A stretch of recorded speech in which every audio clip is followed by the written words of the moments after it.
Join us in the Pledge of Allegiance. I pledge allegiance To the flag of the United States of America and to the republic for which it stands, one nation, under God, indivisible, with liberty and justice for all. Good evening and welcome to the Board of Commissioners meeting for Monday, July 20, 2009. The first item on the agenda is the minutes of the public meeting of June 15, 2009. Will they be approved? I don't think they ever got circulated. No. We didn't get them? No. No, they have to be completed. They'll be on for the August meeting.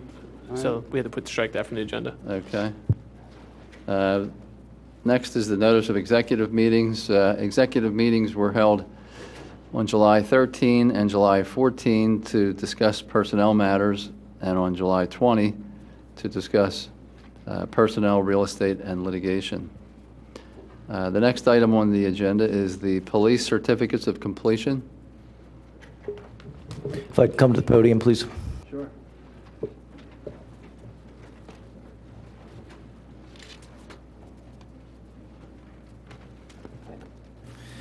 Back in 2008, the police department started a program that had been developed back in 1985 in Los Angeles called Community Emergency Response Training, or CERT for short.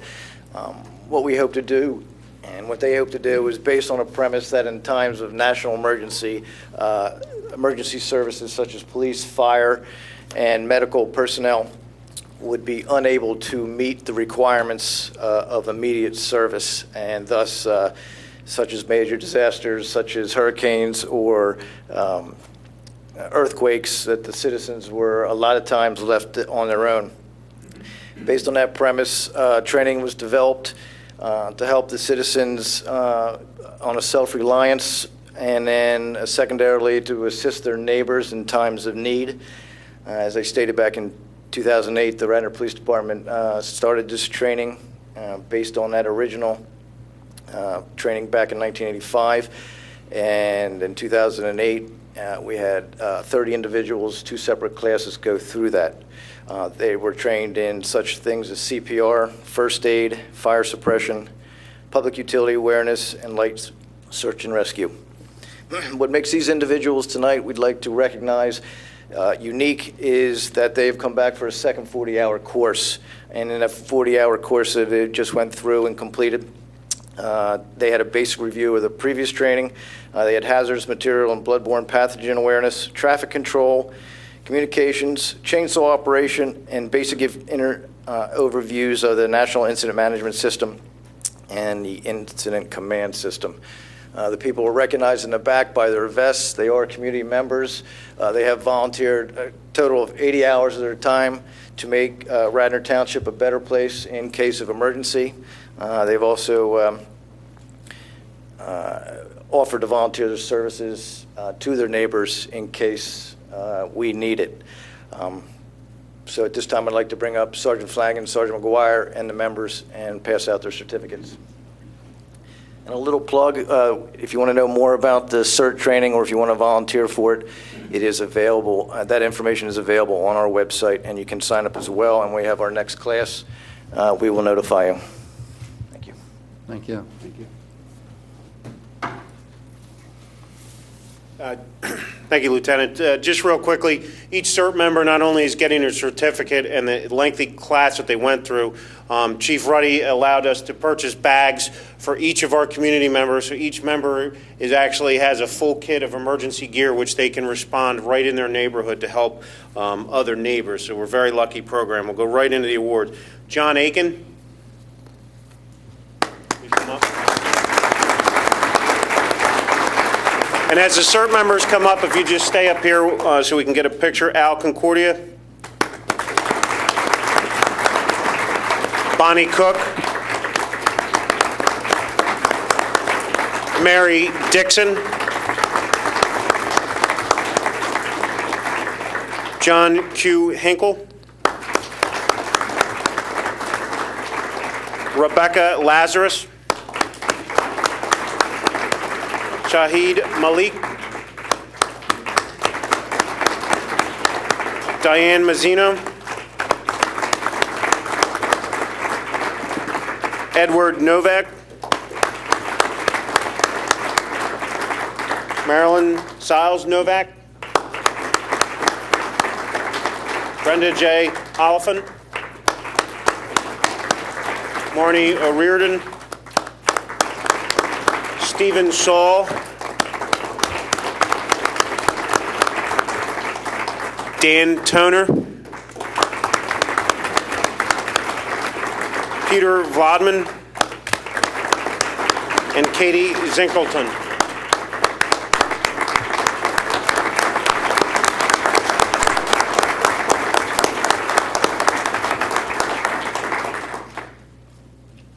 We're just going to grab a quick picture.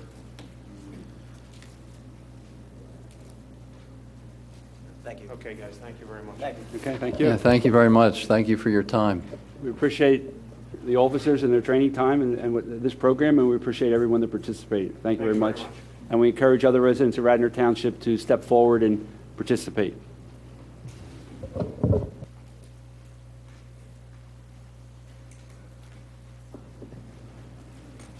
The next item on the agenda is the Wayne Business Association update. Is there somebody here from the Business Association? Seeing no one. Next, we'll move on to the departmental reports. First is community development. Well, the departmental reports, I move they be accepted. Second. All those in favor? Aye. Aye. Next is the committee reports. First is community development. We have the Garrett Hill reintroduction. I'm going to turn that over to Mr. Fisher. Thanks, Tom. Before us tonight, we have the Garrett Hill Steering Committee's recommendations for the Saldo and zoning of the Garrett Hill Overlay District. This has been a process that's been going on for about 2 years. And what I'd like to do is introduce these documents and assure the public that we're going to be having a hearing in the fall in October. I believe the date will be October 19th to hear these documents. And in the preservation of time tonight, we have a lot on our agenda. What we'd like to do is to introduce these documents without a lot of question and talk, because quite frankly, the hearing that we will have will give everyone ample time to negotiate, discuss, and talk about these plans. But they've been vetted in the public for the last 2 years, and I think it's a good time to get these introduced. So I move to introduce the Garrett Hill and Saldo zoning documents as recommended by the Garrett Hill Steering Committee, with the exception of Emlyn Tunnel Field that is owned by the school district, that the zoning on it remain as PLU, and that we authorize John Rice, the solicitor, to enter into it and negotiate a right of first refusal on that field to give the township an opportunity to purchase that field at a later date. Second? Any board discussion at this point? I'll open it up to the public for public participation, with the understanding, as Mr. Fisher just said, we are going to have a public hearing. We did schedule that for a night that was not a Board of Commissioners night. We scheduled it for Monday, October the 19th, so that we would have ample opportunity to have a public hearing and discuss this in great detail. But if somebody feels compelled tonight. Rick, would you like to come up and give a brief comment? Very brief. I have 3 minutes. That's in the school board. Pardon me? That's at the school board. I'm just kidding. Thank you. No, he's giving himself 3 minutes. I know. We are proud to present you the Garrett Hill Steering Committee recommendations for the reintroduction of the Garrett Hill Zoning District documents.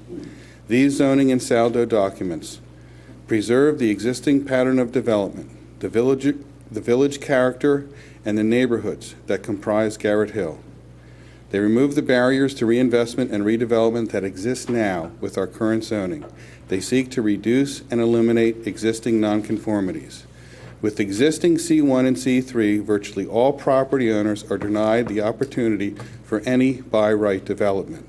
These ordinances serve to create new property rights where they did not exist under the current C1, C3, and CO zoning. They accomplish this in many ways, which include the areas of impervious coverage standards, building setbacks, building coverage, building dimensions. They liberalize parking requirements for all businesses with relaxed standards that permit multiple parking configurations, allow front, side, and rear parking with standards for both perpendicular and parallel parking, and they create options for shared parking. These documents create significant opportunities for redevelopment by right. They encourage investment by property owners. They fuel continued economic vibrancy and viability through incorporating mixed-use development. They support locally owned and operated businesses. They provide for an enhanced streetscape upon redevelopment. They serve to preserve our neighborhood scale. They serve to minimize increased density. They are consistent with the Pennsylvania Municipalities Planning Code, the Radnor Township 2003 Comprehensive Land Use Plan, and the Garrett Hill Master Plan. They are supported by the Delaware County Planning Commission and the Radnor Township Planning Commission. They serve as an example of good government process. They have overwhelming community support. The Garrett Hill community and the Garrett Hill Steering Committee are very proud of our collective, careful deliberations and are confident that these documents are good for the future of Garrett Hill and good for the future of Radnor Township. We are indebted to many. At this juncture, I would like to thank Marion Hull of URS, Jim Campbell of Campbell Thomas, the Garrett Hill Coalition, our own Radnor Township staff, as well as yourselves, our Board of Commissioners. Thank you for your consideration. Thank you.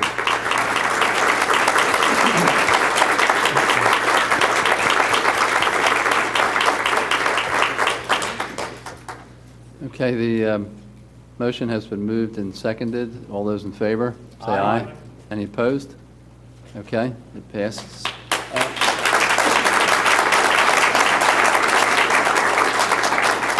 Tom, if I can just a moment. John, do we need a motion to setting the meeting date? I set the meeting date for October 19th at 7 o'clock? Yes, and also, the original motion did say that John Rice, we authorized John Rice to negotiate with the school district. Okay, so there's a motion and a second to set the meeting date for Monday, October 19th. All those in favor? Aye. Okay, the next item under community development is the Rite Aid zoning amendment to allow prescription-only drive-through. Do we have Mr. Petroza here?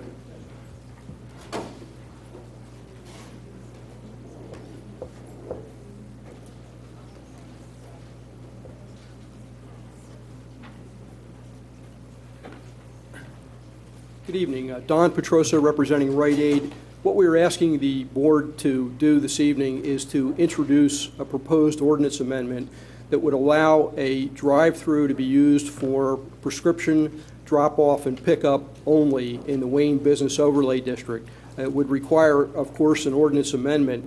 I do have, I don't know if you I have a rendering of what is proposed. I don't know if you'd like to see that. I think you probably have seen that already. I can put it up on the...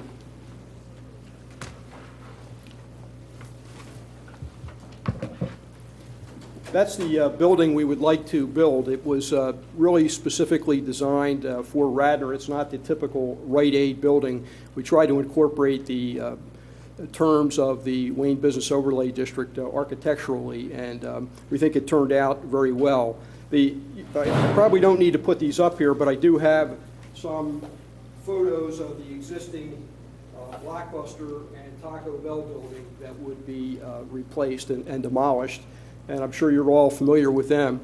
We see it as a good opportunity for some very good redevelopment. There will be issues as we would go through the land development process, but the initial issue is an amendment to the zoning ordinance that would permit the drive-through. I can go through the rationale for it if you'd like me to now. I didn't bring any engineering or traffic engineering witnesses because I assumed that would be saved for the public hearing. Yeah, I don't think you need to go through the whole presentation now because you've already done it once before. I guess the question tonight, and I guess I'll ask Mr. Rice, is the reason this is on the agenda so that the board can state whether the board is willing to entertain doing an amendment to this zoning overlay district that would allow this special exception? Correct. It's the same as the last ordinance. It's before you to be introduced. The board moves it along beyond the introduction, then it would be advertised in accordance with the municipality's planning code, and you'd have a public hearing probably in September, maybe August, but at least by September, we'd go through the whole advertising process. So, I mean, we don't have a draft ordinance in front of us tonight, do we? There is a draft ordinance that was submitted some time ago. It's really, it's identical to the existing ordinance, except that it added about 20 words where it says no drive-throughs are permitted. It says except for a drive-through that would serve drop-off and pick-up prescription medicine only in a single lane drive-through. But it's not an agenda item for introduction tonight. Right, that's what I'm saying. We did not receive, and it is not on the agenda as a draft ordinance tonight. Mr. Petrosa filed a petition and it's a simple proposed zoning amendment. I think whether you want to move forward or not, and whether or not you have that draft, it's still a decision that he needs to know. It's strictly discretionary with his board. The Planning Commission, I think, recommended against it. So you wouldn't introduce it. If you don't have a copy of the draft in front of you, you're not going to be able to introduce it tonight. But Okay. if you want to give him some direction Well, I in guess terms of the question- feeling of the Yeah, board. The question to the board is, having heard the presentation that Mr. Petrosa made when he was here last, and having followed this through the township committees and boards, what does this board want to do at this point? Well, Dan, what the Planning Commission voted 4-2 not to approve this, That's correct. and their rationale, they wanted a different type of building there, they wanted it facing a different way. Well, they were concerned about the drive-through and the direction. That was really one of the big hang-ups. What's the problem with the direction? The way the building's set up, and I believe Mr. Petrosa got into this at the presentation, was that the drive-through had to be in the back. Yeah. So the cars were exiting onto Cromer Road. So there were I expressed some concerns about conflicts with the township's public works vehicles coming in and out. So at one point, we had talked about trying to flip things so that the drive-through was closer to Lancaster Avenue, but we had issues, and Planning Commission picked up on this, with being unsightly because it was facing Lancaster Avenue. I can address the Planning Commission situation. We did go to the Planning Commission. There were 6 of the 9 members present, and there were a variety of opinions among the members of the Planning Commission. In fact, the motion that finally passed was the 4th motion. There was a motion to approve it, which did not initially receive a second. There was then a motion to table it until, I think, September.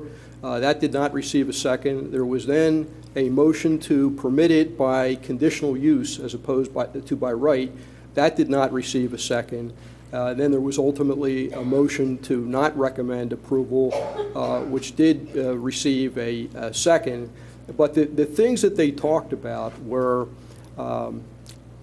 whether or not it would adversely impact, the Wayne Business Overlay District in terms of walkability, which is one of the goals. And the information that we presented then and the last time we were here, and we would like to present in detail at a public hearing, is that it's going to have virtually no impact on traffic patterns. We talked about a fast food restaurant on average generating 54 trips an hour, a bank 35 trips an hour, and a pharmacy window such as this, which is only prescription medicine, 2 to 5 trips an hour.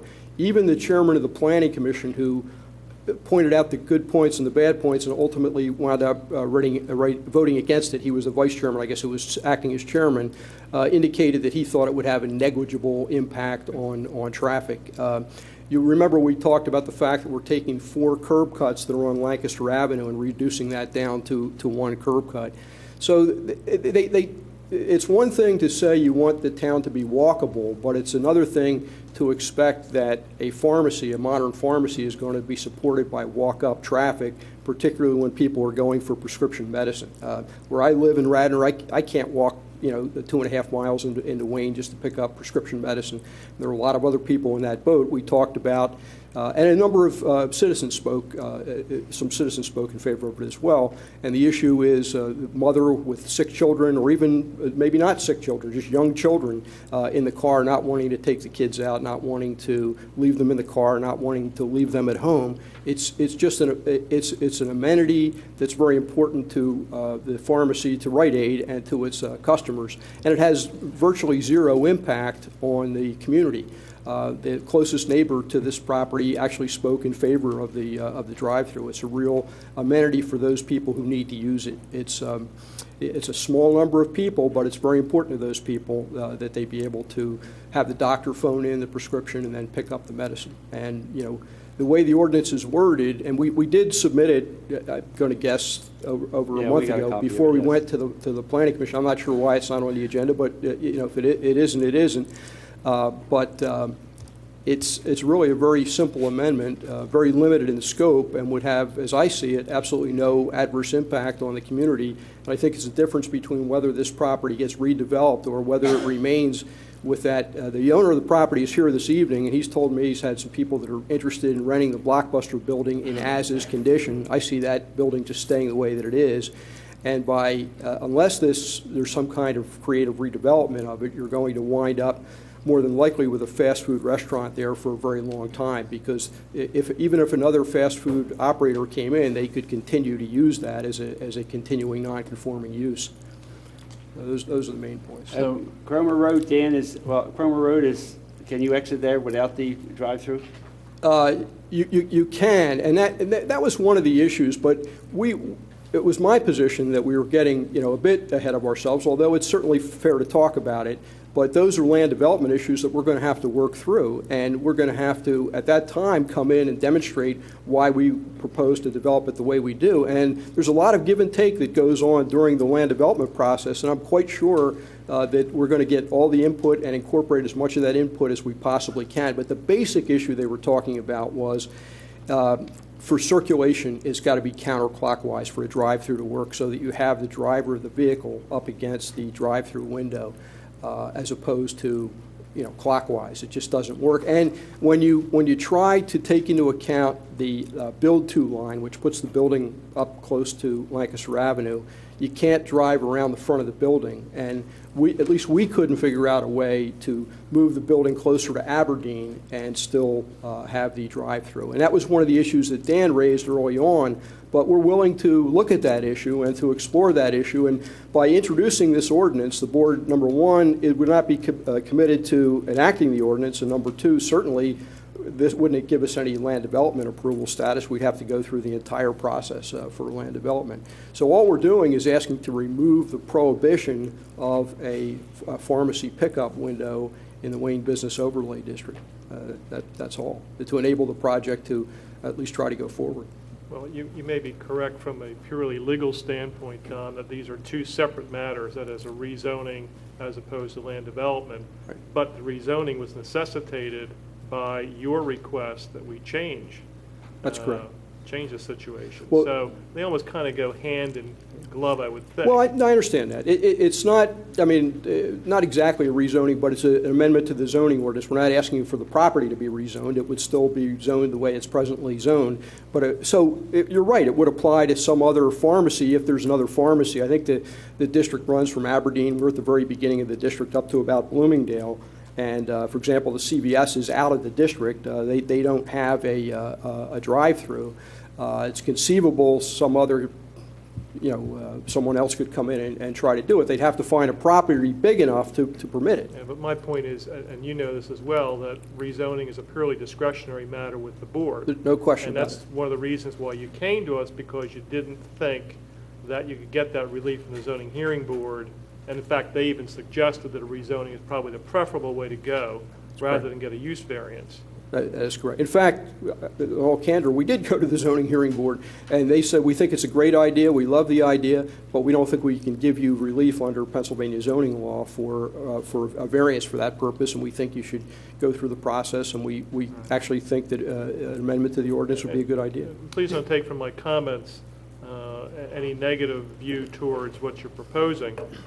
I just think that the land development side of this thing really needs to be in place to give this board a certain comfort level that you're not going to interfere with the public works facility and the vehicles going in and out of there. I think that's really important to us. Well, that's what I wanted to do at a public hearing. We had a traffic engineer who appeared at the zoning hearing, and I've got his testimony. I have the transcript of his testimony, and he testified extensively, and he concluded that it would have no impact on that at all. And I have that in testimony, and that's one of the things I would bring him in here for at the public hearing and let him present that. Has there been a formal traffic impact study? We'd be happy to do that. He did it in the form of testimony, so I have his sworn testimony, but he can put it he can turn it into a traffic. He's obviously done enough research on site to determine when the peak periods are going to be. He did. Number of trips and how the levels of service are going to function, especially coming out of Cromer Road onto Lancaster. And very, very simply, I mean, the basic point that he made was that the traffic tends to leave the public works facility very early in the morning and come back relatively early in the afternoon, and it misses the peak rush hour traffic, and it really does.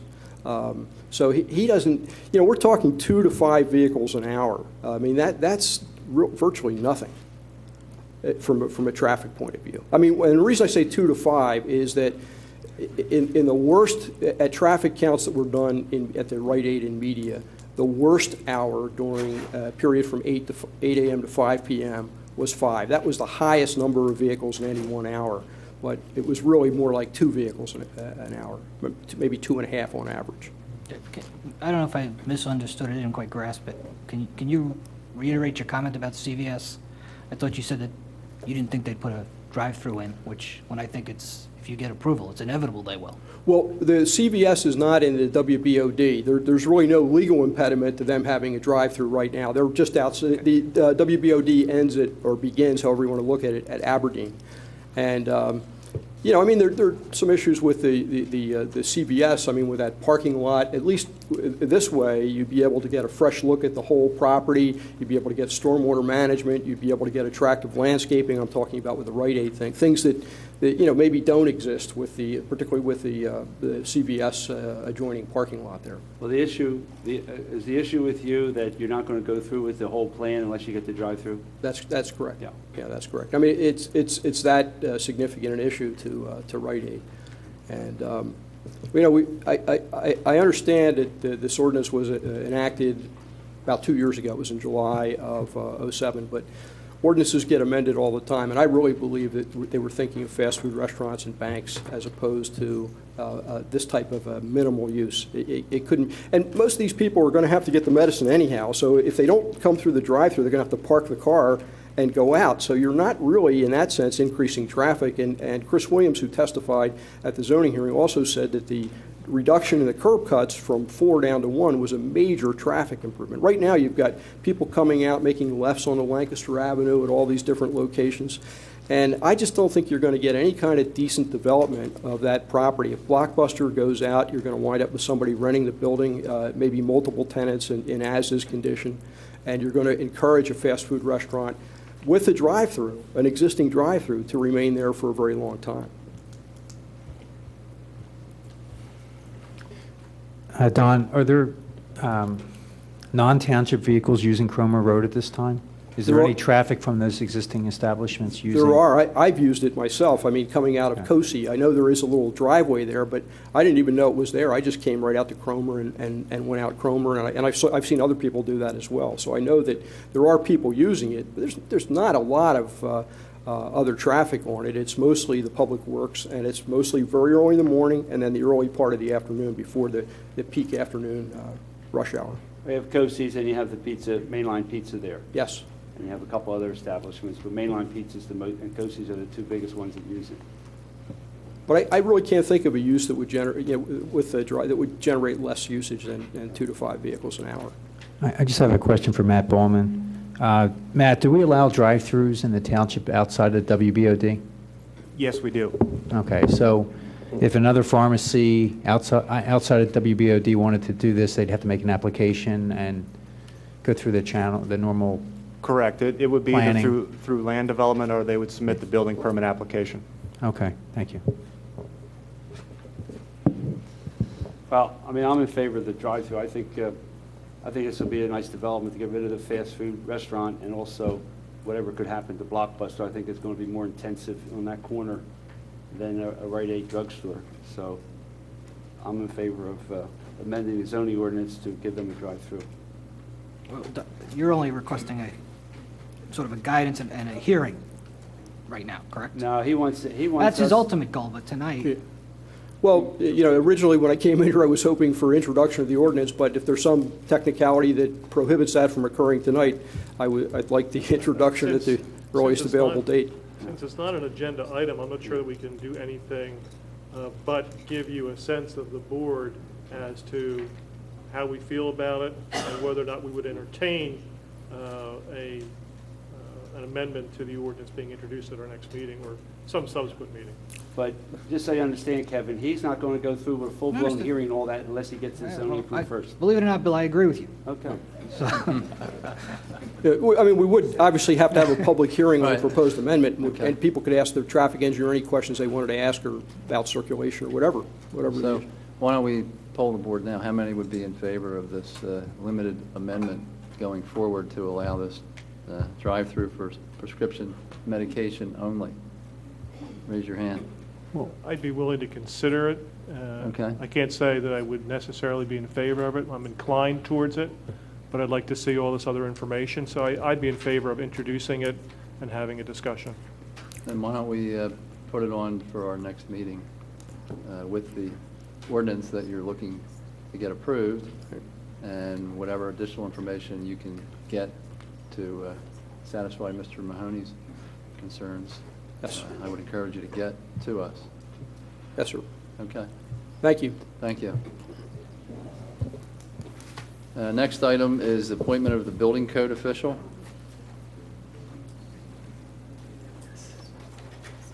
Is somebody going to make a motion on that, or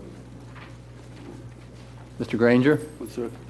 Next item on the agenda, appointment of building code official. What do we need to do on that? Mr. Chairman, the board needs to appoint a building code official with the separation of Mr. Loper, who was held that position. You're required by the Uniform Building Code to have an individual complete the forms and be the official code enforcement person. The administration has recommended Mr. Daly assume that position, so it would be, the board would need to appoint him to that position. I move the appointment. Second. All those in favor? Aye. Okay. Next item is an authorization to enter into a contract with Keystone Municipal Services for building inspection services. Mr. Granger again.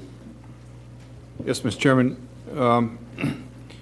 In order to strike a balance for the services to be offered, a number of municipalities have full-time employees, and their services are augmented on an as-needed basis by contractors. In this case, we're recommending that the board retain Keystone Municipal Services until 12/31/09, and then sometime in the next 3 or 4 months go out for an RFP for services for the next 3 years, probably a multi-year contract. They're presently working about 16 hours a week now. I don't see that changing until maybe October, and when it would be reduced. But it helps you level out the amount of time you need to provide the service to the residents while not having a full-time employee. There will be times of the year when you don't need the construction services, but there are times when you will need them, and this provides you that opportunity to do so. Are we required to have this bid out, or is this a professional contract? It's a professional service. But I because of the backlog in the outstanding permits, we went out and engage these guys to do the work in order to keep it flowing. That's why I'm suggesting you keep it for short term in order to work through that backlog, and then go out for an RFP in the fourth quarter of this year and retain a firm for a period of either 1 or 3 years. Again, you'll get a variety of firms to do the work. This firm does work throughout southeastern Pennsylvania, and you'll be able to review the different qualifications of different firms and negotiate from that point forward. I move the authorization to enter into contract with Keystone Municipal Services. The backlog, does it affect our revenue generation from permits, or have the permit fees already been paid? Permit fees have been paid. The service hasn't been provided. That's the issue. Second. Can I continue discussion? Is there any reason why we wouldn't go out for bid now? Why we need to wait for the fourth quarter? If there's, if we're going to put together a 1-3-year plan, we could get it obviously to probably a better price. Why wouldn't we just move into it as quick? I mean, I'm not saying we have to do it today, but we would move to it, as soon as we can get to it. We could do that. I mean, I'm a calendar year guy, so I mean, we could put together a proposal and have I would think that the board would want to interview firms. I would suspect you'd get somewhere between 2 and 6 responses. You're a prestigious community. You get a few responses, and I would think you'd want to vet them because you're entering into a longer-term relationship. I would certainly put together something by Labor Day and go out for bids then. Right. Get bids back in September, October, do the review, come back with a recommendation in October, November.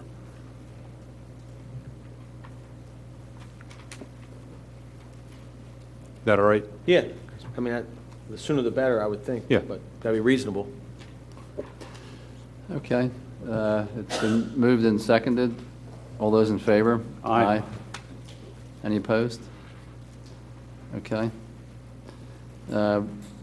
Next is the introduction of ordinance 2009-11 regarding the authorizing a condemnation. Mr. Rice, do you want to handle that? Yes. As the board is aware, the township's been in the process over the last at least year trying to acquire right-of-way from Wawa for the joint road project that it's doing with Lower Merion Township.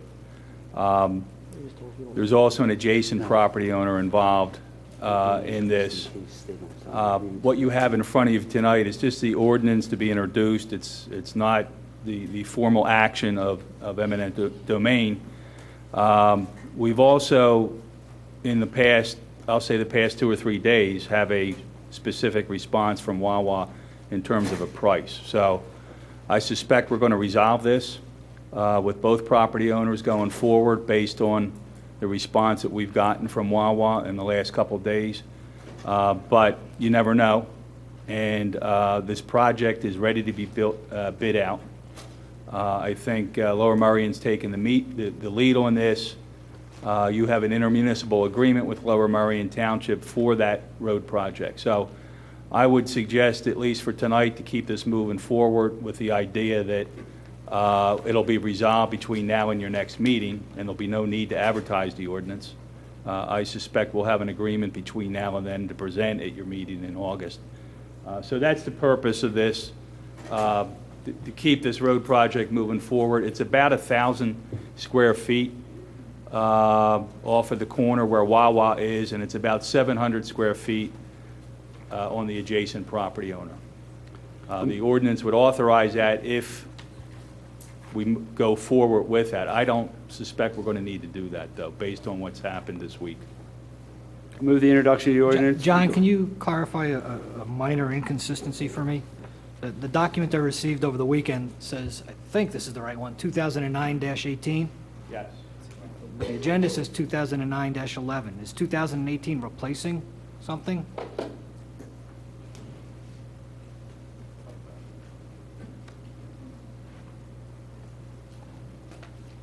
Or is it supposed to have been 2009-18 on the agenda? Looks like it's 2009-11. That's what it says on the Suppose we did Kevin. the introduction of ordinance. Kevin, what are you referring to? I'm looking at, Ordinance number. yeah, I'm looking at something, there's a mismatch on The agenda item says 2008-11, and the ordinance says 18. I think it has to do with the way if you look at the agenda under the Garrett Hill, you were, I think, reintroducing ordinances that were assigned numbers in 2008. And I think what happened was they picked up, they just sequentially numbered the So it ordinances. should be 18. So I think 18 is the correct Okay, number. introduction ordinance. We will verify that. So the document's labeled correctly. I believe that's correct. Thank you. Introduction of ordinance 2009-18 regarding authorization of condemnation. I so approve. So move. Is there a second? Second. All those in favor? Aye. Any opposed? Okay. Moving on to finance and audit. Mr. Higgins? We have in front of us the schedule of bills payable for July, I think it is. Bill, is there anything you want to say about it, or you just want it introduced? No, it's pretty standard. We've been doing these for the past few months. You see all the disbursements for July. Everything should be in order. If you have any questions, I'd be happy to answer. So the grand total is approximately $2.5 million. The bills have been approved by the respective department head, verified and processed by the finance department, and are within the 2009 budgetary limits. So I'll move the introduction. Move the approval. Second. You want to speak on the bills? Okay, sure.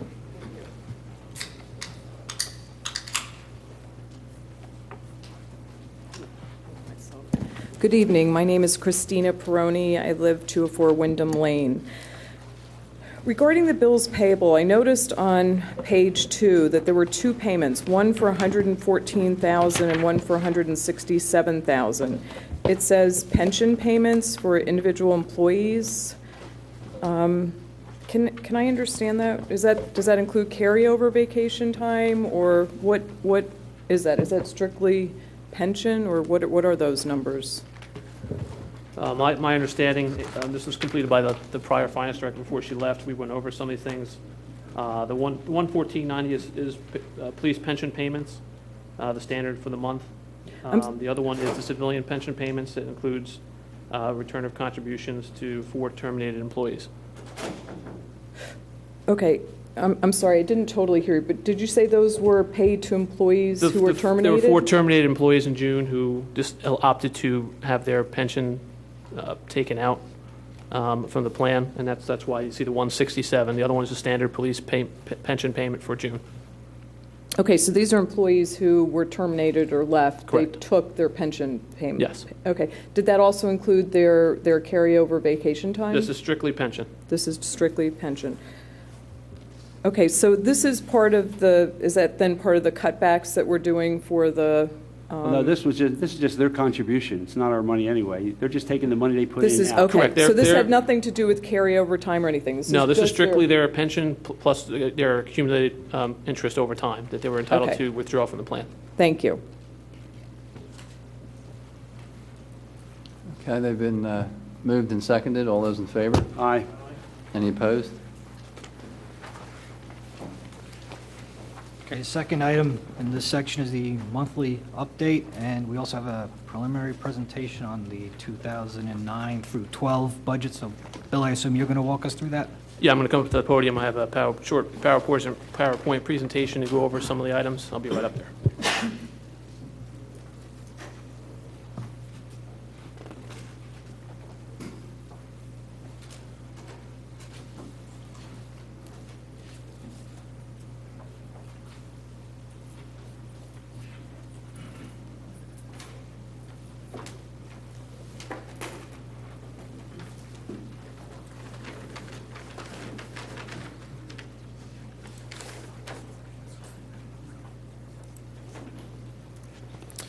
Okay, tonight we're going to go over where we are currently in June at the month end.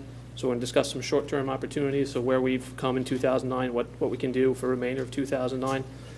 Next, we're going to discuss the intermediate opportunities that, as we move forward to 2010, what can we do to address the deficit in 2010, and then long-term opportunities in 2011 and beyond.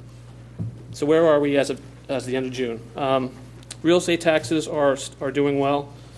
You'll have a handout before you. Before I begin, there are also additional handouts which weren't ready that they are in the back of, which will give you some of the budget details if you need that, because we had worked on this up until about 12 o'clock today. So real estate taxes are where we should meet budget. We're at $5,628,000. We should be moving well with those. The collection has continued.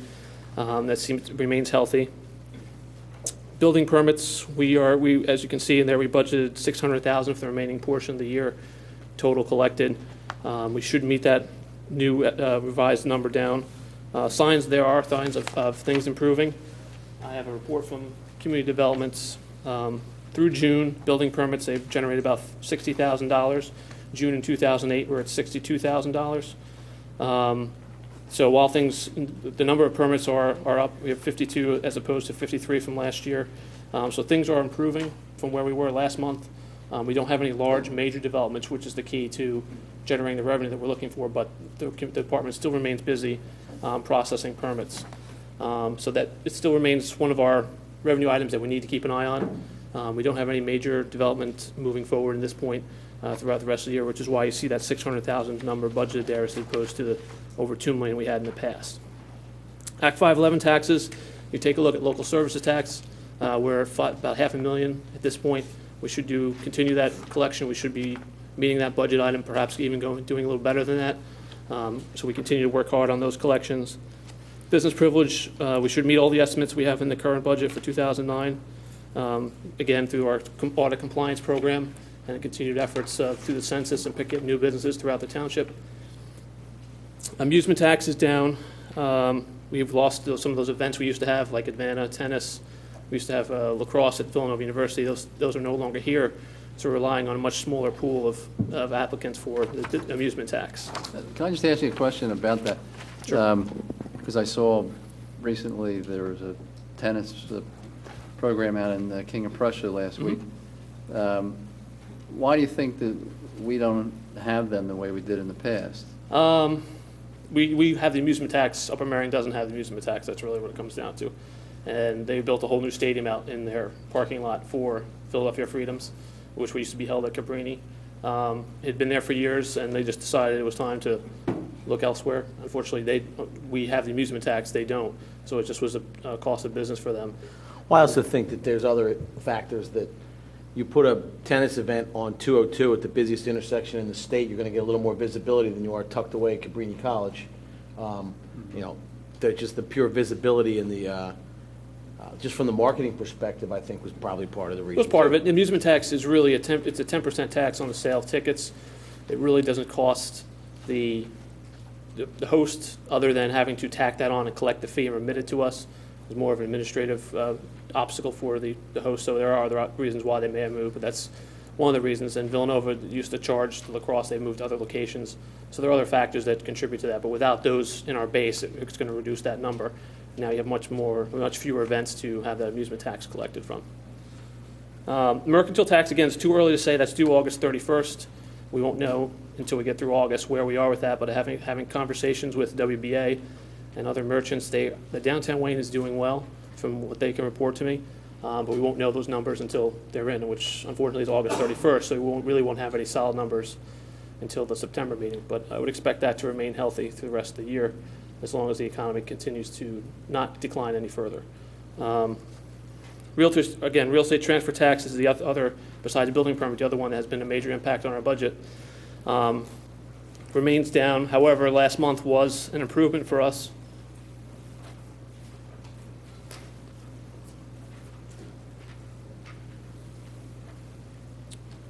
The May remittance was about $92,000. The June remittance is going to be, which isn't reflected in that budget report you have because it just came in on July 10th, $171,500. So it was a big improvement in June, but in comparison to 2008, you're still 50% down from where you were.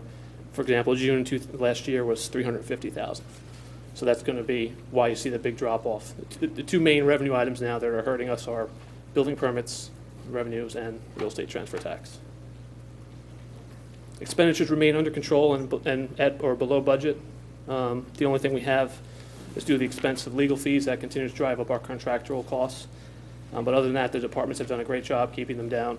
The only other increase we have is for payment of unemployment for employees that had to be let go.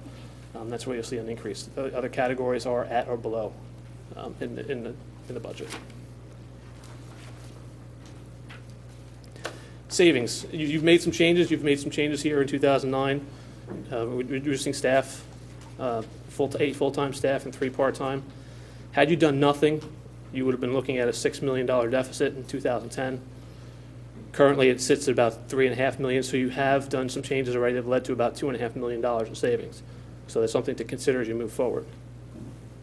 Again, that the staff reduction I just talked about, it's going to be a smaller amount of savings in 2009 because of those unemployment costs that you're going to have to pay for, COBRA insurance, and those things have reduced the amount you can save in 2009.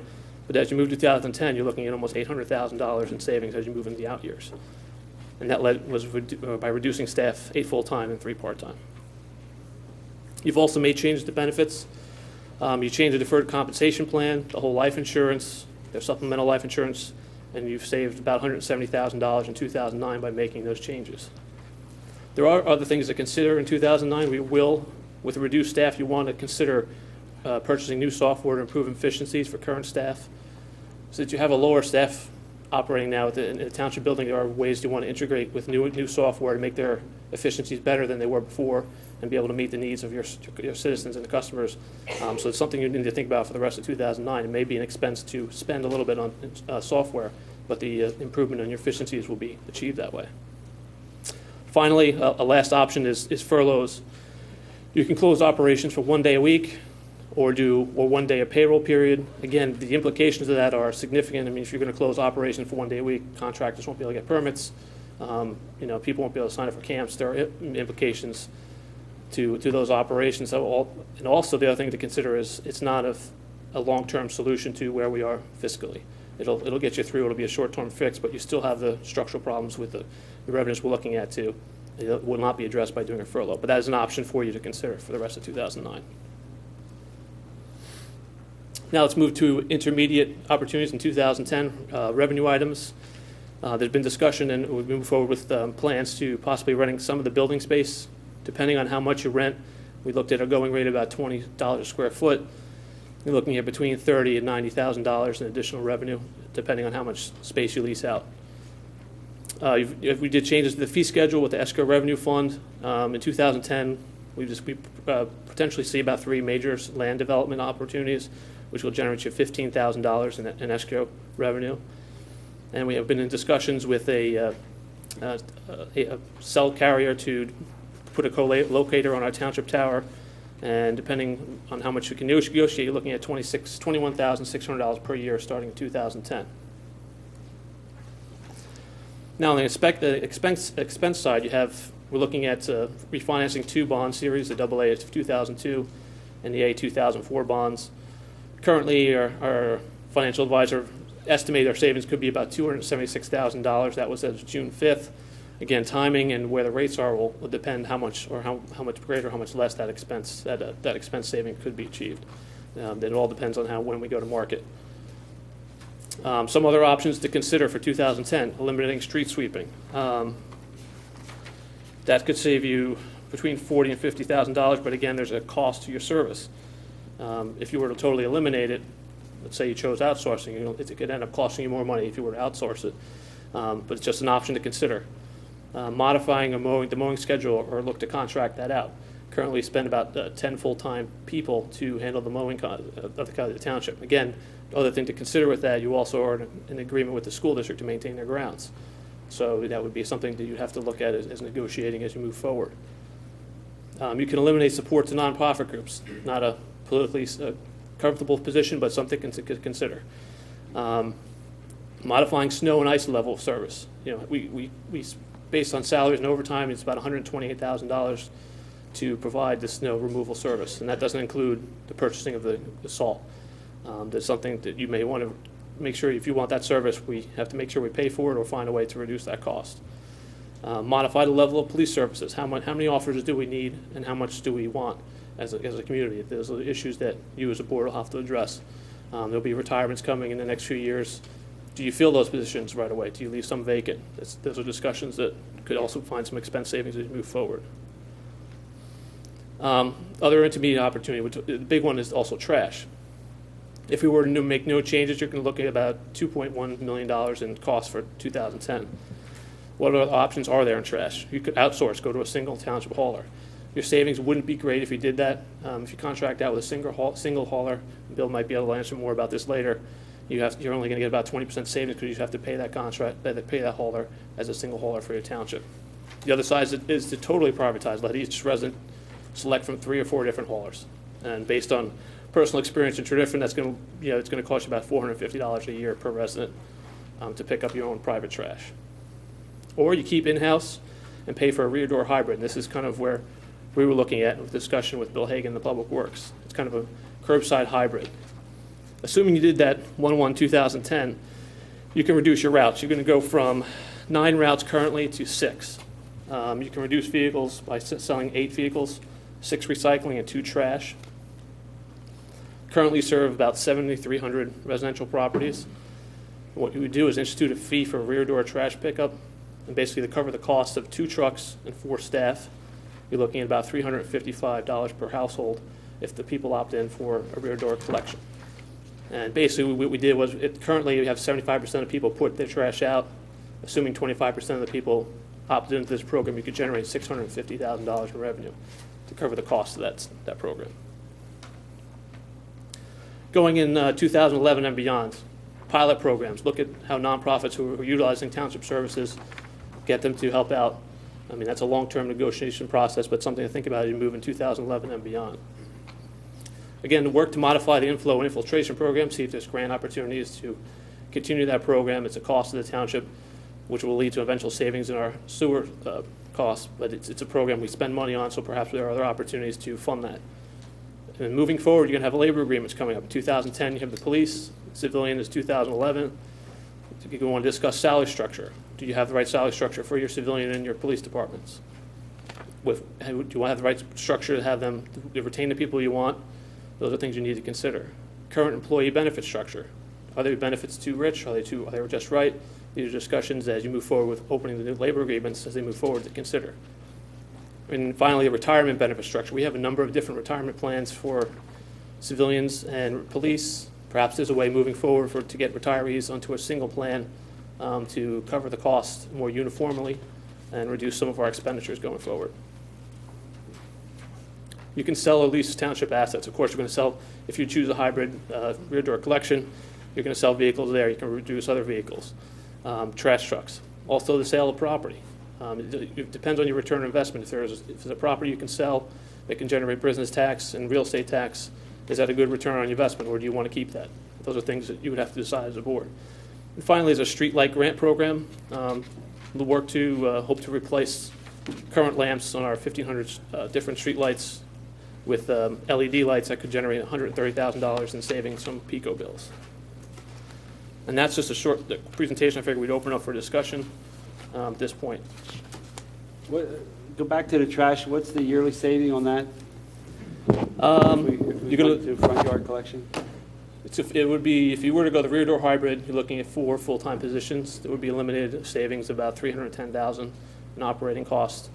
However, you're also going to pick up, if assuming 25% people, 75% of the homeowners, about 1,800 property owners opt in, you'd also generate $650,000 in revenue.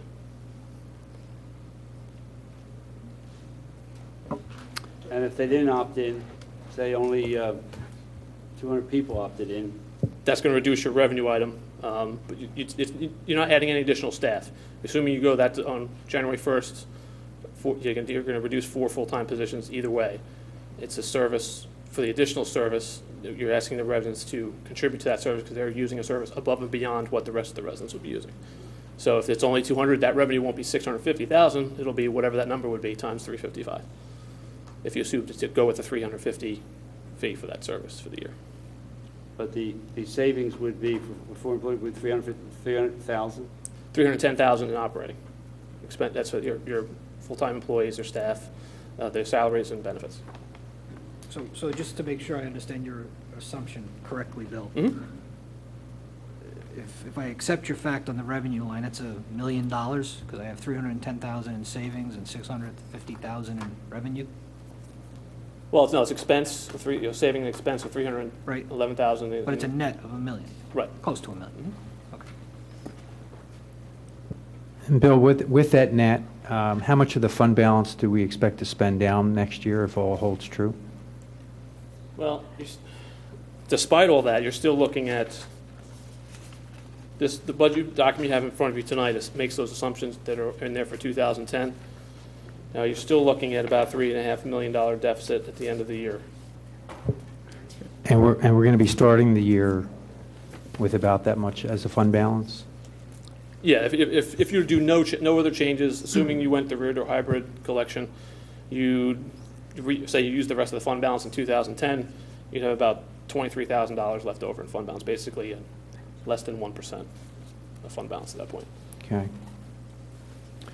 So I appreciate all the work you've done on this. This is very helpful. And I think I'm going to have to challenge some assumptions. I mean, nobody knows the real numbers here. If we knew that, we wouldn't be here. But to expect a 25% uptake on a new service where people have to opt in, I've been in business 20 years. If I had those results, I wouldn't be here tonight either. I'd be on a beach somewhere, relaxing and waving back.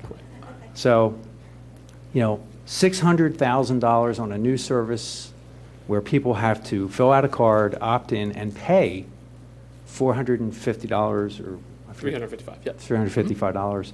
I think that's a great goal. I think that's a great vision.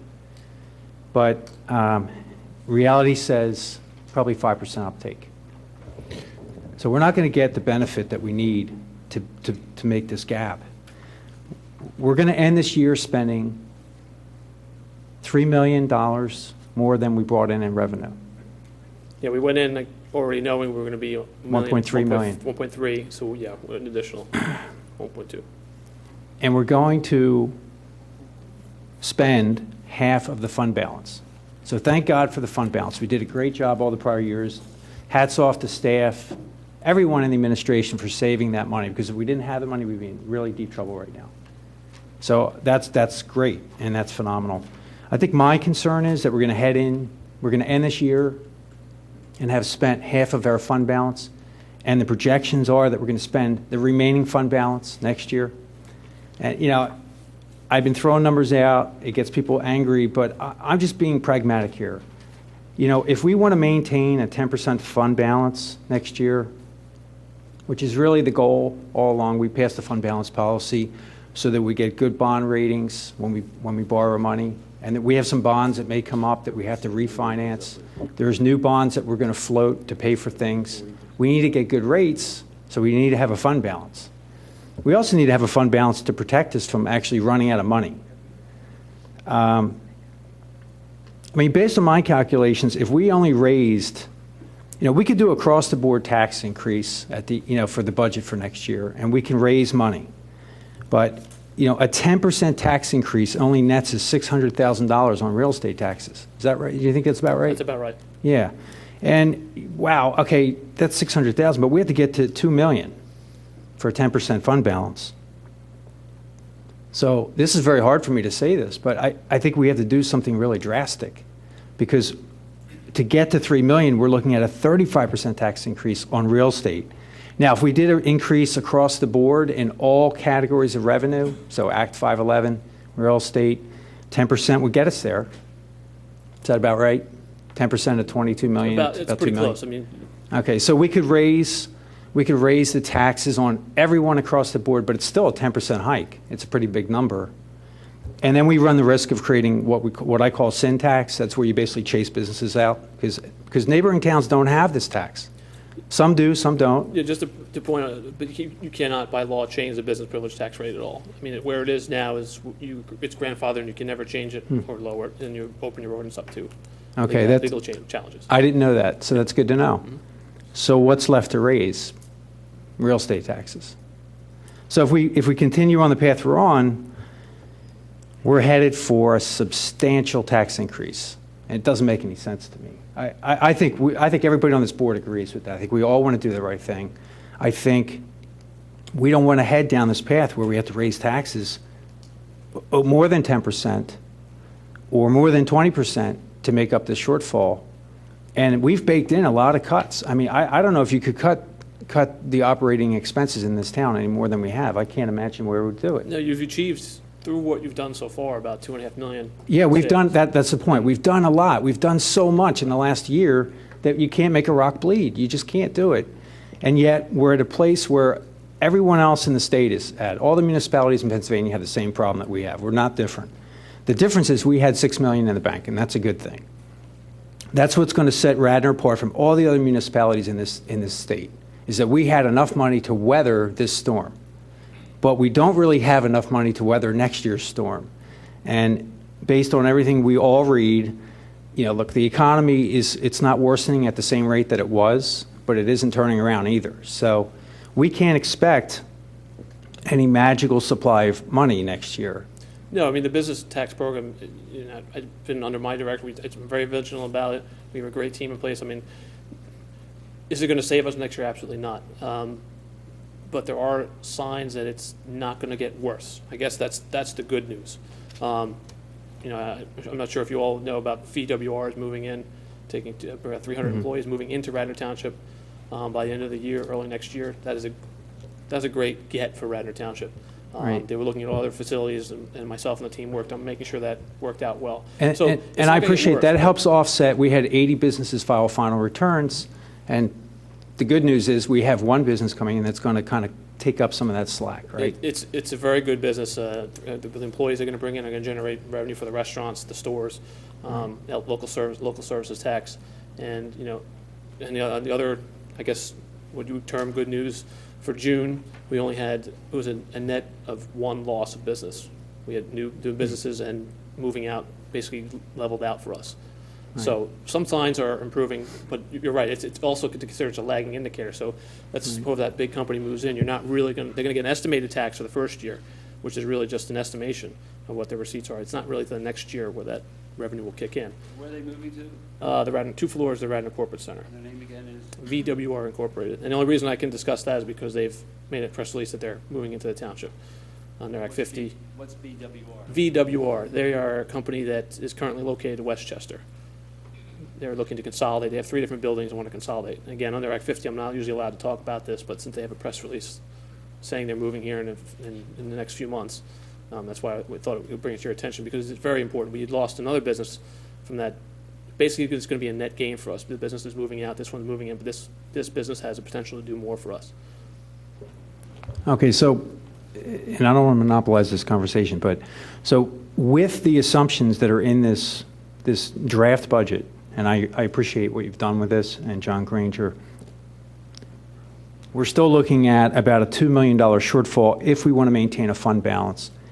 And that assumes this really rosy forecast of $600,000 in people opting in to pay for rear yard pickup. Correct. Okay, so really what we're talking about is maybe a $2.6 million shortfall. If no one opted in, it would be $2.6 million. Hopefully, we're going to be somewhere in there. That is purely, yeah, I mean, it's going to change. I mean, this is just the first crack at it. We're sitting down with Bill Hagan, yeah, and the manager, John Granger. But the rest of the revenue, you know, business tax, I was really conservative on. I think you we're going to do better too. than we have in there, but for discussion purposes and planning purposes, I don't think it'd be prudent to say where I think it's going to improve. We went in there all the other revenue items were real conservative. Yeah, I looked at your projections over prior years, and I said, wow, we've already given up a lot. You know, you've already discounted all those revenue streams for the prior years. If we do better, great, but I figured at this point, you really need the number. What's the worst case scenario? And that's what you are with the business privilege. I mean, for example, the audits this year we'll probably hit that $700,000 audit, but we left it at $250 for next year, because it's right. You never know what kind of audits you're going to hit, which ones are going to bring in the revenue, which aren't. So again, we kept it very conservative on the revenue side. Okay. You had mentioned. Look, I've looked at everything a few times in this presentation, and I've been looking in terms of furlough and what that would mean. And you know, the bottom line with furlough is that we need the staff to be on the team with something like that. We can't, I don't want to go down this path where we're kind of forcing it on anyone, but when I look at furlough in terms of trying to soften this bleed, it's almost the only thing left that I can find. I mean, look, I'll tell you personally, I was in a union for 9 years, and I was given the option of furlough or layoff, and I took the furlough 3 times. It was in the UAW. Strongest union in the U.S. at the time, and that union said, you know what, we don't want Ford Motor Company to fail. We're going to work with you. We're going to do the best we can. And we see this across the board in the unions in the U.S. right now. Everyone's trying to tighten up their belts, and they're trying to work together to win. So we win as a team. And I think what I think I need to do is to hear from, union representatives from RATE and FOP and hear what they think, what they can do to help us in this situation. I think the township's really doing everything they can. I mean, we're showing that we've cut budgets, we've cut spending. We raised revenue when we didn't think we could.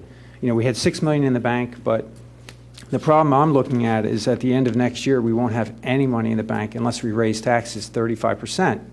And, we can't do that. We can't raise taxes 35%. There'll be a big mass exodus if we do that, and we'll probably be in big trouble. So, look, we're going to raise taxes probably. I'll say that. We're going to have to. How could you not raise taxes when we're faced with this? But I don't want to raise taxes that much. I think we need everyone that works in the township to say, what can I do? What can I do to be part of this solution? And I think this is short term, because long term, we've done all the things we can do. We've done all the planning. We're looking at changing services. We're looking at changing the way we deliver services. So long term, we're in good shape. The problem we're faced with is actually short term. It's not 2 years from now. It's basically next year. And what can we do today to get us through next year and not have this gigantic tax increase? So I don't know if any of the other board members want to comment on this. I don't really have the answers. All I can tell you is I've looked at all these things. I've done the calculations. I mean, in my mind, we could save almost $800,000 if we did a one-day-a-week furlough between now and the end of the year. That seems like a lot. That may not be able to be done because of the effect on services. But that's why we need to hear from staff. We need to hear from the union reps. We need to work this out together. We can't just make a decision and do this. None of us are able to do that. So, and then if we went to a furlough of 1 day every pay period, which is 1 day every, I guess, 2 weeks, we would be looking at maybe saving $400,000. And by the way, when I mention these furloughs, this is across the board. This is everyone. Okay, this is everyone in every township employee. So I just want to put that out there. I don't know if we're going to make any, if I could even come to a decision tonight, but I think we need to talk. And I think at the very least, I'd like to meet with you, with John Granger, with staff, with representatives, and sit down in a room together and just talk about it, so we all can understand how dire this situation is financially and what it means. If the good news about, at least I could talk about furloughs. I know when I was in the union, I was furloughed. The good news is when things recovered, you went back to normal and you got to keep your job for another 9 years. So that was a good thing. If you're faced with choices, especially in terms of operations and maintaining services, furlough is the way to get through it. Granted, you know what? The residents are going to have to understand that the services won't be the same. They're going to be, how do I say? The staff will not be as available because if people are taking time off because of a furlough, that means the services will drop. There's logistics. That's where we have to sit down with staff and talk to them. How does this work if we do it? Is it even possible? It could turn out that we sit down and talk about it and we realize we can't do this. This isn't the option. And then we're faced with some really hard decisions. Along those lines, I mean, if you were to go furlough, like for community development is down to 2 inspectors and 1 secretary. I mean, short of just closing all operations for 1 day a week, and then again, that's going to also affect your revenue. I mean, there's one less day to collect permits. Well, furloughs can happen, though, hourly. So you could have a shortened work day. You go to 6.5 hours. Yeah, 6.5 hours. I think it's worth looking into. I mean, we've been talking about it sort of in passing, and I think John's suggestion is a good one. You're not going to know what's doable unless you sit down and actually meet face-to-face and say, okay, let's see if we can work this out. Well, what we need to do as a board, is that the manager has to make recommendations of what further cuts we can make going into next year. And we have to decide on those, what other cuts we're going to make before we start discussing furloughs. We got to make some of those tough decisions and then see exactly how much we're dealing with. I mean, I'm not willing to discuss furloughs until everything else, I understand everything else and I've made all the other decisions. Well, I don't know. I don't know why we can't talk about them simultaneously. It seems to me that the furlough idea, first of all, it's not novel. It's being done in other municipalities who are faced with the same problems that we have. It seems to me you can talk about it on parallel tracks. I think tonight I'd like to get some agreement on some things here, perhaps, that we can start authorizing staff to do. Like, for example, we've been talking about this rear door trash thing for years. It's another possibility. What's it going to take to make it happen? How soon can that be implemented if we decide we want to do it? If you were to decide to do it, it'd be for January 1st, 2010. There's going to be time to find out how many people are interested in keeping the rear door as an option, as a paid option. That would include a mailing. You'd have to mail all the residential properties, assume 30-day response period. Yeah. They come back, so we'll find out what number, we'll know better what number that revenue item might be, depending on who responds, who wants to keep the rear door. And then making the changes with the routes and all that would take, really realistically to have it in place would be January 1, 2010. Well, it's gonna include- Mr. Chairman, I would think we would need direction on this issue, very specific direction, no later than Labor Day. It's going to take that amount of time to come up with the number.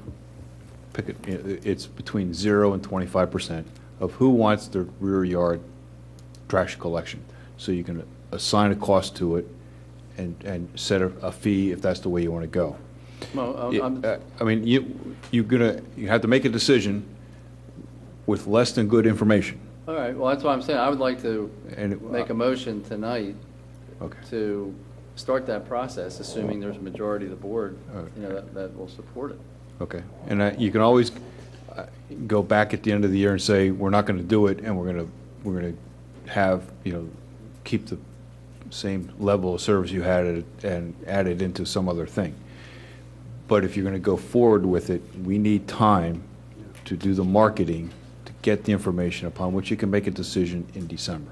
Well, also, it's not an etched in stone number. I mean, depending on how many people opt in or opt out, we're going to keep a truck, fire some people, keep some people. There's a lot of moving pieces. You don't just say, let's eliminate rear door pickup and we're going to save $300,000 next year. It's not that simple. There's a lot of moving pieces. That's why we need the time to collect the information to say, here's the level of service, here's the number of people who want rear yard service, here's what it's going to take to collect them. And how would we survey the people? You would see a mailing? There's a number of ways to do it. You can mail them. We have email lists. You can distribute flyers throughout the community. As trash is collected, you can leave flyers on the doors. There's probably 8 or 10 ways you can outreach, and you have to do every one of them. I was going to say, John, you used the word survey. You're not talking about a survey. You're talking about a census. Because a survey is less than 100%. You have to have 100% penetration here. Right. Yes. Well, the bottom line is we have to go to front yard collection of trash, in my estimation. I mean, I was against front yard collection of trash. When I ran in 2007, I talked about just about everyone in my ward, and 85% of them thought we should have front yard collection and save money. And the ones with the long driveway didn't, but we're going to offer them an opportunity to have. I don't disagree, but I just think the numbers are not as cut and dry as you want. No. Well, I think all John's asking for is the authorization to go ahead and get the information we need. I agree. Yeah. Go get it. I think we have to move forward, and I second Tom's motion. But but we're seconding a motion to do exactly what? To survey the people, find out who wants it, figure out, we're going to eliminate guys off trucks. I mean, what does it entail specifically? Well, I mean, my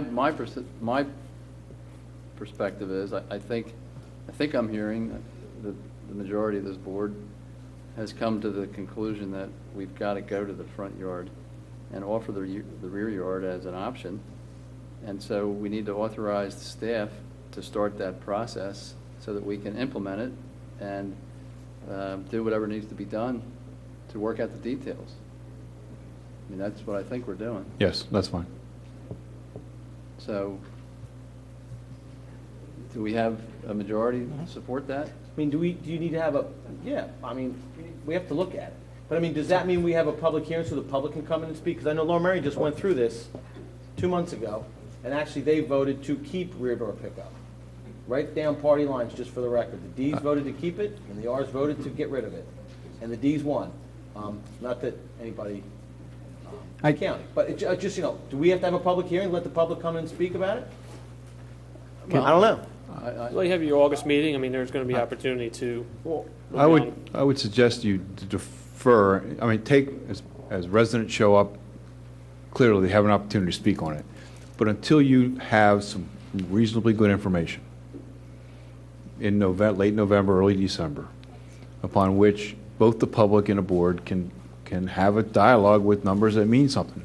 It may be that 99% of the public's okay with front yard collection, and 10% or 2% want to have their trash picked up in the rear yard. That's a much different conversation than if it's 15% want front yard or rear yard collection. I think you need that. You need to have that information with a high degree of confidence upon which everybody can make a decision here. And this decision is not going to be made until late November, early December. Well, I'm just trying to go, I mean, if we're talking about eliminating a service that somebody currently gets now for their taxes. Right. Okay? Do we have any legal, my question is, do we have any legal obligation to notify them, to let the people come out and speak, have a public hearing regarding it? Because right now, people bought a house, and part of the deal was they got their trash, they pay their taxes, they got their trash picked up. And I'm not saying it's a God-given right and they have to have it.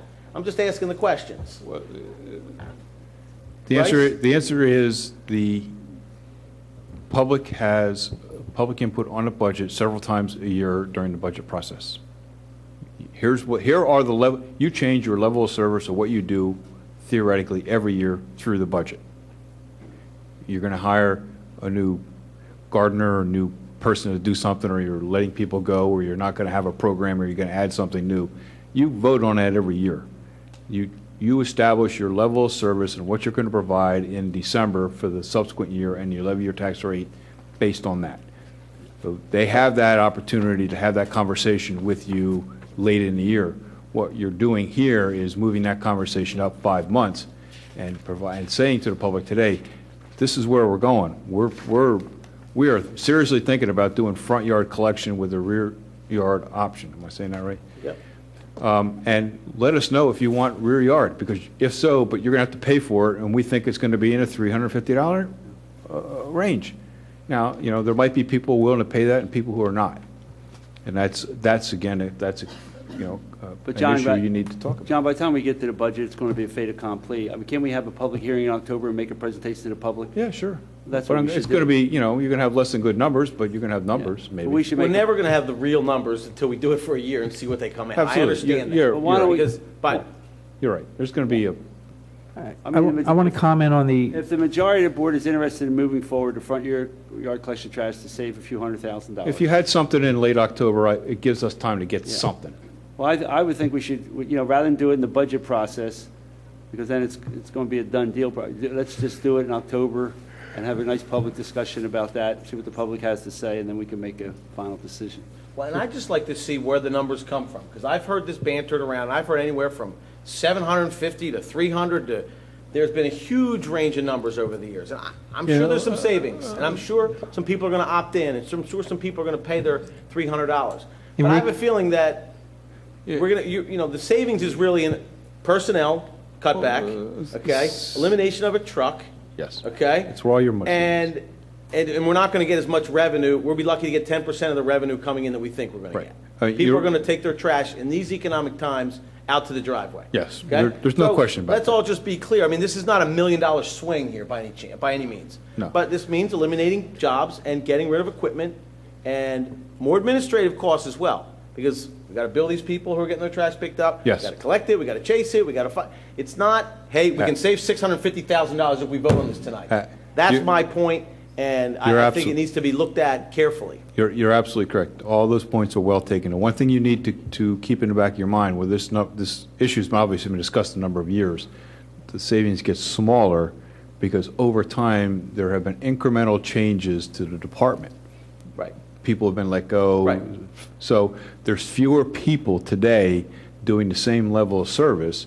And if you're going to modify your level of service, you're getting rid of fewer people as opposed to 3 or 4 years ago. So when you question about, well, it was $700,000 4 years ago, yeah, that was the number 4 years ago. Today it's 300 because the 400 is no longer here. You've already reduced those expenses by doing some incremental changes over time. John, I'd like to try to give this more of an entrepreneurial spin, and that is, this sounds like a new service, and if I were a company and I were providing a new service, I'd have to do a business plan. I'd have to do full diligence. It sounds like that's what you're offering to start process, which includes marketing, understanding what the market is, understanding what the uptake will be, understanding where the economies of scale are, because what if only 10 people opt in? Right. Now you've got one guy walking 25 square miles to pick up trash at 10 homes. Well, Bill, that's what could happen. No, if only 10 people opt in, you save more money because you don't have to provide that service. The break-even. Well, that's what I'm saying. The service would have to not be offered at that point. But however, there's a fishing frontier in business. So if you don't get enough people to opt in, you don't actually save any money. You waste money. You spend money on administrative costs, and that's what Enrique was saying. And there's also another factor to consider. Do we waive for senior citizens? And what percentage of those people, and how do you administer that? What is the rule? If you're 65 and older, if your driveway is 50 feet or longer, there's a whole host of questions that need to be answered. And it's not something you can just say, hey, let's save $1 million by eliminating that's my...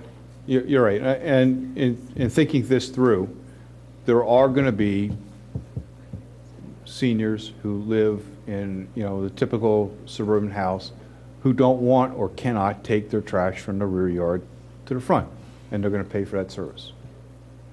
There are also homes that are, half a mile off the road that are going to want to do it. I think the break-even point here clearly is gauged by the volume of trash that one truck can collect in a day. Anything less than that, and you're wasting your time. So it's geared by tonnage, and the tonnage works. There's a calculation that works out in the number of homes, and anything less than that number in a day is just not worth the aggravation.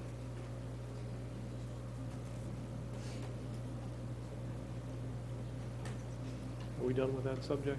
No, I think we should go on record by motion that the majority of the board wants to move forward. I'm happy to support it. I just want to go into a different subject if we're done with that one. Well, the motion's on the floor to what? It's a majority of the board. They want to move forward with the front yard collection of trash and the savings there forth, and we'll have a public hearing about it in October. And we're going to direct the staff to figure out how we're going to do this? That's right. Okay. Because there's a lot of questions. I just laid out a bunch of them for the record. I don't think that's the motion. I think the motion is to go get the information we need to make the decision. Right. I think without any information, I think the sentiment is. I'm sure we're going to make the decision. I think we have to inform the public that the majority of this board is moving in that direction. If there's no savings, we certainly won't move there, but we're going to save $200,000 or $300,000 regardless of what we do. So, we have to pick... Again, but I'd like to see the numbers. I know, but... that's an assumption. Well, yeah, if you just, let's say you forget the rear door hybrid, if you just go to straight curbside, you're eliminating 4 full-time positions, that's $310,000 in expense costs. Yeah. That number is... We're going to fire 4 guys. We're going to let 4 guys go, is and accurate. that's $300,000. Yeah. Okay? Yeah. Let's talk about it then. That's what... The question is, if you, as Commissioner Fisher and Higgins were alluding to, if depending on how many people opt in is where you generate the revenue portion to cover a rear door adoption. And there's a breaking point of where that becomes cost effective. Are there any similar communities that have done this, and what percentage did they get to opt in? I don't know. I know Lower Merion. I think Lower Merion charges a fee for rear door collection. I don't think so. I think they just voted not to do it. I believe Lower Merion does have, and they're per can. I think it's $169 per can. 2 cans is $275. don't quote me on the third, but it's 3 to 5 is $300 and some dollars. So maybe I per was year. misinformed, but I understand. They just voted to keep it, but I guess they're charging for it, which is fine. They've always charged. They're charging for their rear door collection. Okay. If you bring it to the street, you do not pay. Right. Okay. And you can get that number, how many people opted in Upper Merion? That's actually Lower Merion. Lower and- Merion, I'm sorry. And the numbers that we need here is you have to put out a survey. You have to get who is going to participate in this Right. program. You need to have concrete numbers Right. to make your decisions. I've been through routes, I've been through manpower, I've been through tonnage. I've been working on this for the last month, and you need solid numbers as far as participation. The savings that Bill's talking about with the 6 trucks, I think it can be done with the hybrid and what we have as far as the tonnage that we're picking up now.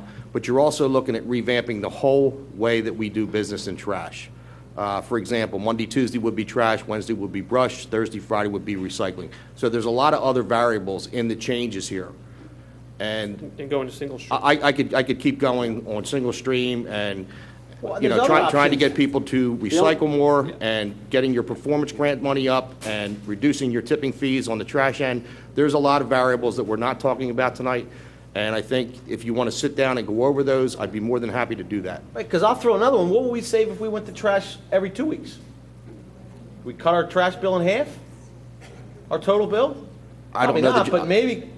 I don't know that you could collect it every 2 weeks, especially in the summer. I don't think there's a resident out there that would tolerate trash sitting at their house for 2 weeks. But how about recycling every 2 weeks? If that's something you want to look at, we can look at it. I mean, if we're going to look at it, let's look at it. the only point I'm trying to make is that we can look at all the variables, but the bottom line is, if we go to front yard collection of trash, we start out by saving $300,000. We Now, think. No, not we think, we know. Okay. We know. Now, the decision is, do we do rear yard collection? That's the big decision. What do we charge? How many people opt in? And what do we do there? But we could decide not to do rear yard and save more money. But we know we're going to save $300,000. So all I'm saying is that we should put the message out to the public that the majority of this board is interested in going to front yard collection of trash with an option possibly for those who want rear yard collection to pay for it, and we're going to save at least $300,000 because we're going to get rid of 4 employees and we're going to get rid of the trucks. That's what we talked about for years. So we should make that message clear. And then the study is, you know, what other things do we want to do? I mean, if you want to talk about, you know, look at an option of recycle every other week or something like that, fine. But we got to start out with the premises is that we're looking for $2 million, and we're going to start out with $300,000. We might wind up saving $500,000 on this, you know. But, you know, we're starting out with $300,000, so I think that we should send a message to the public by a vote saying that the majority of the board wants the staff to study going to front yard collection next year so we can save $300,000, and that we're going to look at the rear yard option and people paying for that. And we're going to study that, and we're going to study all the other possibilities of what we're doing here. I agree. All those in favor of what Bill just said? Well, raise your what hand. did he say? Okay, if someone could summarize?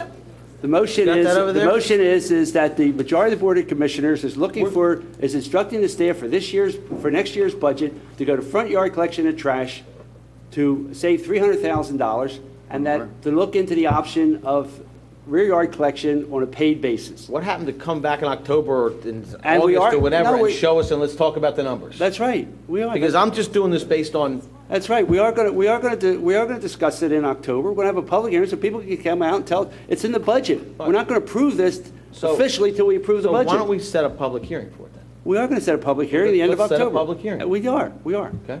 But I think that the I don't think you motion, need to be the motion, the majority of this decide. No, Let's set a no, public hearing, let's no. discuss it.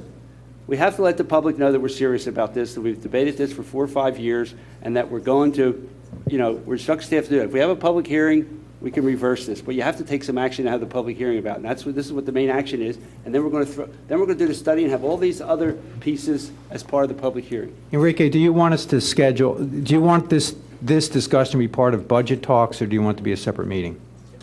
I think we should have it as a separate meeting. We have a separate meeting in October? Or a part, it doesn't have to be a separate meeting, but it has to be a public hearing and a meeting. Separate discussion. We clear the agenda to make sure we set time aside. But, you know, just put it on the list like a regular public hearing. Well, we make sure we want to give enough time for public to come out and comment But- and tell us what they think. Again, Yeah. it looks like we're going to go in that direction, and I have no problem with that. I just want to see the numbers. I want to see what we're going to do. And it's, like I said, it's been discussed with all these numbers thrown out for years, that we can say this and we can do that, and I'd just like to see how those numbers are going to be accomplished, other than the one concrete number that I have tonight, Yeah, which we is can give you 4. the backup for the. What's the for that concrete number you information have? that we have Minus so far. 4. What's the concrete number you have? Minus 4 No, employees. what's the concrete number you have? $300,000. That's All right, that's a big number. I understand. That's a big number. I understand. That's the only one I have so far. Actually, That's the one we're dealing I don't with. want to make it more complicated, but that's not necessarily true, because based on what Bill Hagan just said, that by changing to curbside pickup, we change other things. Unintended consequences. Of course. So we have to watch that one. That's always the sneaky one that gets you when you're not looking. So hopefully, Bill, it sounds like you did a lot of work on this. Thank you for doing all that work. If you could share some of that with us, I'll be glad to come in, but maybe share a little report with the board to let us know what you've done already, and that could be part of the report that staff in general will bring to us on this topic. No, that's not a problem. Thank you. So the motion is that staff is preparing the information to go into the budget to save at least $300,000 by going to front yard collection of trash. We're going to have a public hearing in October. Okay. Anybody want to second that? Second. All those in favor? Aye. Okay. Now, can I go into another subject? Sure. Which is probably much more complicated than the previous one. We have not discussed this publicly, although there have been some discussions privately, and that is the question of an earned income tax. Right now, from what I understand, 25% of our workforce pays an earned income tax somewhere else, correct? Yeah, it's giving my recollection of the information I looked at. Yes, it's a very low number. It's no more than 20. Very low number. It's a very low number. Yes. We're one of just a handful of municipalities in southeastern Pennsylvania that doesn't have an EIT, right? That's correct. And in fact, one of our neighboring communities, I believe Lower Merion, is considering an EIT right now. I didn't know that. Okay. I thought that they were. I thought that's what part We'll of our check that out. discussion was. Right now, it does not appear as if an EIT is a good thing, because if only 25% of our working residents can get money sent from those communities back here to Radnor, it really doesn't make a whole lot of sense, because 75%, excuse me, 75%. I just want to correct one thing. Philadelphia, 13% of people, 50 people work in Philadelphia cannot send it back. So you're not dealing with 25%, you're dealing with 10%. Because if you work in, the reason we haven't done it over the years is because you work in Philadelphia, you pay it there, the wage tax, then no money comes back to Radnor. But we're, as I said before, we're only one of a handful of communities in southeastern Pennsylvania which doesn't have an EIT. So that tells me that not everybody's working in Philadelphia. There's a lot of people who are working in the suburbs. And believe me, the last thing in the world I want to see is an earned income tax. But I think we have to keep our eye on other communities. And if those that don't have an EIT start to enact them, then we have to consider it very seriously and gauge what kind of money would be coming back into this township if we did have one. Right. So I'm not suggesting that we do it right now, but it's certainly something that we have to keep our eye on. The other thing, I'd have to check this out again. It's been a while since I've done this. You also, I think, have the opportunity to pursue the homestead exemption program if you go through an earned income tax, which would essentially on a real estate tax for a homeowner only, not for a property that is owned by someone but is not owner occupied. It's only owner occupied homes. You would get to exempt a certain portion of their assessed value from real estate tax.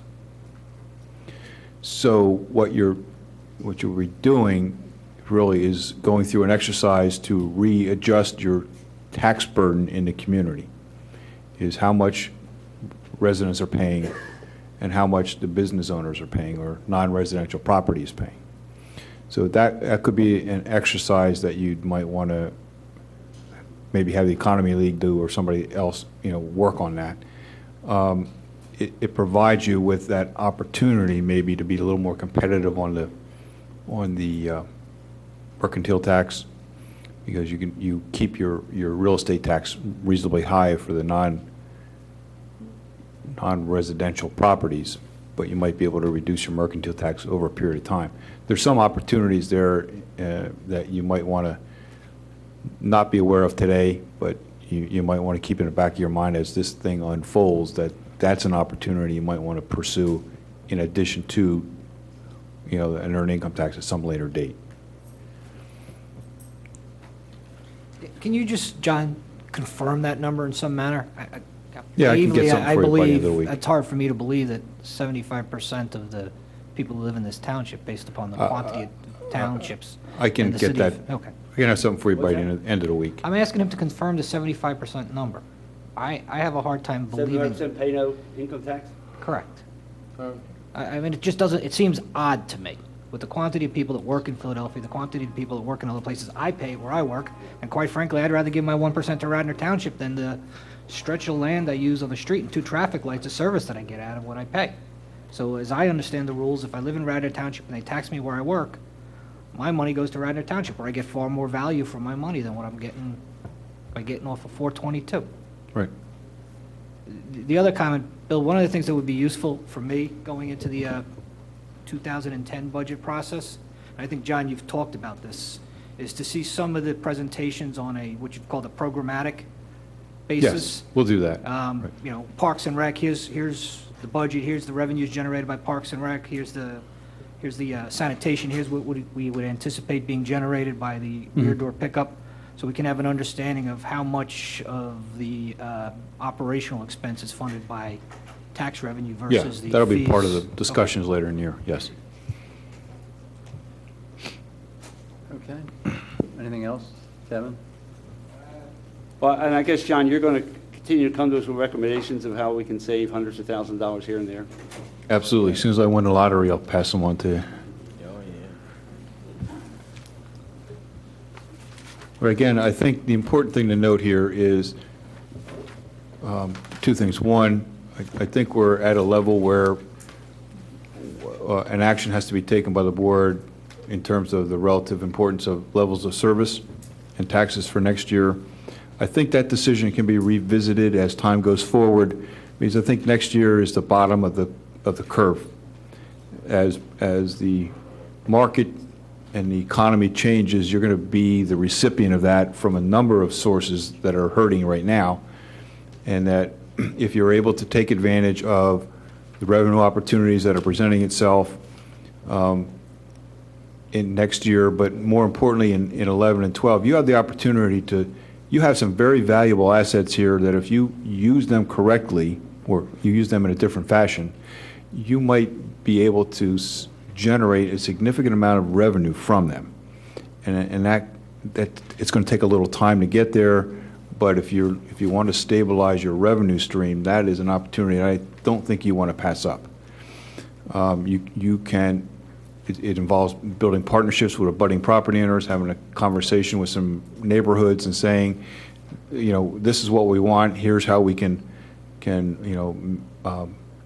partner with additional property owners and bring in some business opportunities. You get to meet your objectives in terms of expanding your commercial base, but you also take advantage of the land that you have that is currently producing a minimal amount of money, and use that land in terms of a leasehold and to let someone else develop it. You have a couple of those opportunities, and I think that's something that could unfold in 12 or 13 or going forward and have a really significant impact on your general fund budget. I mean, we might be talking a couple $100,000 in each one of your properties. So those are things I think you need to keep your eye on going forward, as you go forward, because you need to make some decisions next year, but you won't see the benefit of those decisions for a couple years. But you have some great opportunities here.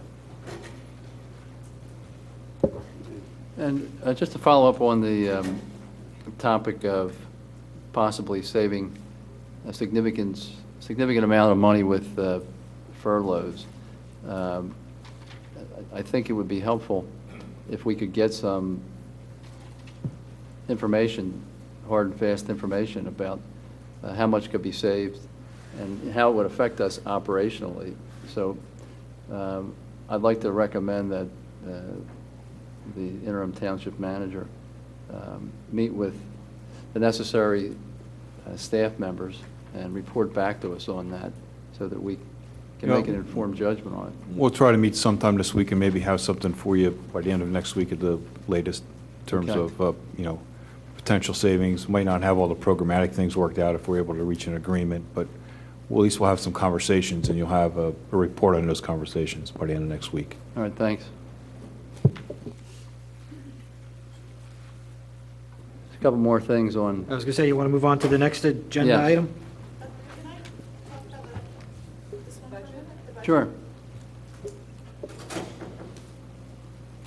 Good evening, gentlemen. I'm Diane Edbrill, 205 Spruce Tree Road. Though I think there was quite a lot of time spent on talking about the garbage pickup, I just want to make a couple of quick observations as a township resident, somebody who for a long time didn't even know that my garbage was, that I was allowed to leave my garbage at the backyard and that people would come and pick it up. I think the most important thing to keep in mind is that according to the township staff's figures, currently only 25% of township households get backyard pickup, and that everyone else is required to bring or is already bringing their garbage to the street. And so really what we have is 3/4 of the township underwriting 1/4 of the township. I don't think those figures, I think they're saying 25. I'm sorry, Mr. Spengler. 25% I wasn't done with opt-in. my comment. It was 60, All right, 40. hold on. Just one at a time, please. Got the wrong Whatever numbers. the number is, then if it's 60% of the township underwriting 40% of the township, then it's less manifestly unjust. But still, I would say pretty unjust. And I think that there's a real lack of awareness on the part of most township residents about this garbage pickup and where they're supposed to take it and leave it. I know recently, I've left my garbage where I thought it was okay, where it's always been okay, and then it doesn't get picked up. And same with the recycling. I would suggest that when you guys are figuring out how to let the township residents know about this situation, get a bunch of stickers and stick them on the garbage cans over the next month. I'm sure you will get a very quick and appropriate response from people who are interested about this. And I would ask that you include the information about the fact that currently not all township residents do benefit from this service, yet it is paid for by all township residents. I think that'll open people's eyes, get them to pay attention, and give you the feedback you need on that. But just for the record, you could say that about every service in the township. Well, I think if you're talking about garbage pickup and you put a notice on somebody's garbage can, that's people don't open their mail, but they do put their garbage in their garbage cans. It's the essence of the act. 100% of the people in the township don't use every service that we have, whether it's the parks, whether it's the police, whatever it is. No, Right. but all the services are equally available to everyone. Maybe the police Well, don't they are ever in get this case, called. too. They are in So this how case, do too. people know then, Mr. Hervada, whether they are dragging their cans to the street unnecessarily? It's been done here. We never really officially told anybody. I don't know. As far as I know. Well, But that's my It's been done point. like this for That's 20 my years. point. I don't think anyone would assume that the police wouldn't come to their house if they called. We've had Joe Kimmel stand up here and say, Bill Spengler, your road's a disgrace. People should leave their trash in the back. They shouldn't put the cans out front. Right. Clint There's been arguments Stenbach for on both years sides of said this for 20 years. everyone should leave their trash in the back. Everyone should have it collected. Justin McCarthy, the Board of Health, came in and said it's a disgrace in my neighborhood. People go away on Thursday. They put the trash out on Thursday for Monday collection goes to going down the shore. We've discussed this over and over again. Well, over the years. I apologize for opening this garbage can of worms. It really wasn't my intention. I just wanted to make one practical suggestion and leave it at that. I think But it's a I good- do have good some idea. other remarks. I guess one question is, and I'm looking at the general fund expenditures by category. I went through it page by page. So on the first page, my question is on item number E, interfund transfers, that there is a $150,000 figure that's in the unaudited 2008 figure, and then a $90,000 figure for the estimated 2009. And I was just trying to sort of square those up with the detail figures further back. And I guess my question is that 150 referring to the transfer to capital improvement that was made back in 2008? Yeah, if you look at the general fund expenditures by category, that 150 Right, corresponds so to that's that back on 2000. page 12, then that's what the specific explanation is for that 150 figure. And then I'm assuming then that the $90,000 figure for this year is this transfer to the Willows Fund, because that's the only number I saw that was similar. That's correct. Okay, so I guess my question then is, why are we not also listing at the estimated 2009 column, at the bottom of that column, interfund transfer, that 175 that's budgeted for this year to go into capital improvement? Because that really shows a very different number then. It's one of those things that have been flowing back and forth month to month, depending on where the board ends up wanting to do with it. Right now, it's still in there. You're right, it should be on the, if we decide to do that, it should be on the first page.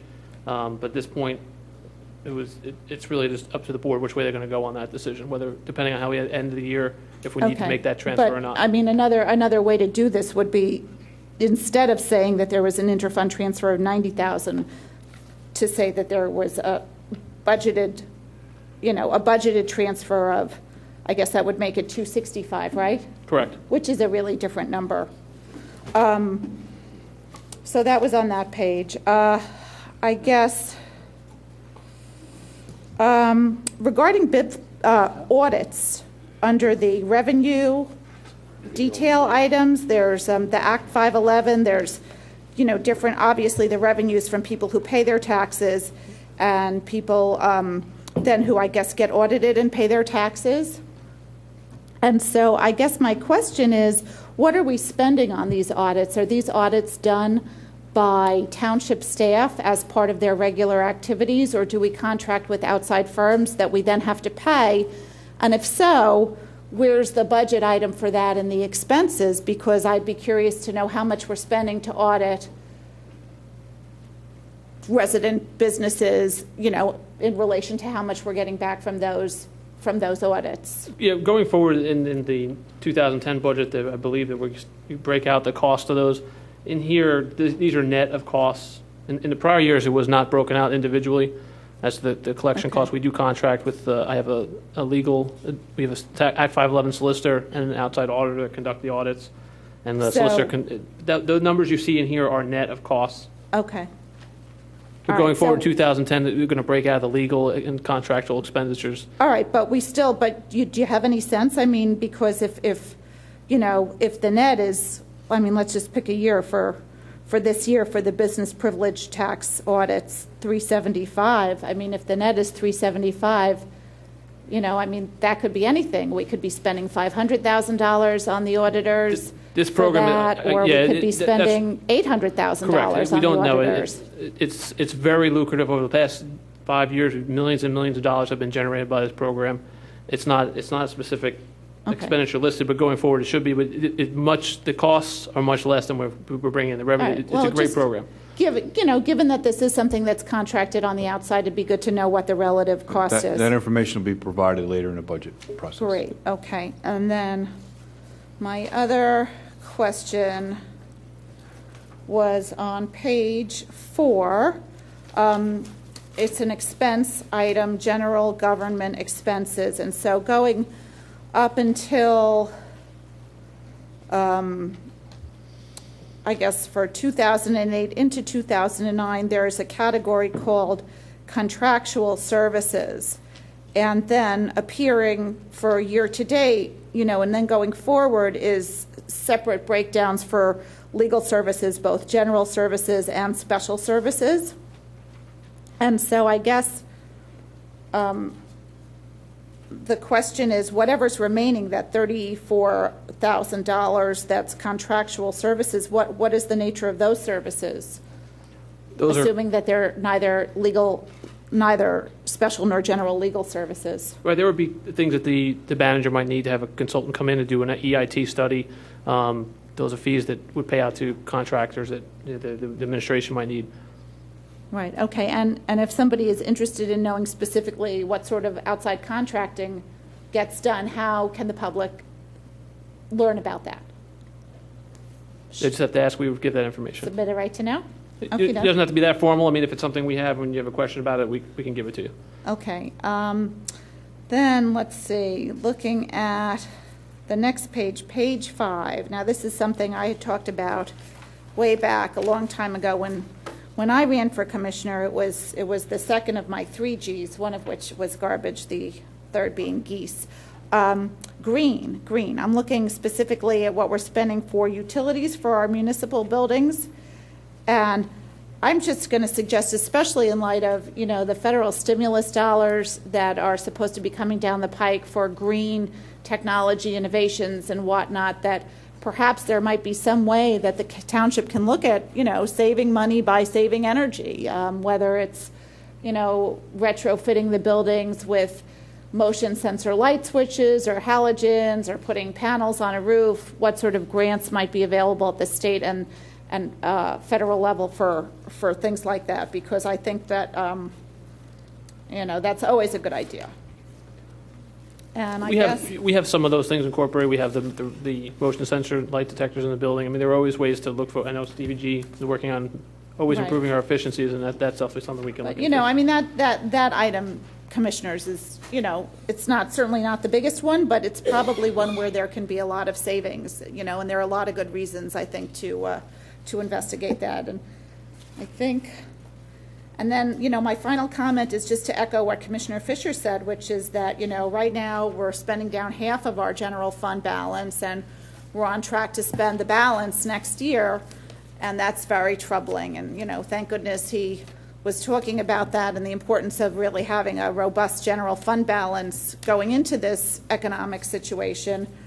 But I urge you all to, look for significant ways to cut our spending, because the revenue piece is not, doesn't appear to be changing significantly. And while it's important, to have a fair process that puts everyone in the township on notice, as I know Mr. Granger, sort of explained in terms of this garbage timeline, it's also important to act, expeditiously when those opportunities present themselves. And I urge you all to take advantage of those when they present themselves. Thank you very much. And just so you know, Radnor has trash. We don't have garbage.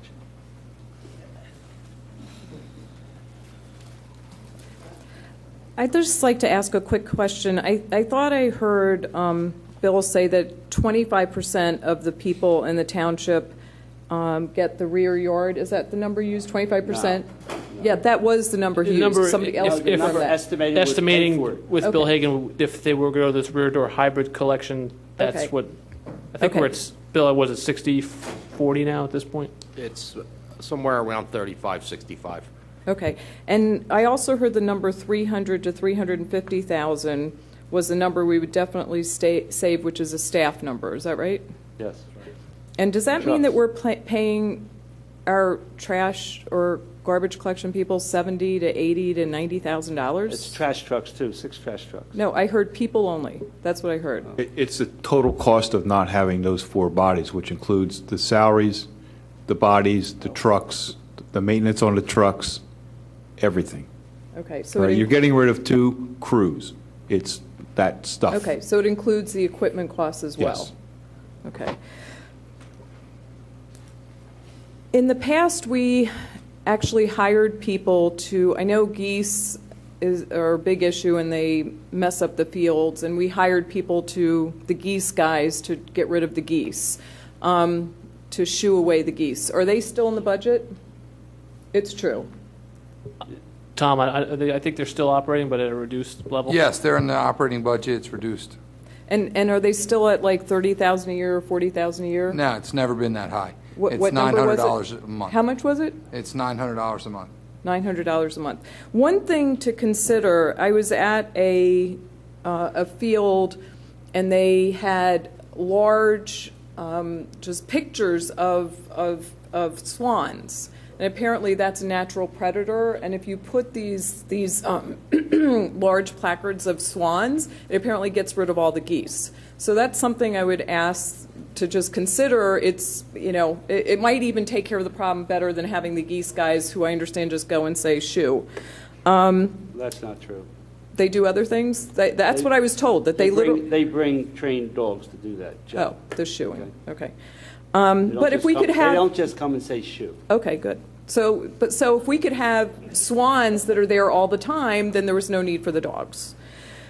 The last issue is that I would reiterate what Ms. Edbrell said about acting quickly. I think it's a shame that we have to wait till October to finish this trash conversation.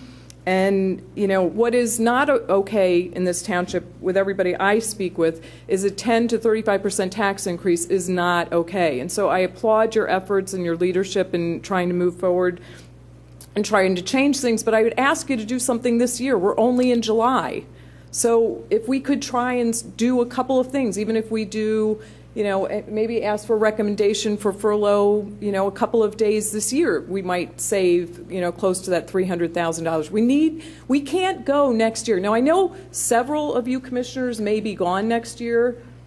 Maybe more than half of you may be gone next year. And that's going to leave the people who are left behind to deal with all of this really unpleasant garbage, to use that metaphor. And I would really ask you to please not wait until next year, to do something now and not leave the poor people holding the bag.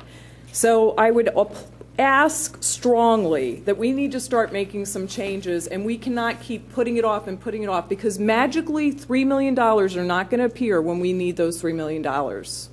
Thank you.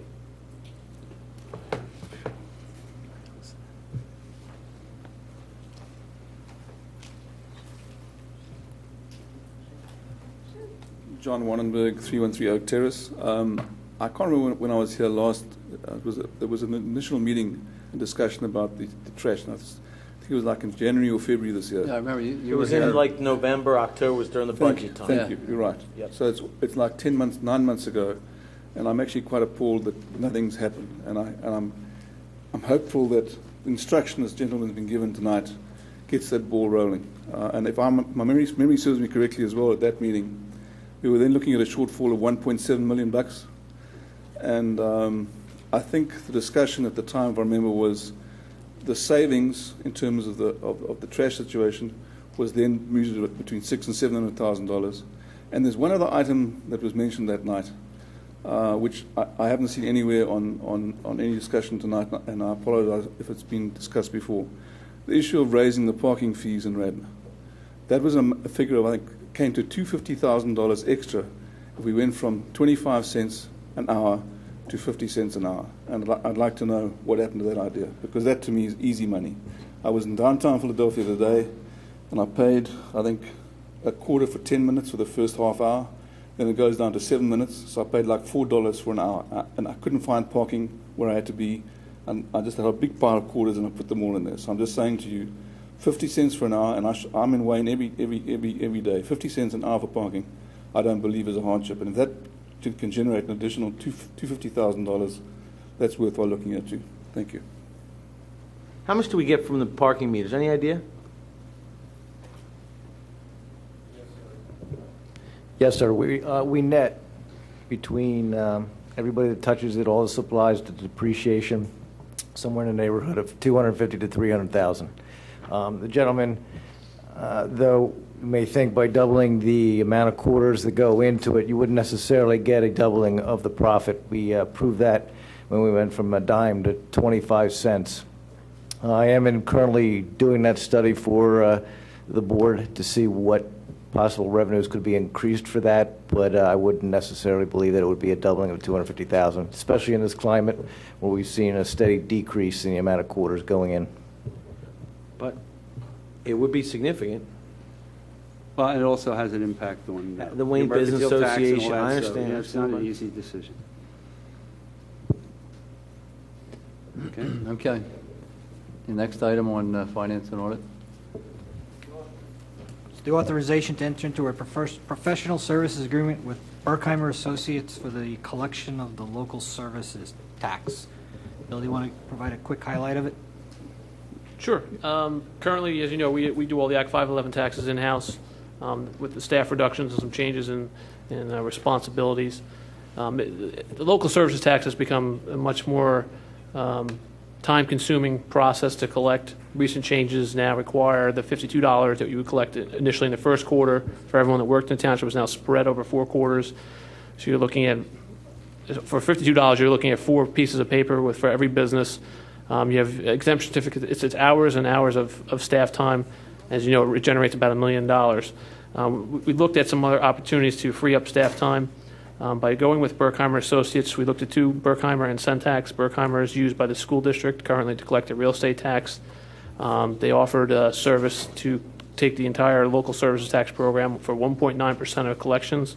So there's an incentive for them to continue to collect it at a high rate, because the more they collect, the more they retain in fee.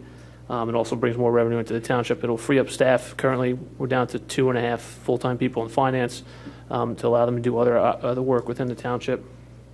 It's a good program. In the memo that Amy had put together before she left, she mentioned a 3-year contract. That's a standard contract with Berkheimer, but they're open to negotiations. I would like to move forward with my tax team, if we decide to go that way tonight, to look at perhaps a 1 year with an option of picking up 2, allow us to negotiate with Berkheimer going forward. So we'll have a 1-year assessment of where we are with it. If we like the program, we'll continue it again for an option of 2 more years. Okay, the nuts and bolts, though, of your analysis are that we save money by contracting out the service instead of staffing up with a full-time position that has time allocated to this service. Absolutely. The old way was flat 52, whatever quarter you worked in, you'd have that money in the first quarter, only if you add a new employee, second, third, and fourth, it would be additional paperwork. Now that $52 for one person is spread over the entire year of 4-quarter reportings. It requires much more tracking and a lot of time to spend to collect that tax. Bill, have we ever considered having the remittance of this tax online? I mean, I remit in my business to the state, to the city, to the federal. I spend a lot of time remitting taxes online. And something like this, wouldn't we save a lot of money if we just allowed people to, you could pay by credit card? There's a cost to that. They'd have to pay additional fee on top of the 52. And there's also, you're still going to have the staff time to track. I mean, Villanova has 3,900 employees. Every one of those individuals has to be tracked and put in. It's a very difficult process. I mean, even if by offering online, you're not saving the staff time. Okay, I don't know if I agree with that. Sorry. I file summary reports in writing. It takes me a lot of time to do that. If I could do that online, it would be a lot easier. I do it with the state. I want to, unemployment compensation, whatever it is, you file those reports online. And if it's a large organization, they file by electronic transmittal. We don't charge an additional fee. We're going to be outsourcing this. We're not charging an additional fee. Oh, if we were to outsource it, yeah, Berkheimer would take would do the whole thing. There would no other than remitting us a weekly payment. Yeah, but I guess what I'm saying is the cost to us is $24,000, and we don't pass that cost along to the LST payer. I don't think we're allowed to do that. Nope. So the question is, could we look at the cost of setting up an online remittance system? And I imagine it's probably about $24,000 a year, but it's just something we may want to look at. The problem here is the software you'd need to do it, because the employer is not paying the taxes. The employer is the pass-through. I understand. The employee is the one who's paying the taxes. So but the employer is responsible to collect the tax and remit it. Yes. Okay, so the employer is charged with the responsibility of withholding the tax from the paychecks. Yes. And then submitting that tax on a quarterly basis. That's correct. Okay. So again, I'm a little concerned because we're trying to save money, but yet we're going to spend $24,000 more to do something that staff's already doing. I understand that the paradigm's changed. We're doing quarterly versus annual. I went through this in my own business where we have to pay every quarter now. It's a lot more paperwork, a lot more work. It's got a processing cost, I guess, on your end. But could we look at, paying taxes online? I just think this is something we've talked about. I mean, I just feel like we're leaving a lot of money on the table by not doing it. So, all right, we can look at it. But please. Aren't the employers doing this electronically already? Aren't they wiring you the money? No. They're sending you a check? Mm-hmm. No. I move the authorization. Second. All those in favor? Aye.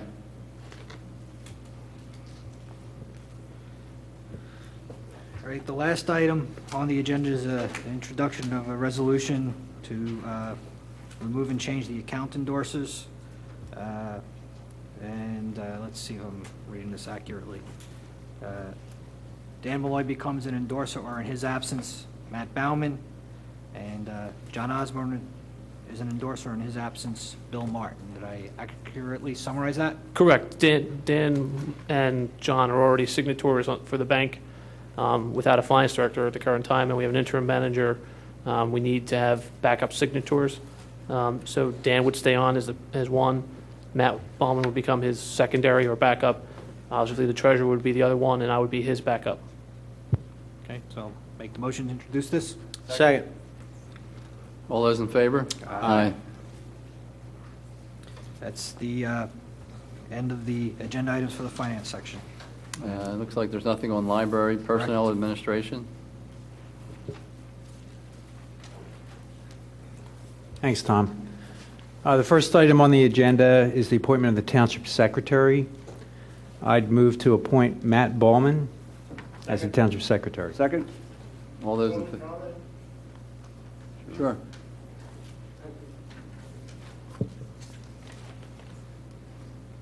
Hi, my name is Jim Schneller. I'm concerned that there have been a number of departures of township employees. I hope this is a good time to raise the fact that there's been nothing released by the township, and there's nothing in the press either about why 4 or more employees have left the employ of the township. And they're very significant employees, and we've been told nothing. And I don't want to put any taint on what is probably a valid appointment. But I think that all the residents want to know what's going on, and I think we deserve transparency. I think it'd be a wonderful time, even if it's difficult, to relate the facts of these matters to the public. I personally harbor suspicions that it's related to the investigation that's gone on in some way or another, in the audit, or the forensic audit, and I hope it'll all be brought to light soon. I guess I should ask for an answer. Is there anything that we could be informed of today or tonight? We've already spoken publicly about the personnel decisions. There was an article in the newspaper about it 2 or 3 weeks ago. They were all related to the financial issues that we're dealing with and that we've been dealing with. And that's it. It certainly seems to me that because these people are in a higher position, that it's got to be more than coincidence that they've all left. And I would personally propose that the reasons may certainly be available to the public. Would a right-to-know request be appropriate? You can file a right-to-know request if you want, and you can also talk to anybody that you want who no longer works here. But at this point, the only thing that's on the agenda is a motion to appoint Mr. Bauman as Township Secretary, and your public comment should be directed to that. But do we know? Could I ask? Was the former secretary terminated, or did she leave on her own accord? No, I don't know if I'm going to comment on that I mean, publicly. all the reasons for the, No, that's the township manager. I mean, the staff that have left, it was for economic reasons. That's been discussed in the past. Well, I find that's hard to believe. Well, that's the truth. Which part? The economic part, or it's all I you're don't want to talking about? start. I don't want to claim that I know anything, or that I would, or to waste the time of the public and the board. But I think it has to come out somehow or other, and I hope maybe I could initiate that the investigation or investigations that are still proceeding would include at least some instruction to the investigators that they prepare some kind of at least summarization for the public Thank you. Oh, could I ask, is there any investigation currently going on as to any facet of administration under Mr. Bayshore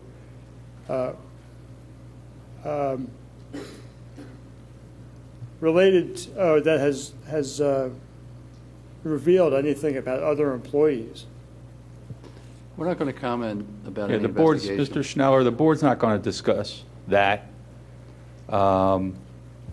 Any investigation that's ongoing, any investigation that's occurred in the past, the district attorney's looking into certain aspects. That's a question you can direct to that office. Thank you.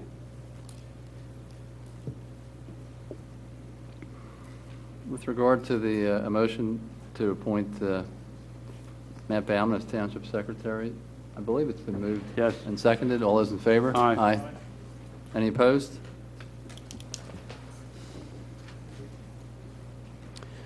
Next up is a review of two T-Mobile applications for pole-top wireless communication devices. And I guess my question is this really under personnel administration, or should have this been community development? But in any case, it's on the agenda. I guess, do we want to hear any comment from John Granger on this issue? And is the applicant here? I would defer to Steve G. on this.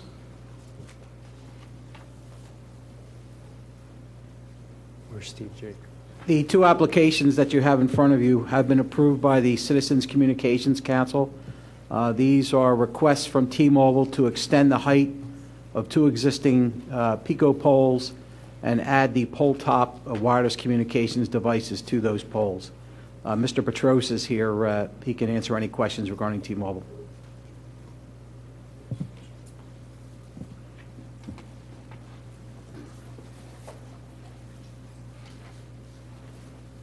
Good evening. As was indicated, there are actually two T-Mobile applications that are similar under item K on the agenda. The first thing I would like to do is request that the board defer action on the second of those two. That's 452 South Roberts Road. I have some issues I would like to discuss with my client about that particular application, so I would ask that the board take no action on that one this evening. Okay. With respect to the other location, which is at Bryn Mawr Avenue, east of Malin Road, as Mr. Giancristofaro indicated, we did go to the Citizens Communications Council, and they did recommend approval of the application for use permit.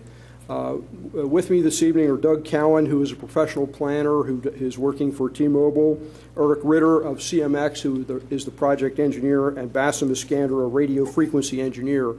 What is proposed is to install a wireless communications facility within the right-of-way of Bryn Mawr Avenue, I would say roughly 100 yards east of Malin Road. And it's on the south side of Bryn Mawr Avenue. It's similar to a previous application that's been approved. What is proposed is the replacement of a 24-foot guy pole with a 74-foot wood utility pole. All of the equipment would be located on the pole, including the antennas at the top, which are the flush-mounted type antennas, the same as we had before, that are right up against the pole. The equipment cabinets are on the pole, and there's a coaxial cable, and everything is painted brown to match the color of the wood pole. There's nothing at all proposed to be located on the ground. This is actually a guy pole that is being replaced, and the issue, we may have talked about it previously, is that the typical Pico poles range in size all over the ballpark, but the ones that are supporting the electric wires tend to be the taller ones. There are some on 252 near the new Episcopal Academy campus that are about 85 feet tall. And the issue is, it's a safety issue with Pico, where they've encouraged us to locate on the guy poles as opposed to on anything that's a 34 kV line or higher. We can only go on 13 kV lines or lower. So that's why we've been looking for the guy poles. The Township Ordinance in Section 280-165 allows this use in the in the right-of-way, when it's in the right-of-way. There's one set of standards for wireless communications facilities in the right-of-way and a whole other set of standards for those that are not located in the right-of-way. We filed this application on March 31st, 2009, and provided all the supporting material that's required by the ordinance. It's copies of the FCC license, a copy of a radio frequency report, copies of an insurance certificate naming the township as an additional insured, the site plans, and everything else that's required by the ordinance. We appeared before the Citizens Communications Council on April 15th, 2009, and again on June 17th, 2009, at which time the council unanimously recommended approval of the application for a use permit. That's really all it is an application for a use permit. Typically, those are issued by the zoning officer. Sort of an informal practice has been established where we go first to the Communications Council, and then we come to the Board of Commissioners. There's some amendments being proposed right now to the wireless ordinance, and I think going to codify that procedure. And basically, that's it. That's pretty much the application. The reason for it, obviously, is the same reason that we always put these facilities up, is that there's a gap, a significant gap in coverage in the area that we are attempting to cover with the facilities. And that's pretty much the application. If the board has questions, I'll be happy to answer any questions. I have one right out of the chute, Don. Sure. We have plenty of cellular uses in this township. Other than the one at Radnor Valley, I can't think of another. There's not a pole in Radnor that's 80 feet. Okay? And this one seems to be double the size of a regular pole to me. This one is 72 feet. Okay. This one's 72. 72. Yeah, actually, it says right. 80 something on what I'm reading here. The other one okay? was, the one we were continuing was 82 feet. I mean, We're not doing that one, we're doing the other one. all right, 70. Right. Okay, it's still double a telephone pole. And now, and I'm trying to find on this map where on Bryn Avenue, like whose yard is this going in? That's my next question. I can show you that. It's about, it's probably going to be 15 feet, maybe a little bit more taller than the telephone pole directly across the street from it. In fact, I have a photo simulation that I can put up to show you the appearance, and you can see the relative heights of the two. So we have a 55-foot telephone pole across the street? I'm not sure the exact height of it. The ones on 252 that you referred to? Right. There isn't a pole in Radnor that's the size of those. Those are running down Route 252. Right. How that happened, I have no idea. But there are a lot of 60-foot poles in Radnor, 57, 60-foot poles in Radnor. I'm not sure what the... Dan, do we have a lot of 60-foot poles in Radnor?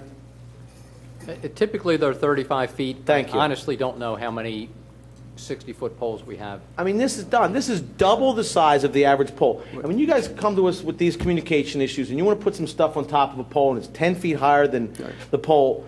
I understand, and I understand the need for communication. Everyone wants their laptops and their BlackBerries and their high-speed internet access and all that stuff that we need to help provide, and I understand all that.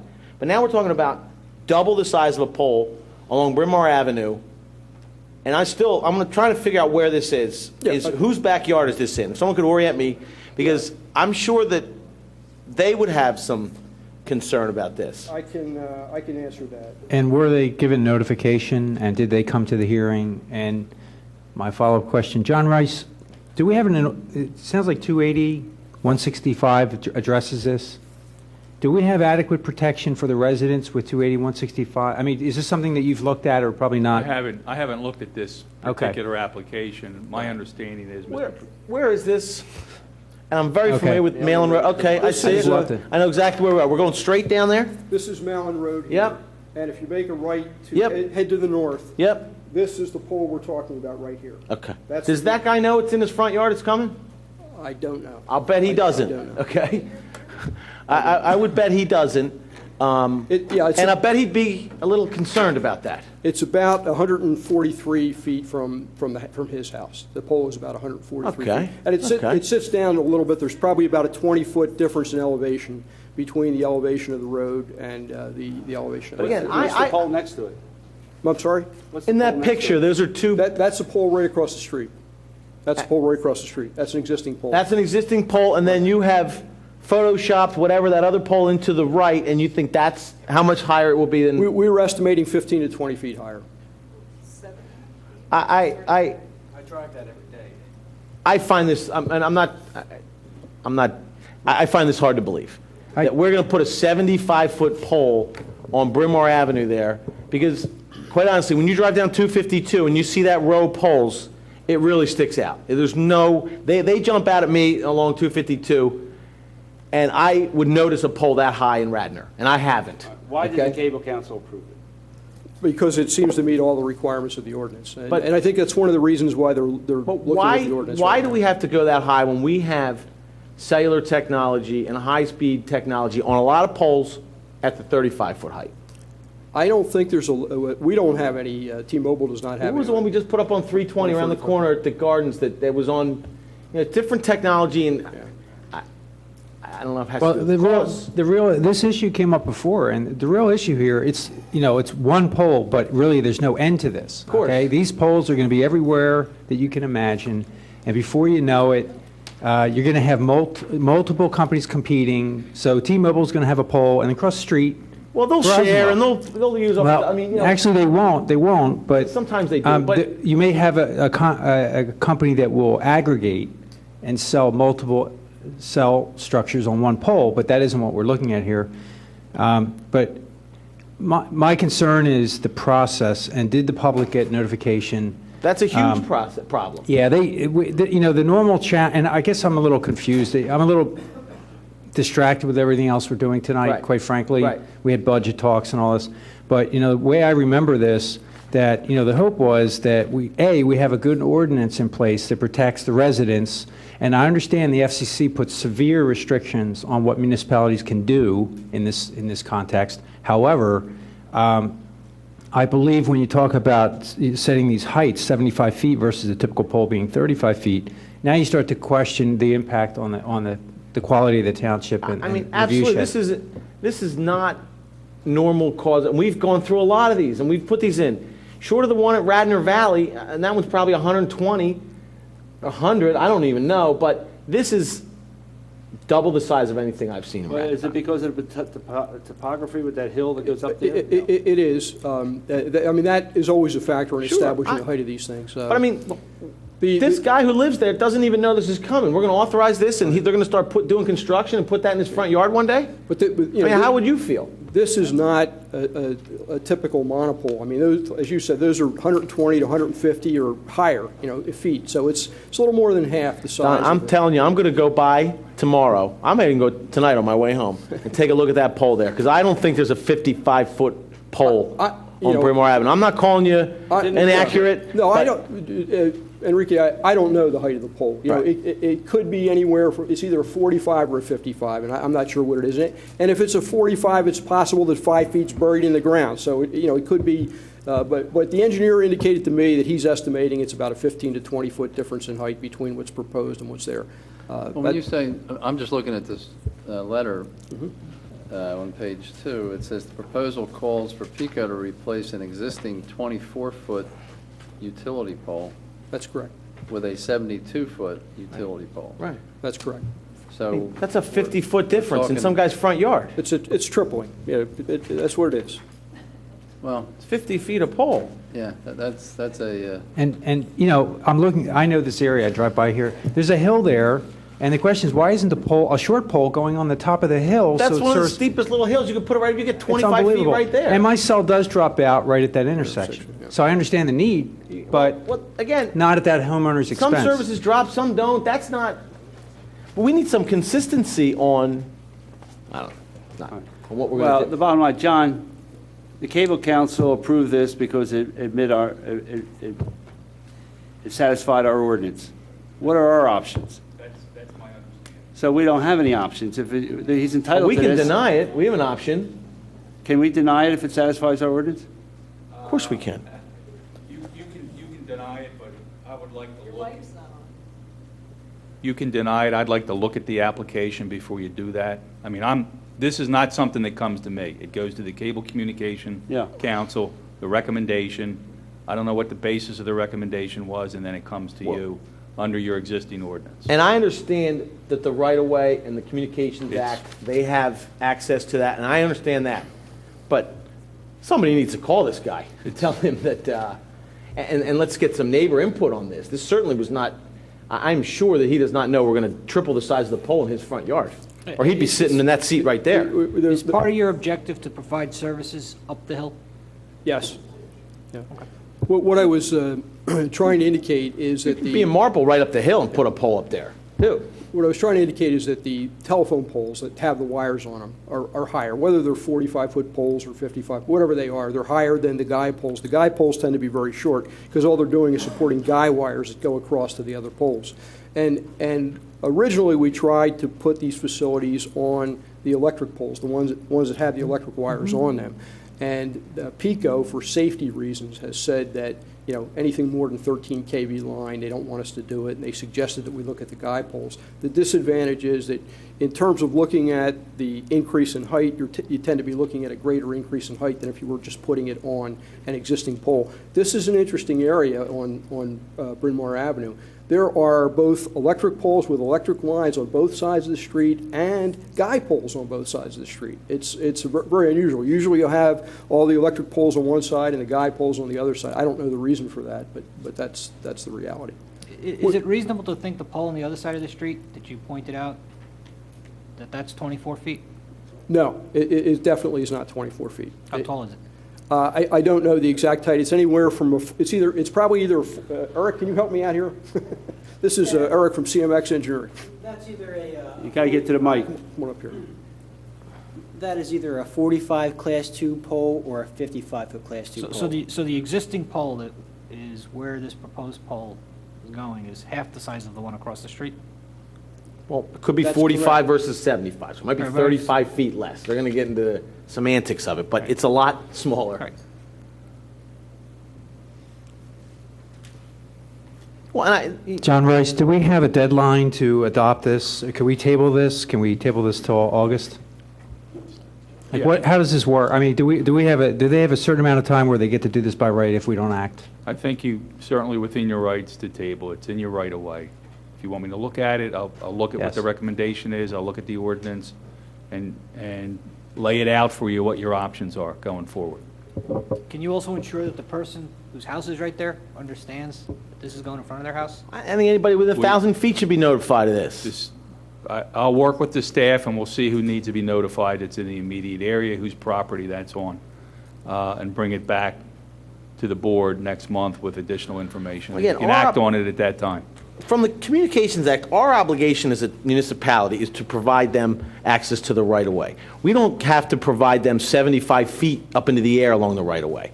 You know, and they have other options, quite frankly, that they could use that might cost them more money, that might not want to do, that might require more engineering, but we have to provide them access to the right-of-way, but not unlimited height within our right-of-way. And we should really think about the ordinance and our own laws as far as, because this is the first time we've ever seen anything like this. We've been at 35 feet, little attachment, 10 feet on top, right on 320. We've done this a couple times, and I have no problem with that. That's fine.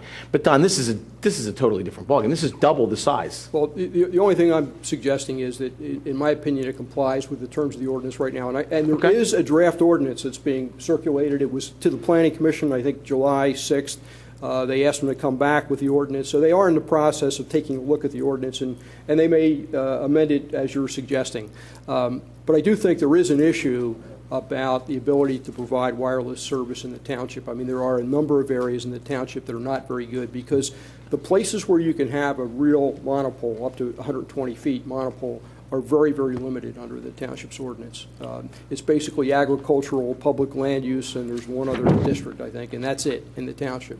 Now, in the downtown Wayne area, there's some very tall buildings. You could put facilities on top of the buildings. I was involved in the Radnor Valley Country Club. Right. One time there was a proposal on some of the township parks. But that's my point. I mean, T-Mobile could go to Radnor Valley's provider who owns that pole and see if you can get a piece of that, but they might not want to because it may cost them more money. No, they're on that pole. They're on that pole. Okay. They're on that pole. You go further down the Blue Route and put this along the right away the Blue Route, and it's not in some guy's front yard, and it's there's other options is what I'm saying. This one doesn't look good to me. I hear what you're saying, Right. but the Blue Route would not cover the area that we're trying to cover with this application. Again, I'll say it again. You could go around the corner up on the hill, in Newtown Township, and you'll be higher than that with a 35-foot pole. Much higher. Yeah. Well, you have to look at the ordinance and what the ordinance allows, and that's what we did. We just looked at the ordinance and what the ordinance took us. And I understand they're looking to amend that. So I'm going to make a motion that we table or deny, whatever you want to do. Motion to table and direct John Rice to look into this issue and report back to the board. And John, we need to notify the people who live there. Do we have a second? All those in favor? Aye. Any opposed? Okay.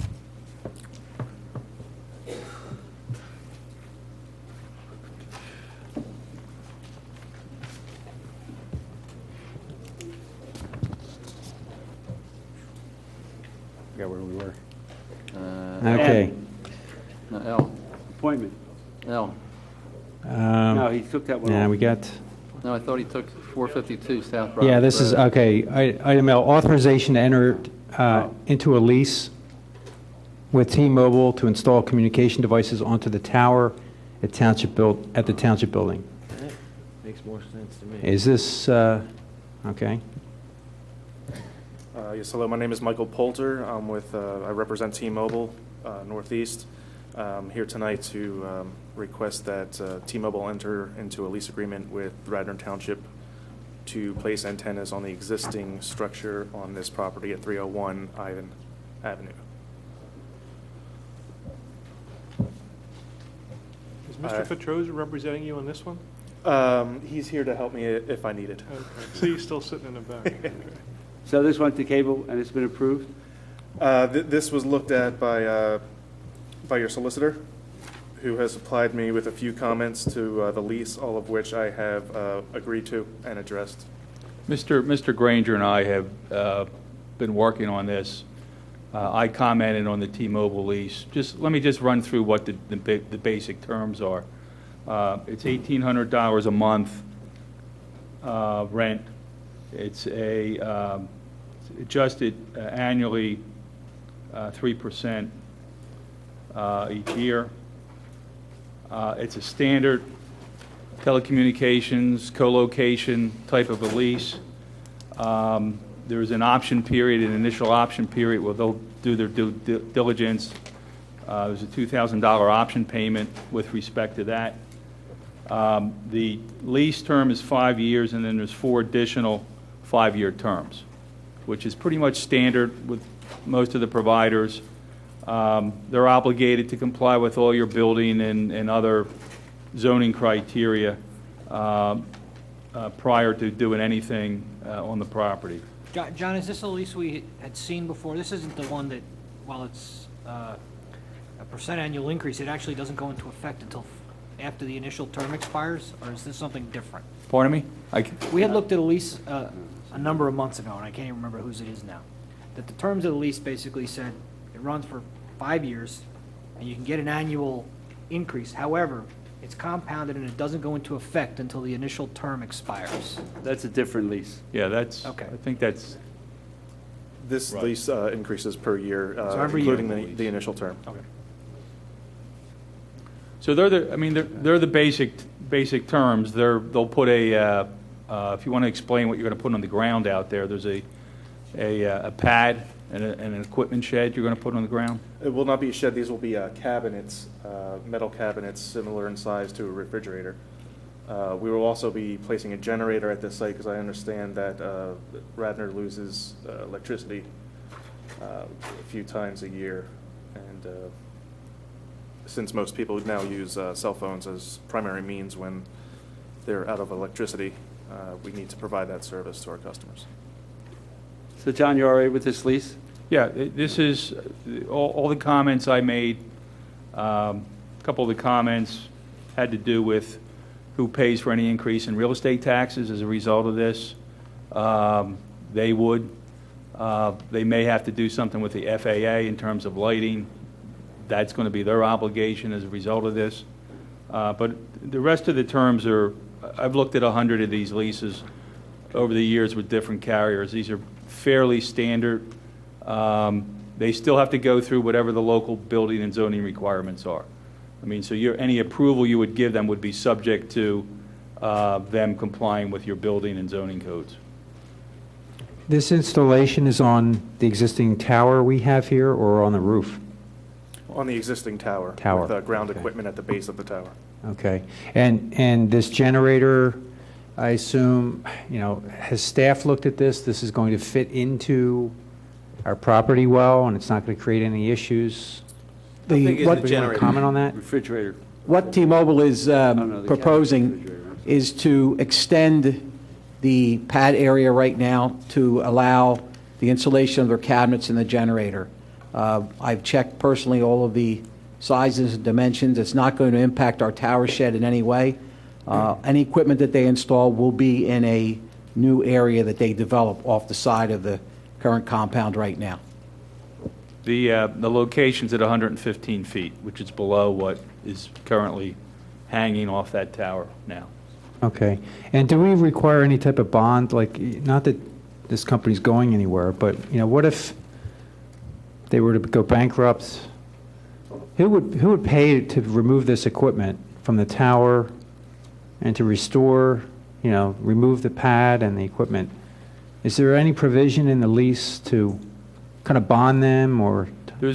John, there's nothing in the lease, although that's something that's fairly common. I don't know whether your existing regulations have required that in the past. That's certainly something that I'm assuming T-Mobile would be willing to do, because that's not an uncommon requirement in municipalities. That's correct. A bond to guarantee the removal of this in the event that T-Mobile goes away or merges with somebody else down And the road. sometimes that's, sometimes that's a condition of approval and zoning as well, to make sure we're. Okay, I'd like to see that in there. Just wanted to say, it's generally more of a concern when you're building a new tower. I mean, there's an existing tower there, so we're just talking about attaching antennas to the existing tower, so. Right, but we would have to pay tens of thousands of dollars to send someone up that tower to take that antenna off.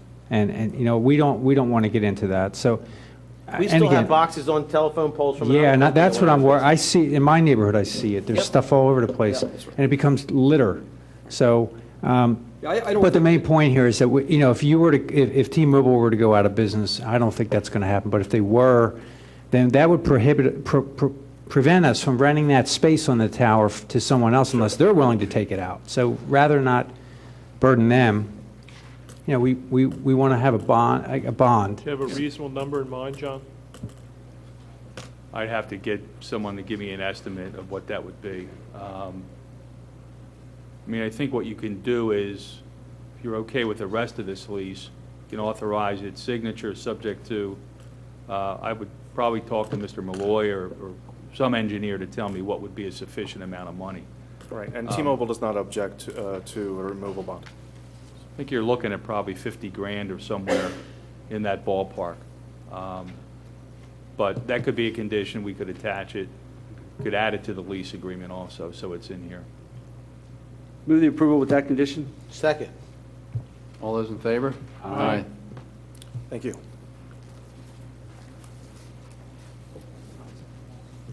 No, that's the one.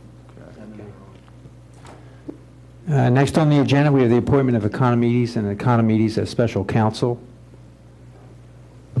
Is this John Rice? Is this John Rice's comment, or? I can address this. There are some cases that had been handled by the prior solicitor that I did not enter my appearance on. There were a couple conflict cases, and there were other cases that were further on in the process that Mr. Blake continued to handle. In my discussion with the board, I think the decision has been made to move those matters to local counsel and to have someone locally who would handle any other conflict or similar types of matters. So you have a proposal and a fee proposal from Mr. Economides involving basically 5 cases.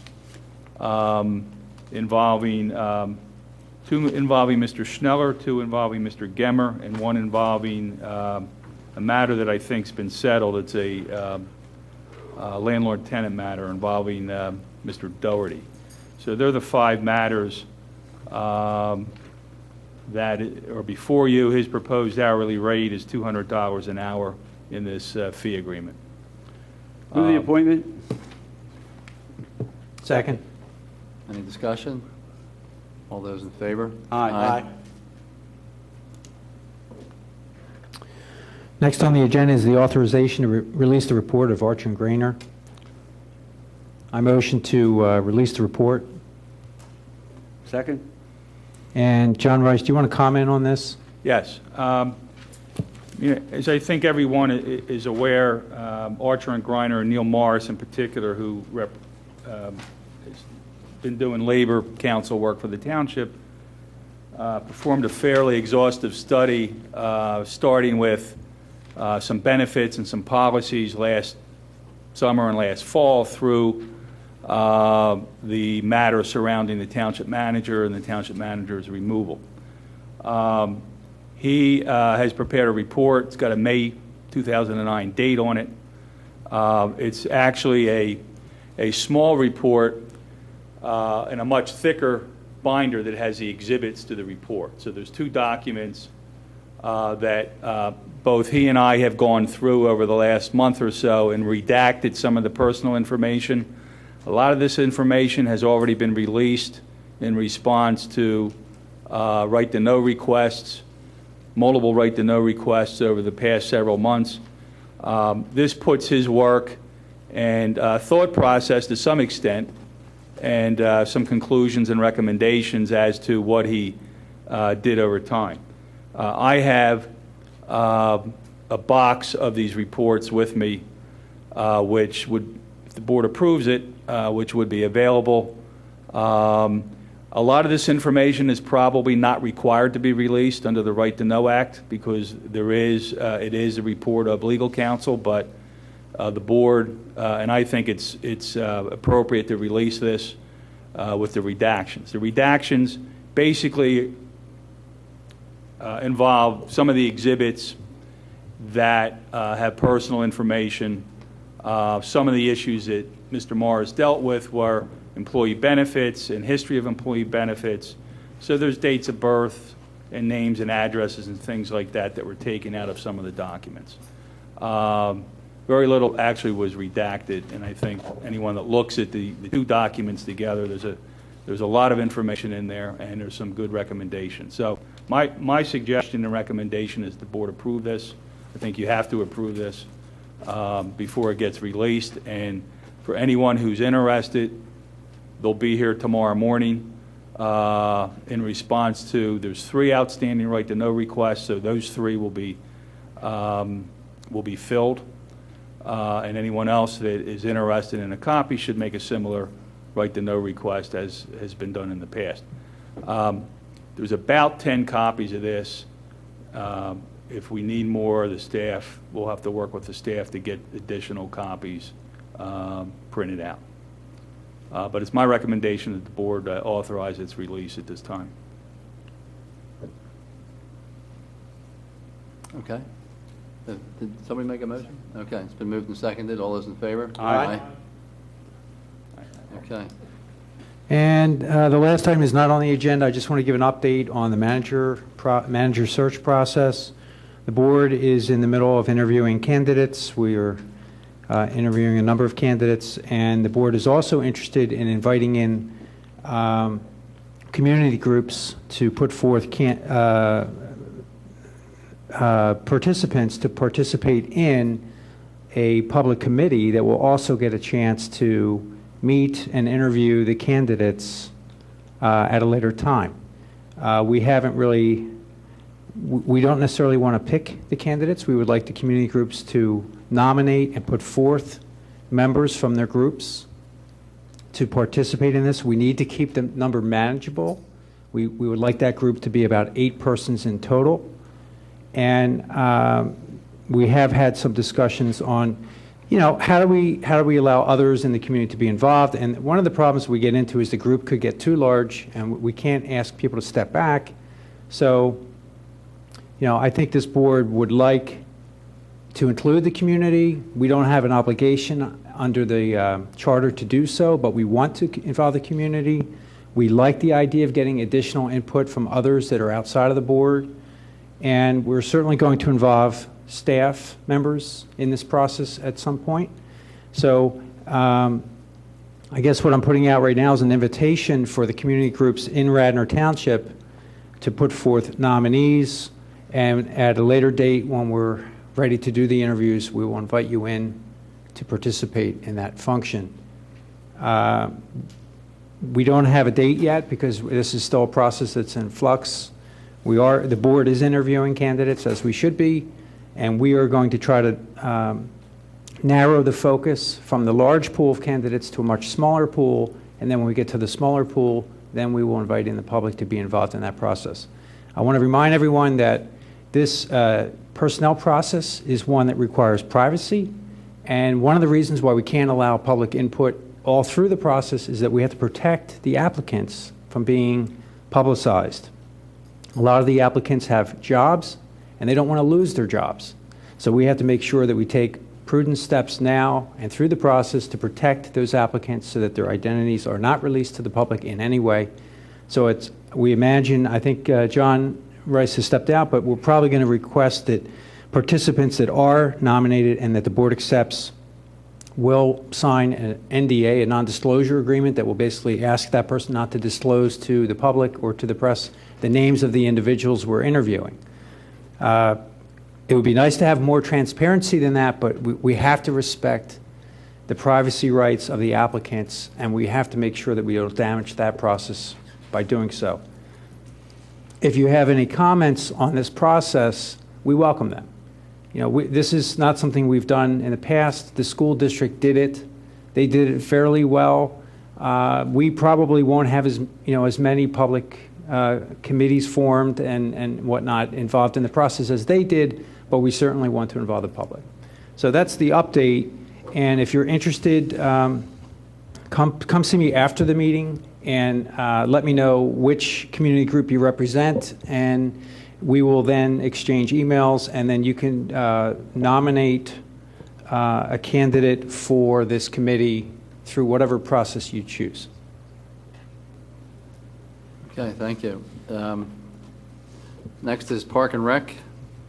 Two things on the agenda. The first is the Radnor Trail Extension Concept.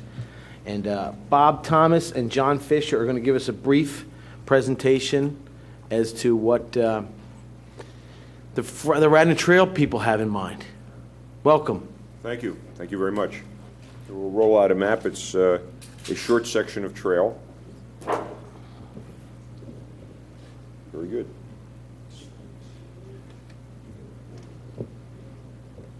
And the trail currently ends right here at Radnor Chester Road. Can everyone hear? Yep. Yep. Yeah, and what we're looking to do is to extend the trail on the P&W right-of-way down to the Blue Route, and then go through Martha Brown's Woods, and then come around Iden Creek Road, and get an easement through this property, and get down to Iden Village, and eventually get underneath the Blue Route, either using the large deer tunnel that's there, or a route along Conestoga Road. We've done a quick letter report based upon a site visit with the Trail Committee and Parks and Recreation. The next steps to get ready for funding, should this go forward, would be a more detailed feasibility study. And the information is in the packet you received, involving schematic design, cost estimating, meeting with property owners, maintenance, management figures. So you had a full picture also, so the funding sources that would come up with construction dollars would have a clear idea as well of what they call a master site plan. That would be something that the Department of Conservation and Natural Resources would look at in funding. One of the most important things, though, would be dealing with the largest property owner almost immediately, and that's PennDOT. They hold the right-of-way, and of course they have the lands here along the Blue Route. Before you can really submit a successful application, you have to show that you have the cooperation on the part of the landowners. So our recommendation would be to authorize Parks and Recreation, and we've given a figure for our time, to begin negotiations with PennDOT now, so that the next major round of funding from the state, the applications are due in April of 2010. Dealing with PennDOT takes time, so that this could be advanced to them and their questions answered, and hopefully get their cooperation. One of the things, probably the most important thing that we would look at is getting a safe crossing here at Radnor Chester Road. We've looked at both one option in our letter report of enhanced grade crossing and also at the cost of going underneath Radnor Chester Road using a culvert. And that, of course, would be looked at in more detail in a detailed feasibility study. Thank you. John, do you have something you want to? Just briefly, I'm here tonight as the spokesperson for the Friends of Radnor Trails. Fort enthusiastically endorses the extension of the trail across Radnor Chester Road into Martha Brown's Woods. On this past Trails Day a month ago, we set up 2 tents as our event on the trail, and in a few hours we collected over 200 signatures from your constituents supporting this extension.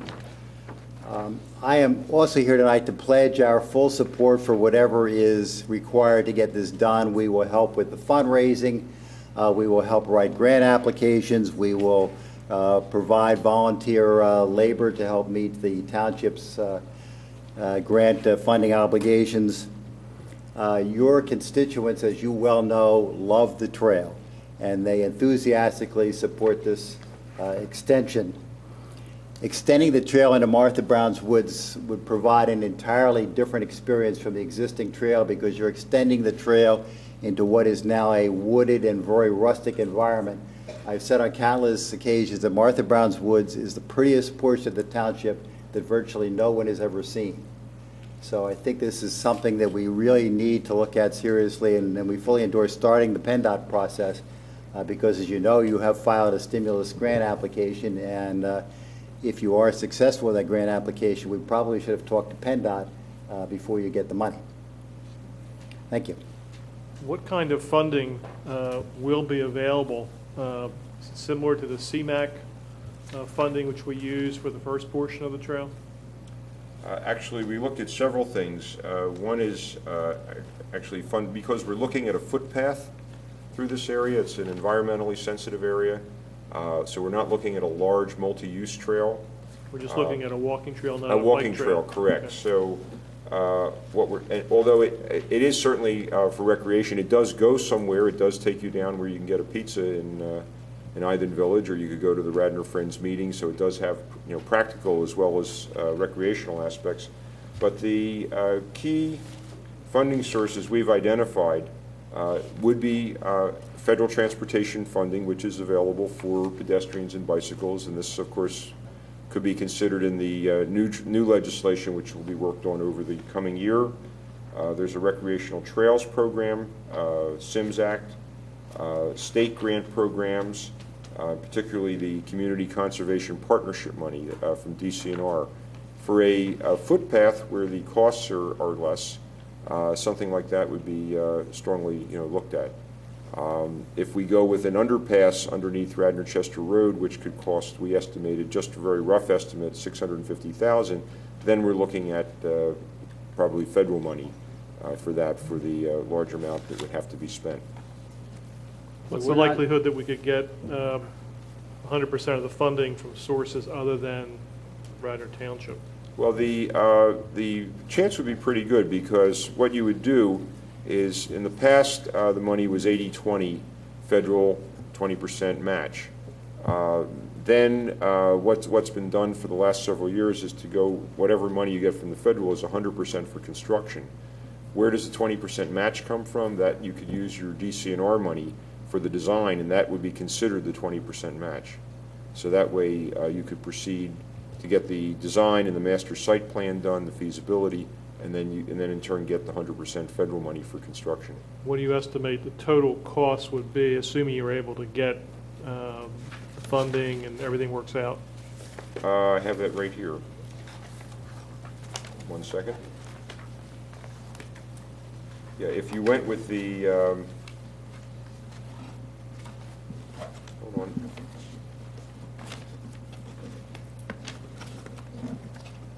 We had 2 options in our report. One was with a grade crossing. Here we are, right here. And one was with the underpass. The footpath from Radnor Chester down to Martha Brown's Woods and Ivan. We estimated that at about $211,000. The improved grade crossing with markings and perhaps signals and so forth, about $50,000. The total would be $261, say $260. But if you went with a box culvert and ramps going underneath Radnor Chester Road, that would add $650,000. That would bring you up to about $860. Now, you're not going to extend the trail, you're just going to put a footpath on the old P&W line on the other side of Radnor Chester Road? Well, the trail would be extended as a footpath. Why wouldn't it be extended as a trail? The reason, as a wide multi-use trail. Just complete the rest of Martha Brown's Woods exactly like the rest of the trail looks. Well, when you get to the end here, Bill, then you're dropping down and going through a very hilly, environmentally sensitive area. We don't want to do a lot of grading. I understand that, but the portion of the This trail portion here? that's a railroad bed, why don't we try and make that, extend the trail? That's something that we would look at in the feasibility study. I think what we were asked to do after we had a couple meetings and whatnot, well, let's keep it to a footpath for now since we're not connecting. Ultimately, the other connections would be possible, in which case you'd certainly want to look at pedestrian bicycle. People said, well, gee, what would it take to build a bridge or a culvert underneath or over the Blue Route? That's been done, on the East Coast Greenway down in Maryland, over big highways. But for the moment, they said, first step, let's look at a footpath. Certainly, you have the rail bed there, it's a two-track rail bed as elsewhere, and it could certainly be widened. That was the only reason. Now, certainly in feasibility, we finished this report at the end of last year, and doing feasibility, you could certainly take a look at that. It would seem to me that it might make sense to have a bike trail from Radnor Chester, might make sense to have a bike trail from Radnor Chester Road down to the Leeming property, which we purchased a number of years back in anticipation of a trail extension. But then beyond there, I think because of the steepness, keep it as a walking trail. Just my thoughts. Well, there's no steepness till you get to the end of the trail. Right. So right there where that line starts to go south, that's where you could end the trail. Right. That's what he said. No, he said stop at Leeming, which is halfway. Well, Leeming's a little bit of the way up, but whatever. Okay. The other issue. Let me just say, this is not to say that you could not grade. Look, the land's been graded and an interstate highway's been built there, so we certainly know how to grade and put in a trail and meet environmental requirements. It's just that there'd be a lot of cost at the time. And the thought was that, if we tried to bite off, just in the letter report that we finished, if you try to bite off too much, then you're not going to get funded for that. If you start with this and it's successful, but certainly that one option that we would look at in a detailed feasibility study would be, well, then at least extend the multi-use trail down where it is on the rail bed where it'd be easy to do. But it certainly wouldn't make any sense to do that unless you put the tunnel underneath Radnor Chester Road. That's right. Yeah. That's right. Now, the other issue is when you take a little jog off the road there, you're onto private property. That's correct. I know that when that property was before us for land development or subdivision, that we inquired of the owner if he would provide us with an easement in anticipation of extending the trail, and he flat out said no. So what do we do there? Well, I think we revisit the question, but I think the first issue we need to do is to engineer it and figure out what the route is. And then once we've determined what the route is, I think we go back to Scardino and raise the question again. I understand that he's possibly more willing to do it now than he was a few years back, but I don't know that. We haven't talked to him. But we need to engineer it first and know exactly where we're going to go. Would this footpath be suitable for mountain biking? It's like the Wissahickon is? Or is it too steep? Would it involve stairs? He said it's sensitive, that's why he doesn't want bikes on there, it's just pedestrians. No, I'm just asking. I'm trying to think, because I'm looking at utility, though, because a lot of the trails in this region have dual use. I was just mountain biking on Sunday in Fairmount Park, and parts of it are steep. I think the other thing that would be important in the number that we came up with is if you do that, then you have to do a lot more with water bars and other conservation measures so that my bike won't tear it up. All right. The other issue is if it's not that wide, this would be an area where there's a lot of walking. There's a lot of wildlife there. You'd have to, one of the things that should be looked at in a detailed feasibility study is what's the desired use? What's the experience that people expect? Could it be done? Certainly. I mean, if you can mountain bike through the Rockies, you can certainly get through here. The question is just what do you end up with? What is it an experience where there are mostly people walking, or is it also in terms of mountain biking? It's just not that long a route. I think that if I were going out, I would want to go to the Wissahickon or Fairmount Park or somewhere else nearby where you could spend more than 10 minutes getting from one end to the other. John, did I overinterpret your comment? It says here the feasibility study will cost in the range of $15,000 to $20,000. I made the assumption you were asking us to fund that, but then you made a couple of comments that you would do fundraising and other things. Yeah, no, we're not asking you to fund that tonight. No, what we're asking, really, the ask tonight is that you authorize the staff to begin a dialogue with PennDOT. I think that's the first step. In terms of the fundraising, we certainly would assist with the DCNR application. DCNR does provide funding for the planning of trails, and that's, I think, is a spring deadline. Is April. So all you're asking for from us tonight is authorization for people to put time and effort in. Right. John, how extensive is the request to PennDOT? Are we talking about a simple application that we need to fill out, or is it pretty extensive? Well, no, I think you have to negotiate the right-of-way with them. I mean, they own this right-of-way, so we need to get a lease or something else. We also, I think, need to get a lease or something over the property next to Leeming, because there is no direct access from Leeming to the trail. There's a gap in there somewhere? Beg pardon? There's a problem in there somewhere? Leeming is in here. Lean back a little. PennDOT owns this parcel right here, and there's a private ownership here. So this house here separates the Leeming tract from the trail. Right. So you need to have access through this parcel which PennDOT owns. To access Leeming? No, if you're going to use Leeming as parking. Right, to access Leeming directly. Exactly. Right, okay. Right, Radnor Chester Road being a PennDOT highway as well as the right-of-way, there would be, I would say, at least 6 or 7 meetings with PennDOT, just going over safety, mobilization, maintenance and protection of traffic, even just to get a conceptual approval. But I think what's important is that if the Friends of Radnor, working with the Township, were in a position to submit a DCNR application in April, having had that dialogue now is critical. Yeah, because if you don't, then the application goes to the bottom of the pile. Okay. And John, I guess you'd be the one to start the conversations, okay? Right? Normally be our solicitor, right? With PennDOT. With PennDOT, yes. All right. We got a good history with PennDOT. They spent $2.6 million building the other trail. Yep. So. Well, we'd love to have to spend another $2.6 million. We're 1-0 with them. Yeah. So you basically need a indication of support from the board? Right. Yeah. All those in favor of authorizing I'll the move. staff, say aye. Aye. Thank you. Thanks for your effort, gentlemen. Good. Second thing on the agenda, Mr. Januzak is back to see us with a Village Cottage update and a request to modify the existing lease.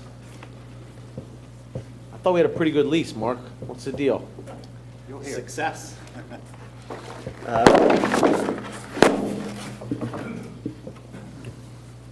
Good evening, gentlemen. Mark Janusek. Good to see you again. The last time I was here was back in March. How time flies. And I think that many of you have probably seen the various publicity that we've received in local publications that have given you some of the updates, but I'll brief you on exactly where we are.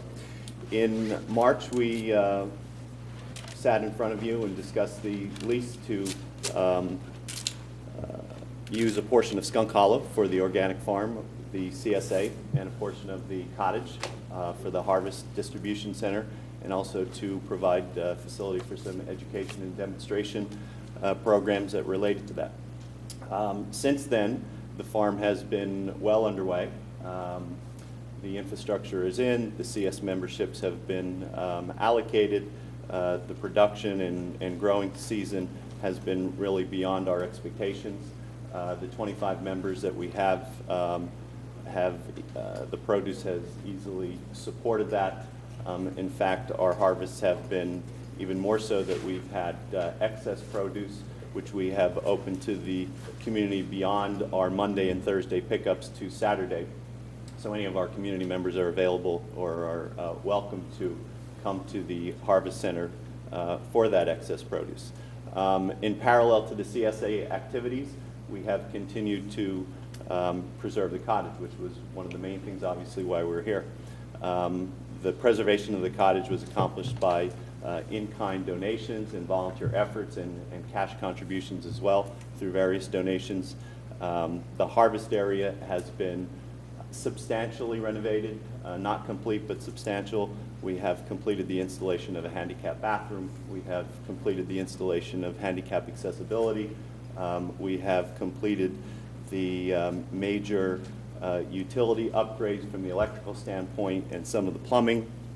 We still have a lot to go on mechanical systems, from heating and air conditioning and window repairs and exterior repairs, etc. So we do have many more things to do, but we've accomplished a pretty substantial amount in the period of time that we've been working on. Because of the success of the CSA, we have clearly found out that we need to look further at the housing for the farmer, which is currently off-site. And again, because of the success, it's clear that the farmer needs additional help in the form of intern and apprenticeship and other needs. And in our original lease, the ask at that point was for use of the harvest area and use of, again, the garage area of that cottage. We've now recognized that there's far more potential in this facility. And what we would like to do is have the farmer housed on site, which, as you may recall, on the right-hand portion of the building is an existing apartment, a two-story apartment, which we've actually done many repairs to that. We're not complete, but we've started to renovate that structure. And we also have identified that with the various programs that we would like to implement so far as, again, education and demonstration and awareness, that the entire structure certainly could be utilized for that. So that's part of why we're here today and talking about the lease, and Ricky, about why we're here, truly because of the success of what's been happening so far. Going back a few steps, the actual farm started its harvest and planting in April, and the first distribution took place in June. We actually had a tremendous community event called a Hoedown, which I think many of you may have recalled in May. We had 500 plus community members that participated in that. The event went what I believe to be almost flawless. A tremendous amount of support, and we hope to do similar events like that in the future. And we've had many additional educational events at the cottage that has been a great success. We continue to create more partnerships within the community. More recently, or most recently, we created a alliance with the Wayne Senior Center, which some of the excess produce is going to be donated to the Senior Center. And we're encouraging them and working with them to try to get more involved in some of the programs and activities that are taking place there. So it continues to be a great success. It certainly is exceeding our early expectations. And as you know, there's been no burden to the township whatsoever. All the work that we've been doing has been by the community support and the efforts of the various partners that have been involved in the project so far. So in addition to the request of additional space at the cottage, we also wanted to clarify the use of the land. And what you see in this map, and this is a map that you may have visited on or seen in one of our prior presentations, it really defines and delineates exactly the ground areas of the lease. And this area here is Darby Paoli Road. This is the entrance to the Willows Park. This is the roadway that ultimately leads up to the mansion. And at this point here is where the bridge crosses over the stream. And so we just wanted to clarify that this is the entire area that covers the lease. And why we bring that up is because in the next phase of activity, we want to start utilizing some of these perimeter areas for our demonstration gardens. We also want to relocate the chicken coop, which is in the back of the cottage, over to this grassy area, which is going to act as a educational facility that supports the demonstration gardens. To that end, we actually had two... So you're suggesting the chicken coop would be visible as you drive in? Yeah. Well, actually, right now, you can So see somebody the that chicken rents coop. the Willows for a wedding sees a chicken coop on the way in? They see that right now, actually. Okay. I don't recall ever seeing a chicken coop there. You probably didn't see it, and that's the purpose. We want to get it out from behind the cottage and get it into a more visible area. The chicken coop actually has a lot of interest to it. It's a very cool little architectural building, and it complements really the architecture of the main structure. And we, this past 2 weeks, had a day camp at the cottage in the park, and the participants obviously appreciated the cottage and the grounds, and it would have worked out great if we had another little facility as a little destination, a cool little venue for the kids to appreciate. And one of the demonstration gardens that you see right here is going to be a pizza garden, and it would just work real well to give kind of a classroom atmosphere to appreciate some of the items that and programs that are going to take place in the upcoming seasons at the cottage and the park. So that's just a brief update, and John Fisher is along with us also that could address some specifics of the lease amendment and answer any questions that you might have related to that. Mark, I just want to make a comment. I was out at the cottage on the weekend, and I got to see the farm. I got to see Rick, and I think Jeff was painting inside. And I just want to say that Mark is very humble and is grossly understating how much work has gone on out there. And I remember the first day we went in that building, and there was paint peeling and falling off the ceilings throughout the entire structure. You go in now, the plaster's been restored, the paint is repainted, new plumbing fixtures, new electrical service panels. We're talking tens of thousands of dollars of in-kind contributions have been made. This is the epitome of making government great. This is the epitome of volunteerism, community involvement. This is community development at its best. This is the people being involved and giving their time and volunteering and increasing those bonds of people in the community. So I just want to say thank you and thank all of you that have been involved in this, because quite frankly, I knew there would be a lot of good things happening there, but I never imagined it would be so much. I never imagined so much would get done. I go into the barn area now, and what used to be basically a dirty, rotten place is now a beautiful place to sell or produce, display produce.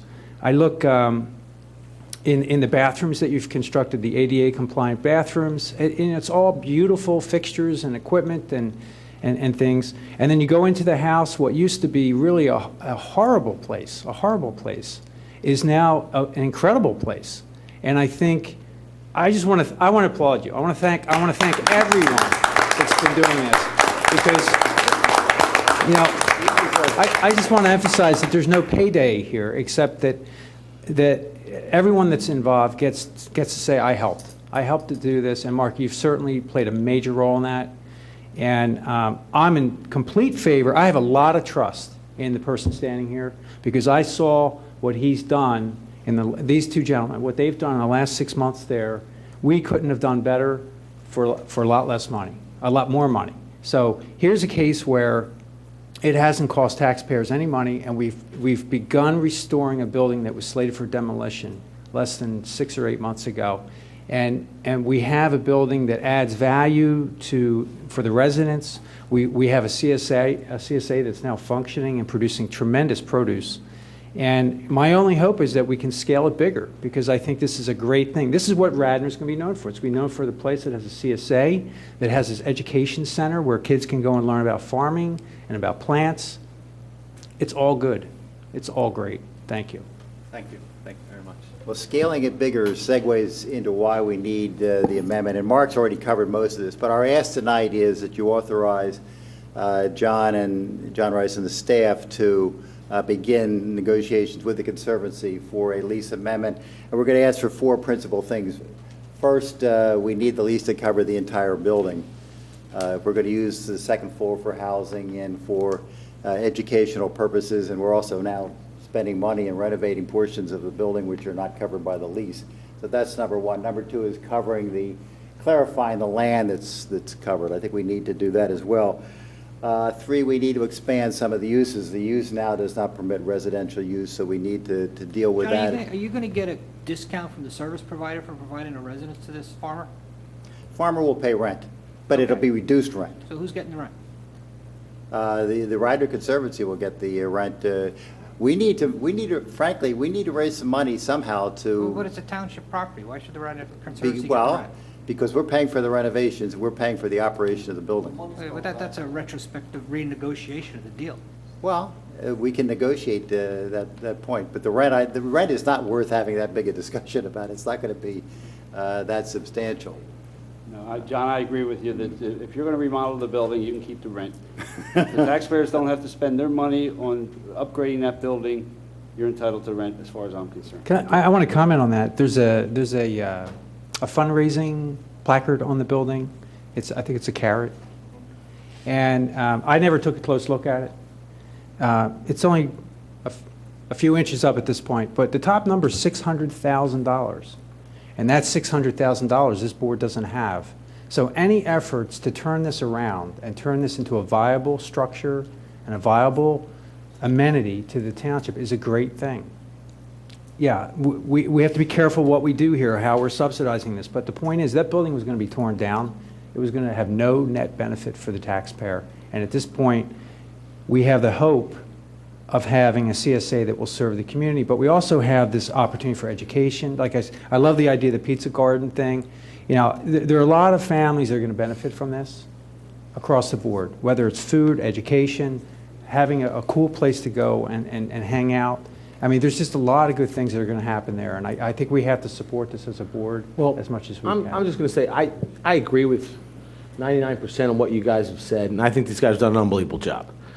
My concern is that 3 months after we negotiate a lease, they want to renegotiate the lease with township property, and I think we have to just kind of be careful as to what we do.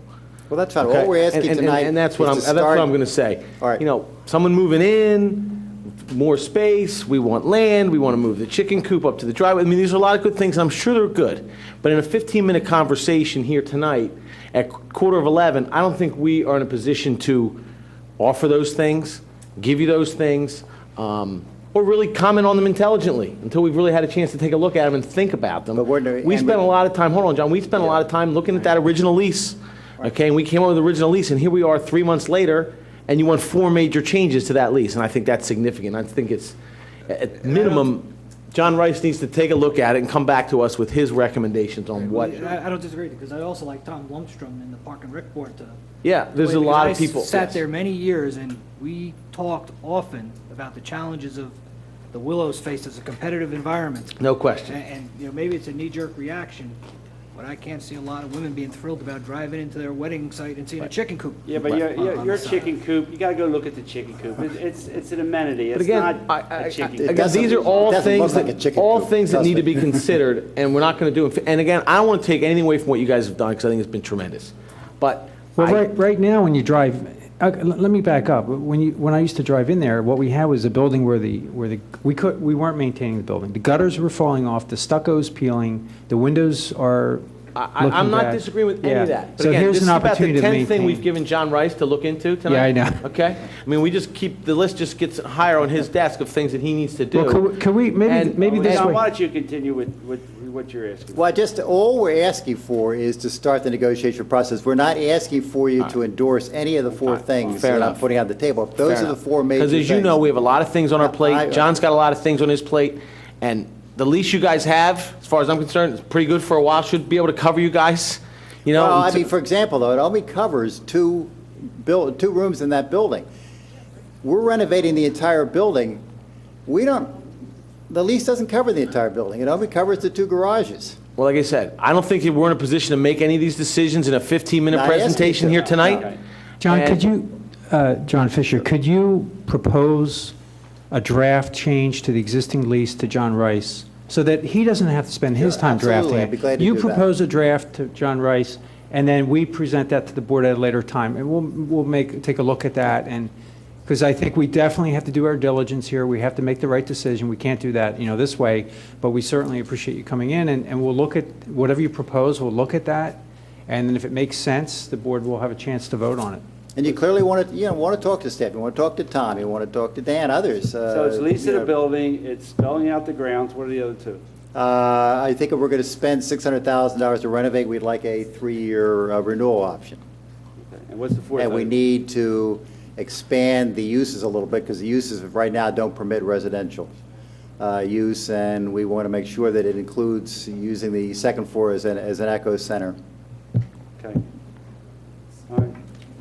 And I'd like to, if I may, clarify a couple points. To your point, rent, and I think John picked that up, we're in excess of $150,000 that we put into this building, and we will be up to $600,000. That's a tremendous investment on our part with no guarantee of long-term use and return.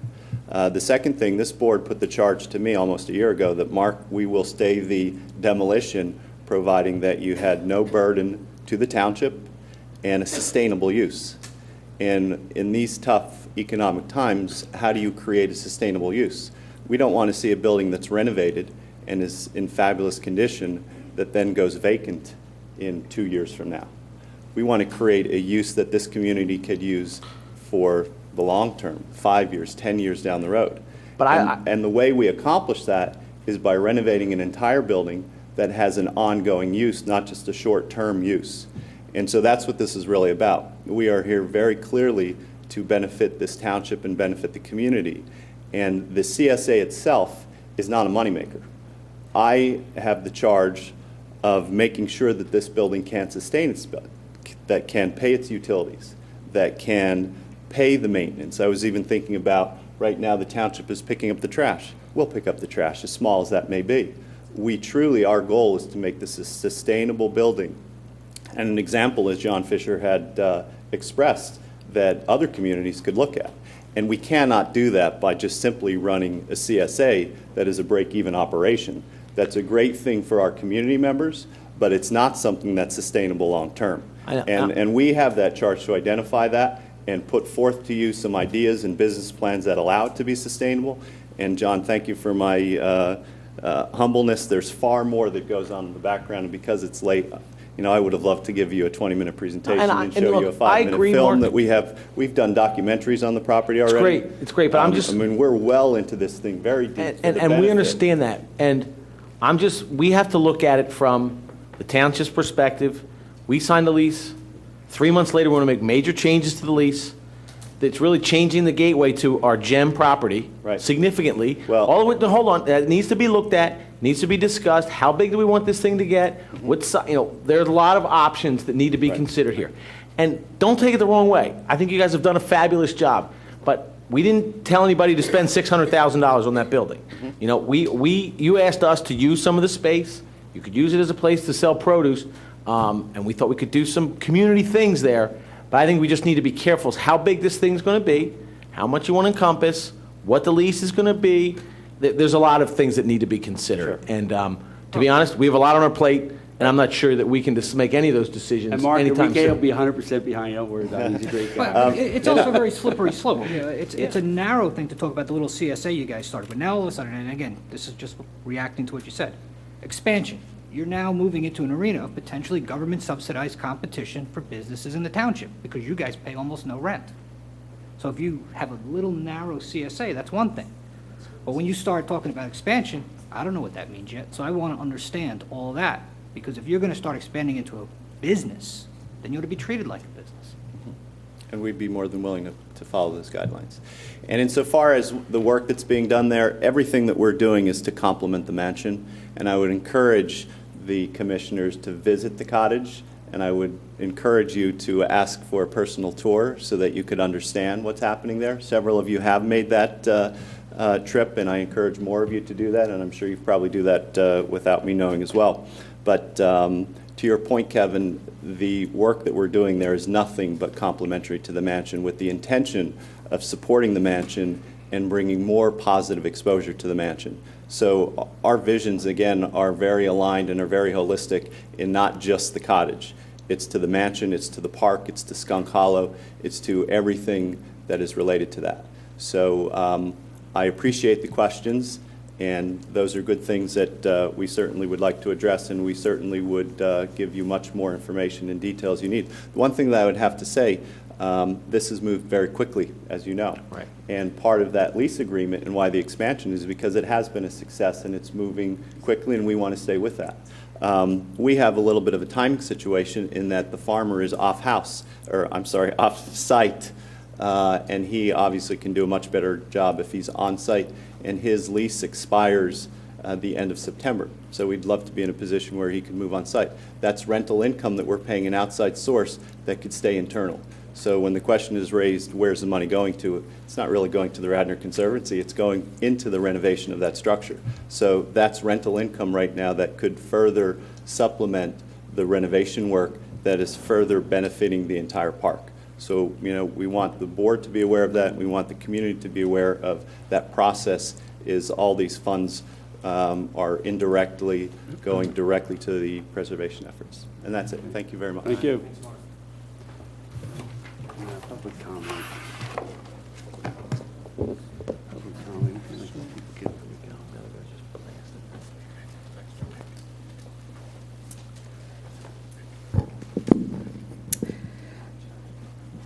I'm reminded about, I don't recall, maybe a year ago, when Mr. Bayshore put on the list that we should demolish the cottage. And I believe it should have sent off a lot of firecrackers in everyone's head, because he let this building go to disrepair. It was his job and his mandate to keep that building in good working order. Now, this group saved the cottage, and I don't remember who was on the board at the time, but I know a majority of the board voted to save the cottage and not to tear it down. And for that, I'm grateful, and I think that was a wise move.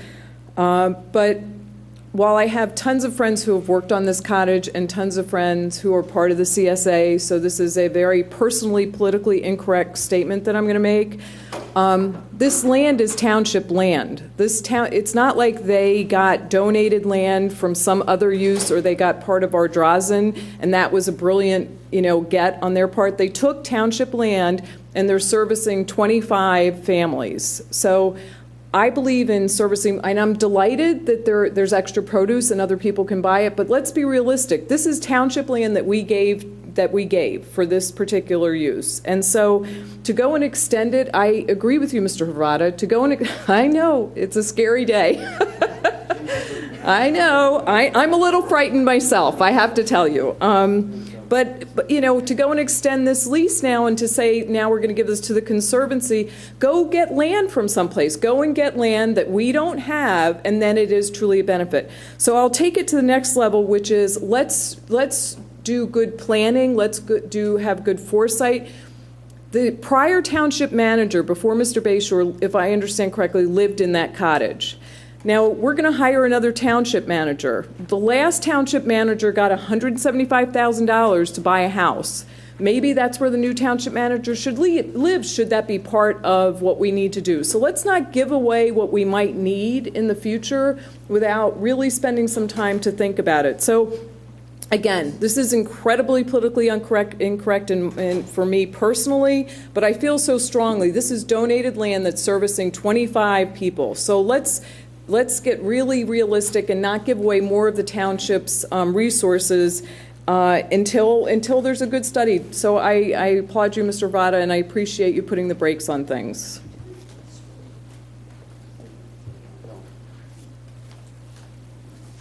Good evening, Dan Scher. I'd just like to follow up on Ms. Peroni's comments, which I think are absolutely accurate and completely on point. Mr. Fisher, I admire you a great deal, and I'm speaking about Commissioner Fisher, not the Mr. Fisher associated with the Radnor Conservancy, although I'm sure I admire him too. But to say that what we want to do insofar as the CSA is to build bigger, just make it bigger, is I think extremely irresponsible. As Ms. Peroni astutely pointed out, this is Radnor public land. It's open space that now, thanks to Greener Partners, thanks to the Radnor Conservancy, is now fenced-in farmland. It's being repurposed. And in terms of also the idea that the farmer needs to be on site, this farm, as I understand it, is 1 acre, and you're going to give away the Willows Cottage to the Conservancy, and the Conservancy wants to be the entity that gets the rent. This is your building. And it's not a cottage. I mean, that's an unbelievable misnomer. It's a cottage in relationship to the Willows Mansion. This is a big building. And the fact that the Skunk Hollow farmer thinks that he needs to reside on the site, and again, he's employed by Greener Partners, a nonprofit, not by you guys, Radnor Township, and that he may need his apprentice to live with him, I guess, on site, that was insinuated, is just nonsense. I would highly recommend that you consider Ms. Peroni's idea of possibly mitigating the new manager's salary by extending to them the opportunity to live at the Willows Cottage, as you did with Mr. Crawford, that makes considerable sense. This is an important building in the township. So we should spend Okay, $600,000 so the manager has a Bill. place to live. Bill, I got to respond to this. Jeez. Okay, look, I hear what you're saying, but it's hogwash. You obviously haven't been in that building, because that building isn't inhabitable right now. And if it weren't for these guys, it wouldn't have a chance. We would have torn it down. Okay, so that's one thing. The other thing is... Do you want me to respond to your allegation of hogwash, or do you want to go about this piece? Hold on. The farmer is on site 7 days a week, okay? 7 days a week. Now, whether he's farming all day or not, I don't know. But the point is, I see the need. We're not voting on making this change tonight. John, maybe I'll respond to both of those characterizations. And the first thing is... Wait, excuse me. I thought Mr. Fisher was responding to me directly. I want to just talk to Mr. Fisher. We have a vision. Obviously, other people don't. They're entitled to what they say. Let them say, and let's move on with our vision. Well, I certainly wouldn't want to interrupt your vision, Mr. Spengler, with respect to Radnor's buildings. I have one insofar question. as that How regards, do we spend... But because of the hogwash We comment need and working 600 7 days a week, because I think that's important. Where do we get the $600,000 to renovate that house to put the new manager in it? Well, I would first assert that you shouldn't have let that... Don't talk to him. I'm sorry, I didn't catch that, Mr. Spengler. I'd like just let you talk. Just let me talk? Yeah. Well, with respect, again, to working 7 days a week, because I personally work 7 days a week, Mr. Fisher, and my firm doesn't extend to me space to live in at my law firm, which is located right outside of Rittenhouse Square. So I think that's sort of a non sequitur to say just because the farmer works 7 days a week, he should ipso facto be entitled to a township building to live in. And with respect to the costs associated with this cottage renovation, as I understand it, that was done through volunteer efforts by volunteer and nonprofit organizations in Radnor Township. The fact that you now feel constrained to give them property to put their farmer up on Radnor Township is something that shouldn't be extended to the taxpayers in Radnor Township, who may be entitled to have somebody like a township manager who applies certainly to all of us, as opposed to a group that Ms. Peroni astutely pointed out is only benefiting perhaps 25 Radnor families, if you're looking at a cost-benefit analysis. Thank you.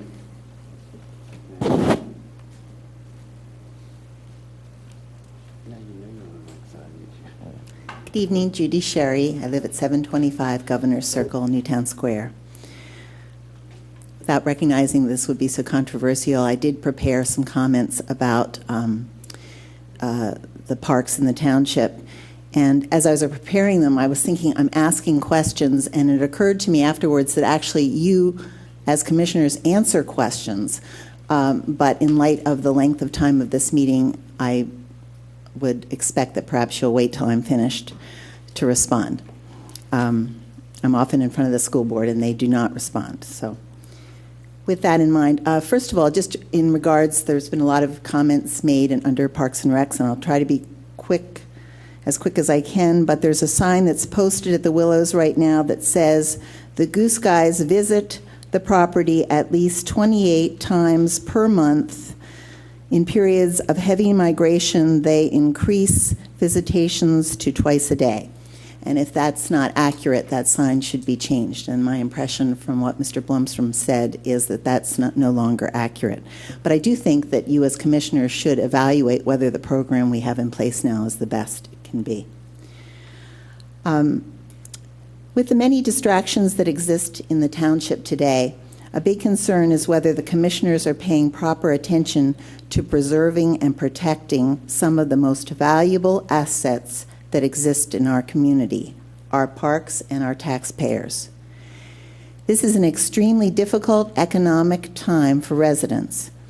If consideration is being given to purchasing additional open space funded by taxpayers, it is critically important for the commissioners to stop and evaluate if the township is acting like a responsible steward over the open space in its care and if it plans appropriately for its maintenance. The following park issues require attention and evaluation by the commissioners. The first is a township-wide issue. The second is about the Radnor-Chester Road access to the trail that was presented tonight, and the last are regarding Skunk Hollow and the Willows. In the spring, I brought to the attention of the commissioners the new initiative of covering entrances and sign areas around some township parks with plastic and ugly brown rocks. These ugly rocks can be easily observed at Sawmill and Ditmar, although they exist in other parks as well. The rocks are unnatural and an unwelcome addition to an area designed to preserve nature. They eliminate the natural habitat for insects, butterflies, birds, etc., and prevent stormwater from percolating. Mulching with big brown rocks is certainly not the residents' choice for improving their own landscaping.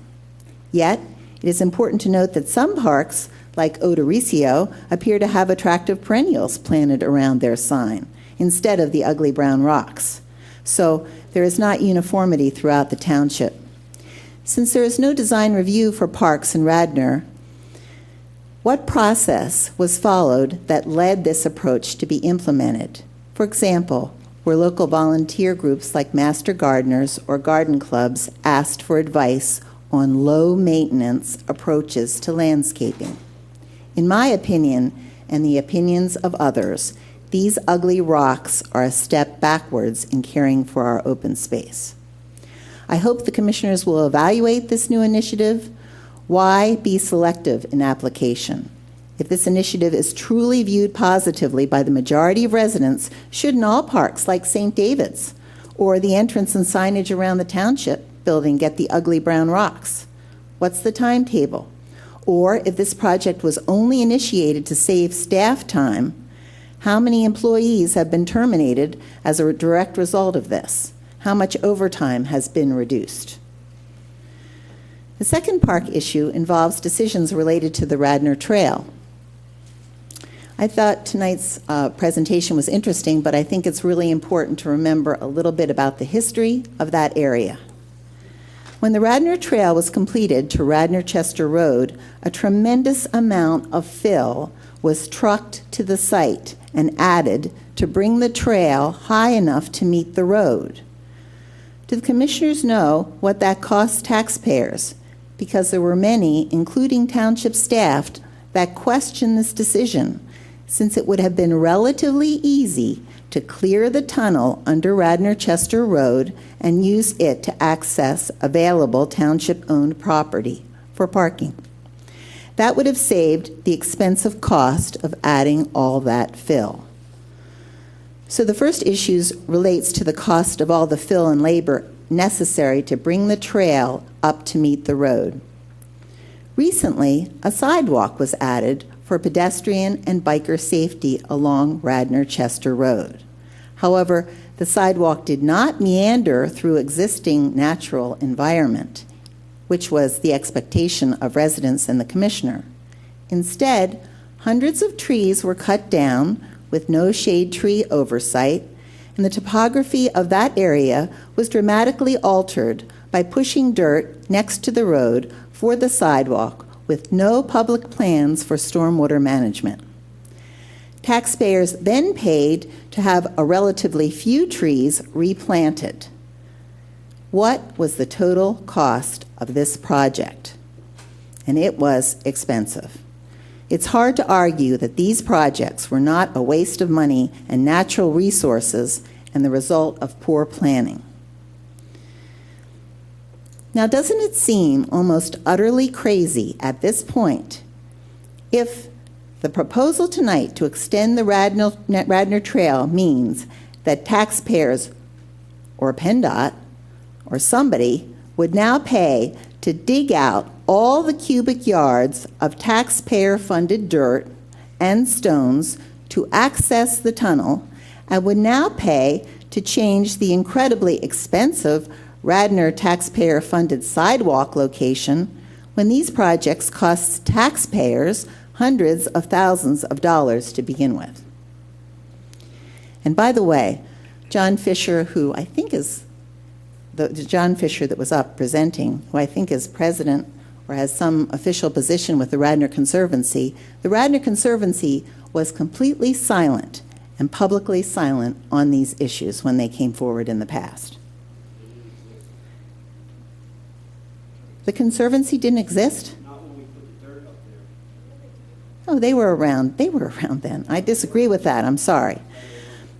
Well, I think they were. A few observations about the Willows and Skunk Hollow. In the spring, the commissioners enthusiastically supported a recent farm initiative which uses what was formerly township-owned open space in the Willows Skunk Hollow parks.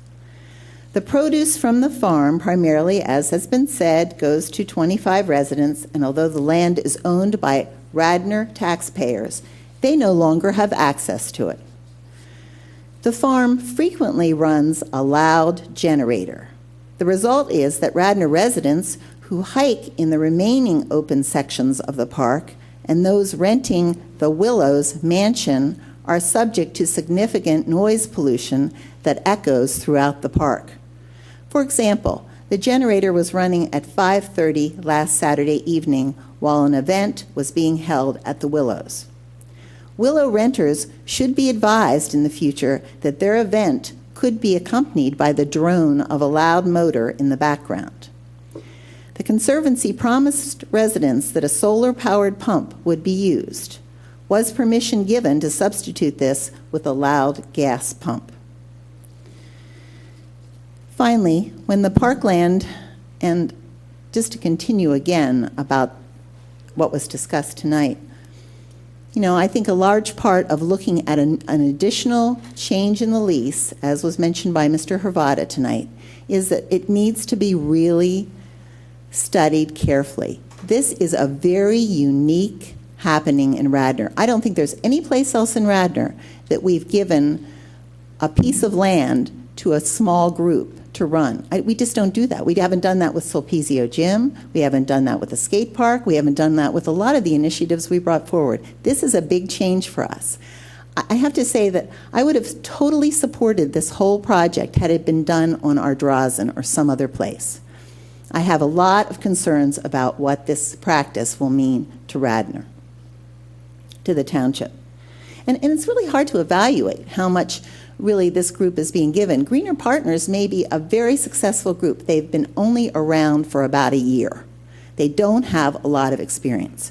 And I appreciate all the work and all the volunteer efforts, but I do think it was tragic that that the cottage was allowed to become so run down. I think that was really mismanagement. Finally, when the parkland for Skunk Hollow and the Willows was originally purchased with state-sponsored open space bond money, did the township state its intention of using it for a dump for broken manhole covers, rusty pipes, big blocks of cement, etc.? Because that is how it is being used in part today. Who is responsible, and does this show good stewardship for the environment and the aesthetics of the park? At this time, and for the reasons I've stated, the commissioners should stop and take a careful assessment of the township's planning and management of its precious resources, especially before increasing its inventory and responsibilities. Thank you.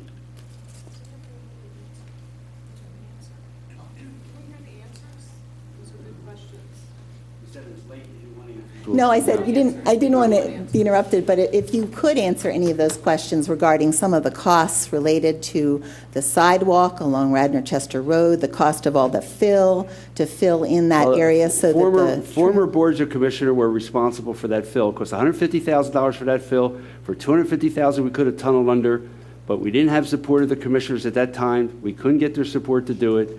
The state moved forward, and the state paid for all of that.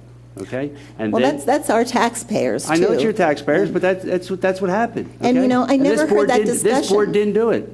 It was a previous board. Members of this board were on that board. No. And I never remember hearing Nobody a discussion about going underneath. I never heard a discussion on that. You're going back to 1995 and 96 and 97. I was on the board. Okay? I was pushing for the trail. I wanted to tunnel under, but I had to fight to get the trail. That would have been another whole distraction of the whole thing to try and tunnel under. So we got what we could get. The state paid $2.6 million out of our gasoline tax to do that trail, and it was tremendous for the township. Did the township screw up by not tunneling under? Yeah, as far as I'm concerned, they did, but it wasn't until February of '99 that 4 commissioners voted for the trail. We never had a majority for the trail during the whole battle. So we fought those battles and lost. Now, you get up and criticize, I criticize, but that's over. Now we're moving forward. I don't think that would have been a controversial aspect of the trail myself. But how about some of those other questions? Why do we use the Willows as a dump? Why we don't use the Willows as a dump. Well, we have broken manhole covers, rusty pipes. No, that's called Skunk Hollow. That's not called the Willows. Well, the two properties adjoin each other. They're different It's hard to know where one end and the other begins. But in either case, they were bought for open space. Is that appropriate use for it, do you think? We recycle our leaves there. That's a very environmentally good thing that we do in Radnor Township. Okay, instead of burning them like we used to, we recycle them and then we put them back in the community. But that has nothing to do with what I brought up. I'll respond. I was up there actually because of the hoedown.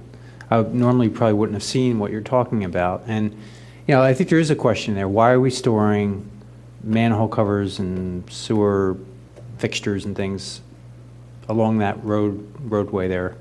And that's something we can ask staff to look at and reconsider where they're keeping materials, because I don't think it should be just left there. I don't think there's any malice there. I think we have a lot of heavy, big objects that we have to put somewhere, and they don't fit in the garage in Wayne, and they have to be put somewhere. Now, should they be dumped out in the natural open space? Probably not. That's another use of the Willows Cottage, possibly, to store some objects there. Maybe we could look at that in the future. But so. I can't respond. The ugly brown rocks you refer to, I think we looked at this. I heard discussions about this, and the point is we're trying to do more and more with less and less people. And if you have a choice between using mulch versus stones, it probably ended up, the discussion went to stones. And I wasn't part of that, and maybe Bill Hagan would like to speak to that? No, we're not going to speak all night. But the point is, we'll look at that, and I think we're under a lot of financial constraints right now that we can't do what we used to do, and we're going to do the best we can. Well, I appreciate that, and that's why I mentioned low maintenance kinds of things, or just letting Mother Nature be there as opposed to putting rocks. I would suggest when they talk about mowing and reducing the mowing schedule, that perhaps we should look at mowing less. There are lots of parks in our township that do not need all of the extensive mowing we put into them. They could do very well with pathways. So I would think of that rather than changing the whole natural environment to just consolidate manpower. I don't see how rocks really replace mulch. Is that much more labor intensive than rocks? So, thank you. Anything on public health? Can I just respond briefly? I appreciate it's late, but I want to respond to a point that Christine made.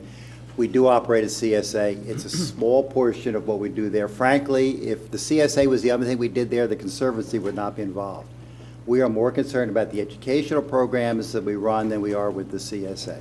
This is a community farm. It's Skunk Hollow Community Farm, not Skunk Hollow's CSA. We've just finished 2 weeks of camps with kids. We've run 2 adult programs.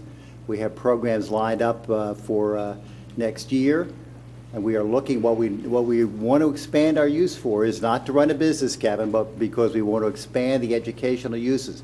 We got a letter and a significant donation from the president of Villanova University. He would like to get Villanova more involved with this program.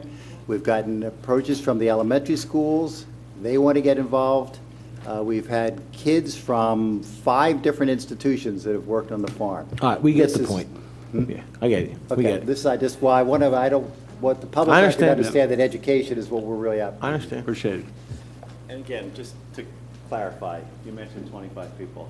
There were 500 people there that's open to the community at the hoedown. There's 25 families. There were 25 families at the camp.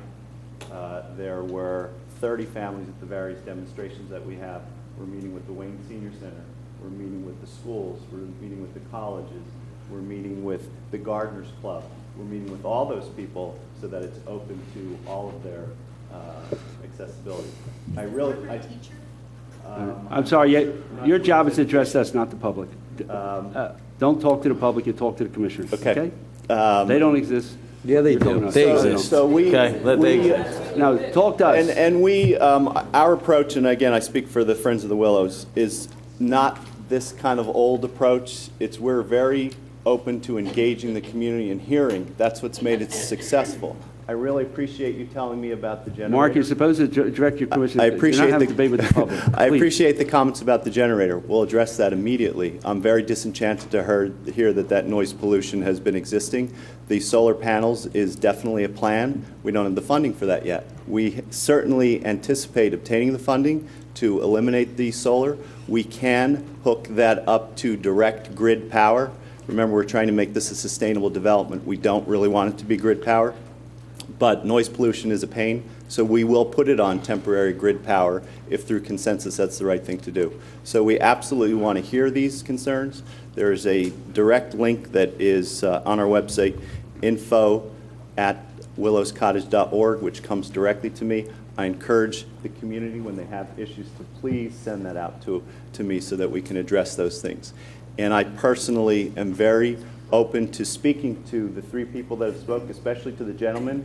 And I would appreciate that, and I'll take you up to send you an email, but sir. Mark, that's why I don't want you addressing the public, because then he'll talk. You're supposed to talk to us. I thank you, Mark. Thank you very much, and I welcome to have conversations with the public in public forum or individually to address their concerns. We want this to be a benefit for everyone, not just for us. And we appreciate it. It is a great benefit. Thank you. And public comment. A quick note on this. I think a lot of people were very upset about that cut made through directly to Radnor, along Radnor Chester. And I'd like to add my support. If anything could ever be looked into, that was a more recent event, and they've ruined literally a couple, 200 or 300 yards of the trail. The view from the trail is bad. The view from Radnor Chester Road is bad. And although there's a connector, I never see anyone using it. I don't know why 150 trees had to be knocked down. Now we have a budget crunch. Maybe it would be more of interest to whoever would be appropriate. All right, well, we'll take a look at it, but we got to move on. We've really talked about this topic enough. It's almost 11:30. Thank you. Okay. That's it for Park and Rec. Thank you. It looks like there's nothing under public health, public safety. The first item on the agenda is the Staff Traffic Committee report. You have before you the Staff Traffic Committee report from the meeting of Tuesday, June 16th, 2009. Any questions or comments? Move be approved. Second. All those in favor? Aye. Next item is the adoption of ordinance number 2009-13 regarding special purpose parking, i.e. a handicapped person's parking space on Lowry's Lane. Move the adoption. Second. All those in favor? Aye. Next item is ordinance number 2009-14, which would establish a special purpose parking zone for a handicapped person's parking space on Glenbrook Avenue. Move the adoption. Second. All those in favor? Aye. Aye. Next item is ordinance number 2009-15 regarding the speed limit on Windsor Avenue to make it 25 miles per hour. Move the approval. Second. All those in favor? Aye. Aye. Next item is introduction of an ordinance 2009-16 regarding installation of 4 no parking by order of fire marshal signs at 235 East Lancaster Avenue. Move the introduction. Cozy. Move the introduction. Second. All those in favor? Before we do that, I'd like to ask for an explanation on this one. Would this be from Matt? Or It would be from AJ. AJ? This first came out of staff traffic with concerns of parking in the traffic way that abuts the township property in between Cozy to Cromer Road. Staff traffic found that people were double parking, causing problems for ingress and egress, especially when it dealt with emergency vehicles. It was recommended through staff traffic that these no parking signs by order of the fire marshal be erected through the fire marshal and community development. Is this to prevent parking up against the maintenance facility? Because I know there's been a problem, and Matt, I think you and I have talked about it, a problem with the adjoining property owner from Cozy's who wasn't able to park where he normally was able to park before. Is that involved with this? That's correct. It was blocking his parking spaces in the rear because Cozy's property juts out to the east, heading towards Cromer Road, that effectively blocks the spaces in the rear. So who's being affected here by this ordinance? Well, most of the prohibitive action will be taken against the north side on the township property. The double parking was also a factor of blocking a driveway, so that can be normal channels of issuing a citation or a parking ticket. So it won't affect Rocco's property? No, it will not. It'll be on the north side Okay, of good. Cozy's. That's fine. All right, thank you. All those in favor? Aye. The last item is approval of emergency ordinance number 2009-17. This would involve the making of School Lane one-way heading westbound between Luella Avenue and South Wayne Avenue. I suppose it's in anticipation of Mr. Holloway's. Instead of closing off the road, Mike. Instead of closing off the road for him to build the building, we're going to close off half the road and make it one-way west. That's the anticipation of Yeah. Mr. Holloway's project, correct? Yes, join this project. And this would be for a limited time period, 90 days? It says 90 days. Yes, sir, that's correct. You have that authority, I believe, under Section 130-4. We're also going to bring this through staff traffic, the normal channels, to make it an ordinance for the amount of time needed, and then repeal that ordinance once the construction and once the barriers are not needed. Well, This and is it a maximum, do you expect it to be 90 days? No. According to conversations I've held with the township engineer and Mr. Holloway, it's going to run minimum 6 to 9 months, maybe longer, depending. Of one way? That's correct. We looked at this as a compromise on not shutting down the road when he needed to for construction. On occasion, it was bannered about whether, you know, maybe it's me, but they built the Comcast Center in Center City, Philadelphia without closing any of those roads. I was down there all the time. I'm not quite sure why we need to close half a road to build the 3-story condos. Because there's no room in the back. All you have is the front to operate on. Well, like I said, they built the Comcast Center without closing any roads. You just, No roads. It's did I misunderstand the intent? You said it'll take 6 to In 9 Center months, we're only City. closing it for 90 days? No, this Make it emergency. one way for 90 days? The one way will most likely be much longer, at so least why- 6 to why 9 is it months. only- why are we The 90 proposing days, excuse me, I'm sorry, the 90 days for the resolution, is for your Kevin. resolution to take effect till we can get an actual ordinance in place. But are you talking about staging on School Lane, Yeah. Kaz? Yeah. Are you gonna actually stage on School Lane on the part of the road? You have to come to him, Mike. Yes. Yeah, he has to. He has to use that half to, but there's Let no me- other place to build a building. I want to say it again, Bill. They built the Comcast Center without closing any of the roads. Okay? And does it need to be closed during the, could it be open on the weekends? I mean, is there any way to? Well, part of the concern is to protect the people who are traveling on the road. I mean, they're going to be building Good. 3 stories right up off the edge of the road. If something falls off the building, we don't want it falling on somebody who's passing by. So it's for the protection of the people who are using the road as much as to allow the work to proceed. The Comcast Center. Yeah, but they had to have space to build and put the grains and everything. I mean, all right. Well, I'll move the approval of the resolution. No second? I also maybe have another solution. My name is Jim Schneller, and I have an ongoing appeal That's why you can't discuss it. of this very project's approval. And as opposed to the appeal indicating in any way that the township should perhaps issue building permits, quite the opposite is true. I've just filed, although the Commonwealth Court has turned down my appeal, that is, they affirmed the Delaware County Court, this in no way indicates the end of this litigation. It's unfortunate. I'm not doing it for any reason than my concern for this township and the shopping experience and driving experience in Wayne. What'd you do, file a petition to the Supreme Court?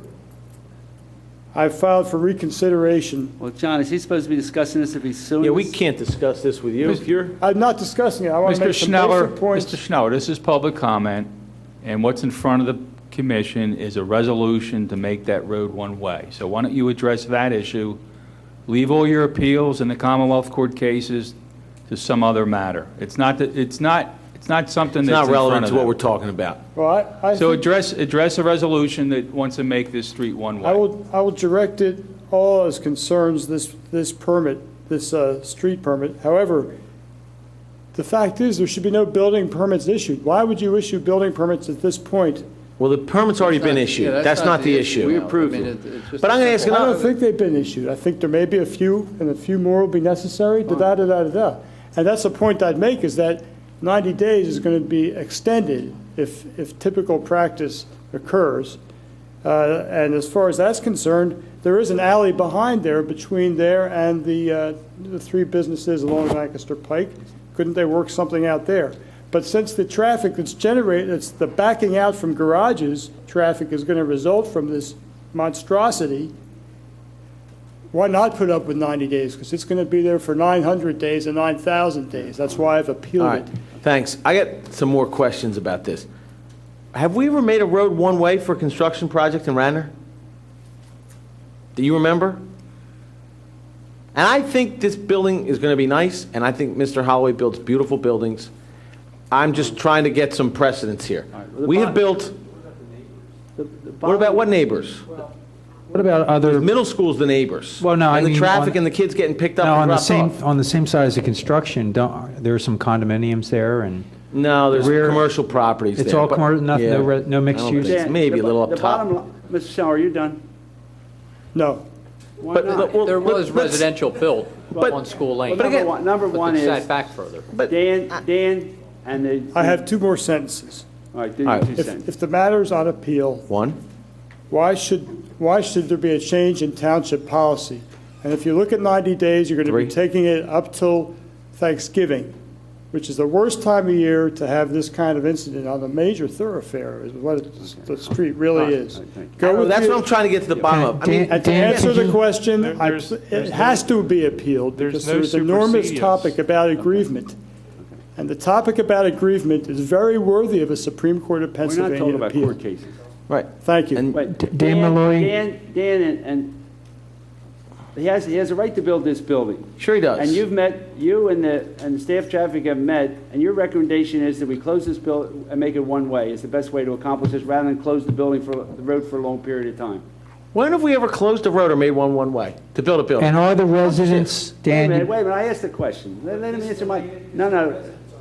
There's no residents on that street. And are there condominiums on that street or any type of residential housing? They're all Lancaster Avenue. Sure there are. There are They're Lancaster condominiums, Avenue. they Right park above on the School mark in Lane. the back. Yeah, but they're They- Lancaster Avenue. But if they park in the Like back, they have to leave, and if they leave, if they can only go one way, then they're always going to have to go. That's right. Okay, I just I'm want to not bring trying that to up. cause him any undue hardship in building his building, but I'm, Let's talk to the staff. They made this recommendation. It's the best solution to the problem. It's a problem. We understand that. Go ahead, Dan. Well, we felt that was the safest and the best solution. We did not want to close the road off completely. There's trash trucks, there's delivery trucks that have to use School Lane several times a day. We wanted to maintain truck access as well as vehicle access.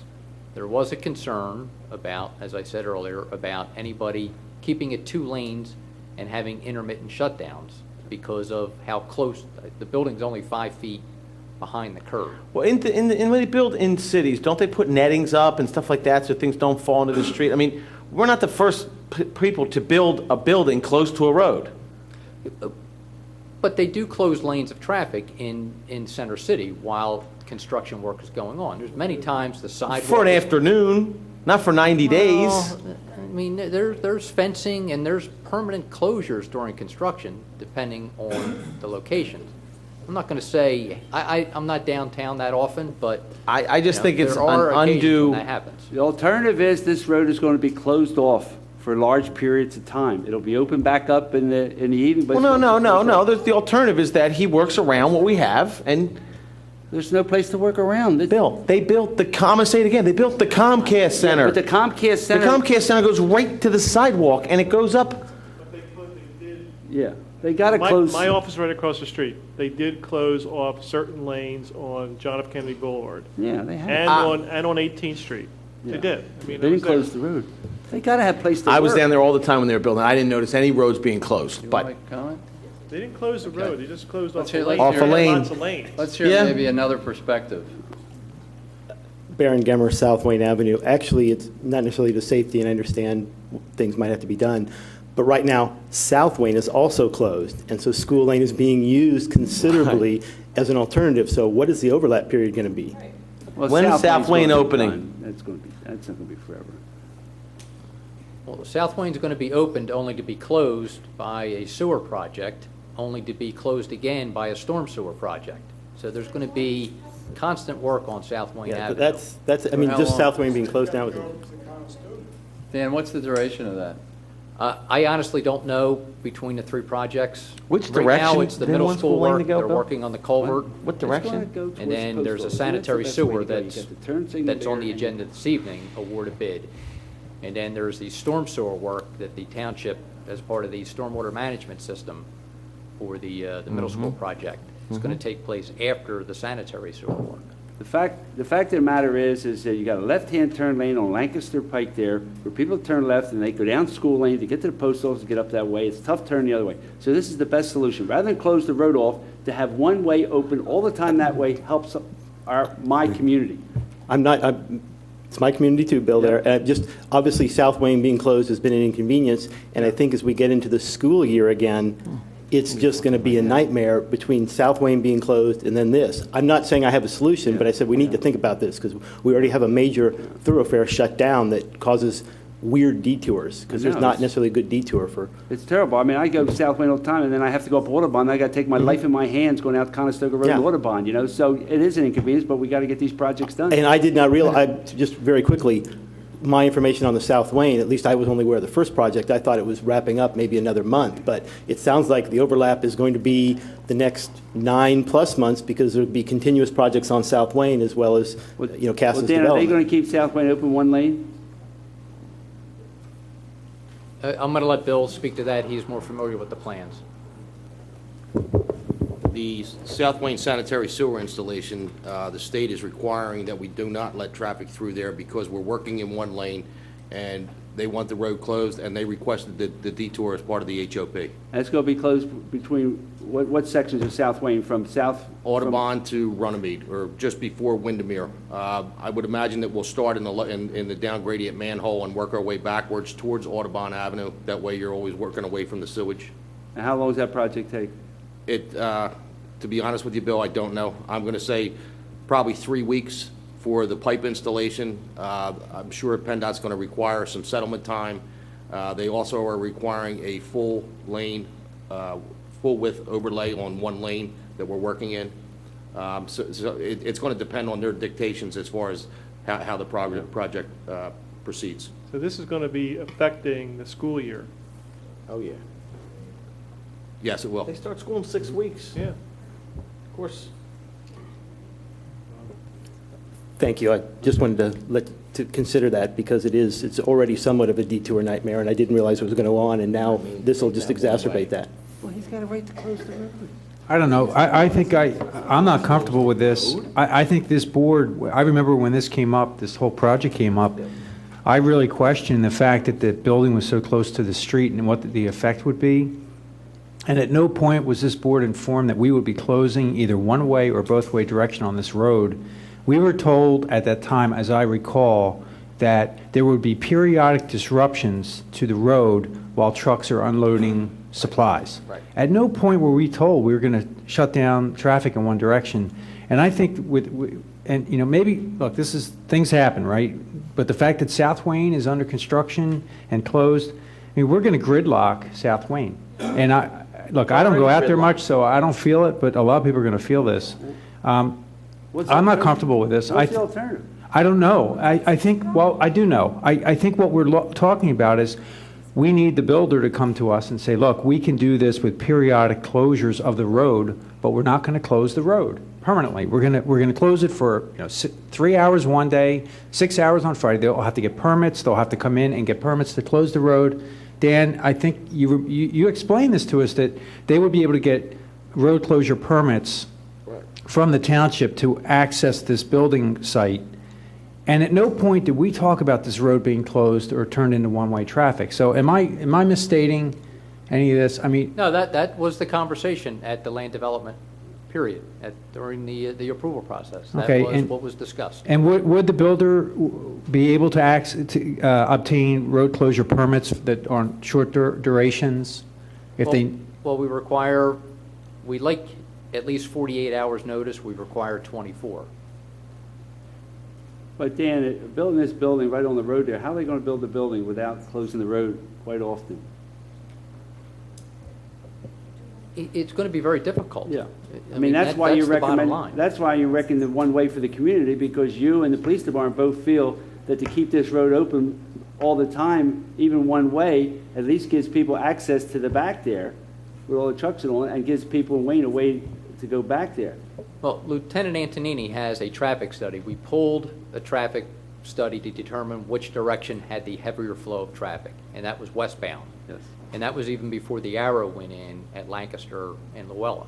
Right. So we felt that we were keeping the direction open in the direction where most of the traffic was going. And we actually felt the fact that South Wayne Avenue was closed at this point in time was a benefit, because most people were avoiding that whole intersection of South Wayne Yep. and School Lane. So again, we felt that closing one lane and keeping the traffic as far away from the building as possible was a benefit to the motoring public and to the developer, to let them get in and let them get out. Kaz, you want to address this? Yes, I'd like to address Mr. Fisher's concern. Cash, you just want to introduce yourself for the public. Oh, I'm sorry. Kaz Holloway, CF Holloway III and Company. I have to applaud Dan and Lieutenant Antonini, because I never thought of the one-way, keeping the road open full-time. My concern was for public safety. If we close the road, let's say, for 4 hours during the day to move equipment in, get things set up, and then open it at night, we have the problem of traffic going right under the building. As Dan said, the building's 5 feet off the curb. And my concern was how do you regulate the traffic at night? People going up and down, and we couldn't fence the property off and then open the fence up. We were looking at putting fence along the school side of the curb and having 2 gates at either end and closing off during the day for a time, doing the construction, then opening the gates at night.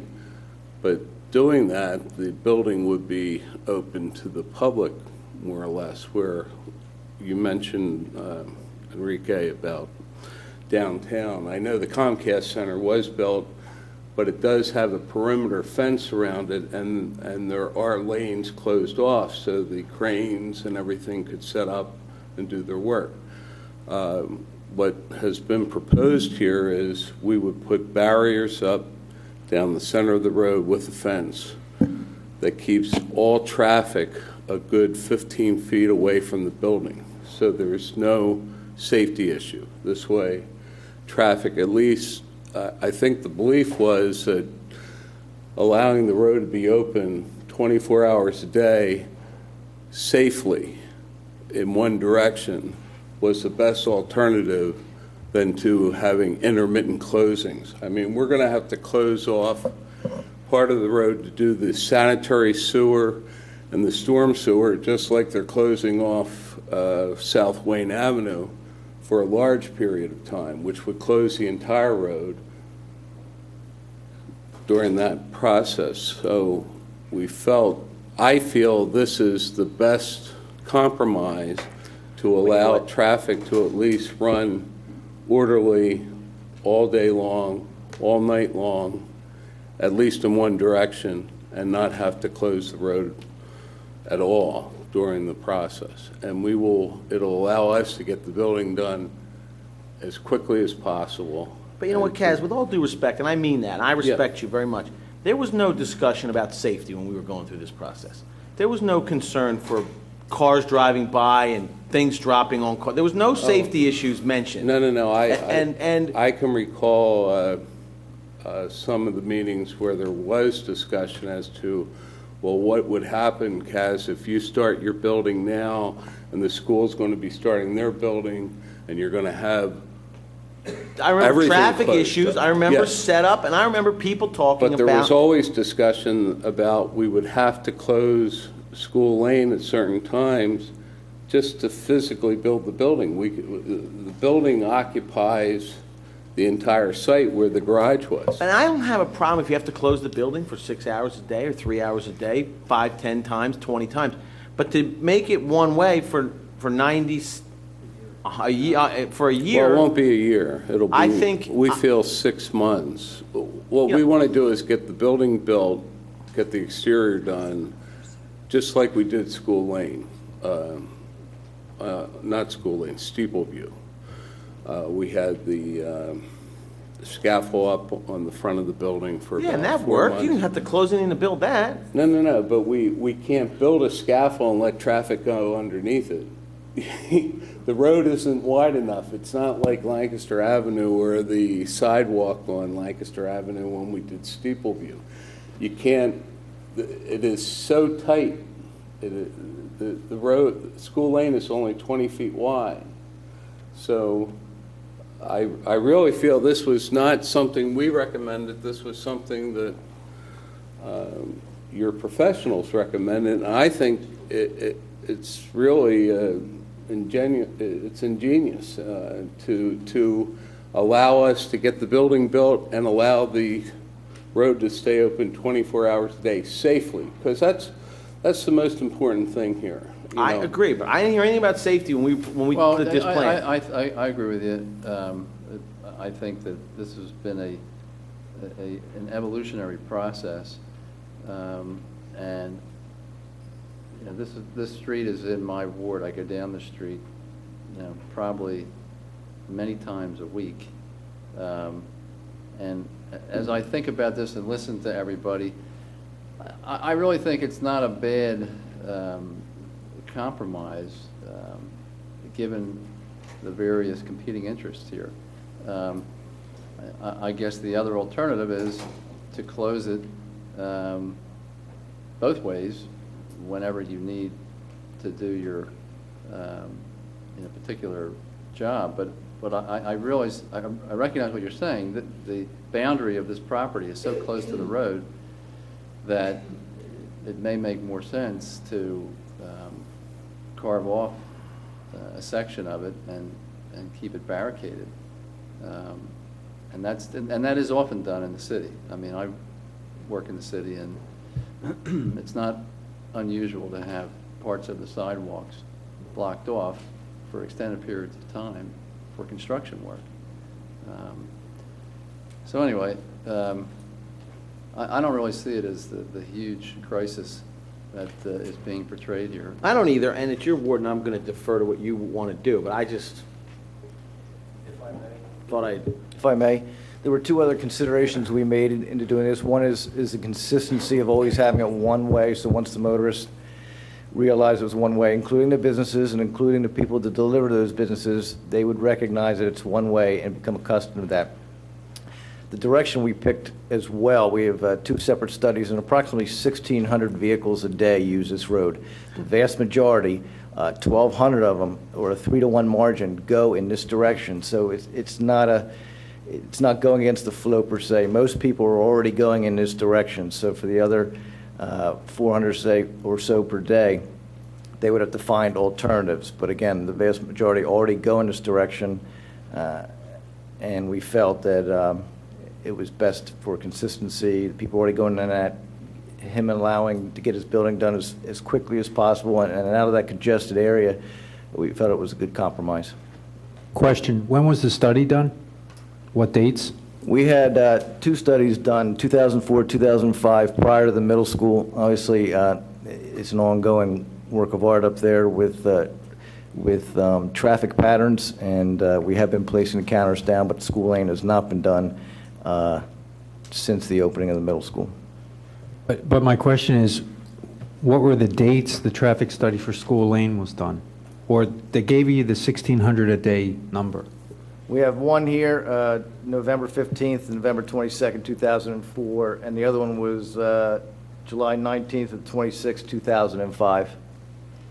Okay, well, the school's out of session in July, and I'd even question if November 15th to the 22nd is their break. So my concern here is that this number could be a lot higher during school. I can just tell you anecdotally, I think that is the major flow of traffic, because that's the way I think most people, they come down Lancaster Pike and they want to avoid having to make the left there at South Wayne, and they make the left where the arrow is at Luella, and then they cut down School Lane, and it takes them over to the post office. I mean that's the way I frequently use it myself. I don't use it much going the other way. I do think that is the predominant flow. Or to start cutting into South Devon, back towards your ward. They can go back that way. My ward backs up to it, and that's the best solution, is to keep it open one way, rather than close it off. Because that'd be, to get to the post office, to get everywhere, all that flow goes down that way. So, Yeah, I would be inclined to support it. I'll move the approval. Second? I'll second it. Okay. All those in favor say aye. Aye. Anybody opposed? Okay. Thank you. That's it for this portion of the agenda, public safety. Okay. Public Works and Engineering. Yes, the first is award of a bid for the South Ivan Avenue guide rail. 4 bidders. The low bidder was Long Fence Company, $13,990. The money's in the 209 capital budget. I'll move the approval. Is there a second? Second. All those in favor? Aye. The next item is the award for the South Wayne sanitary sewer we talked about. We had 4 bidders.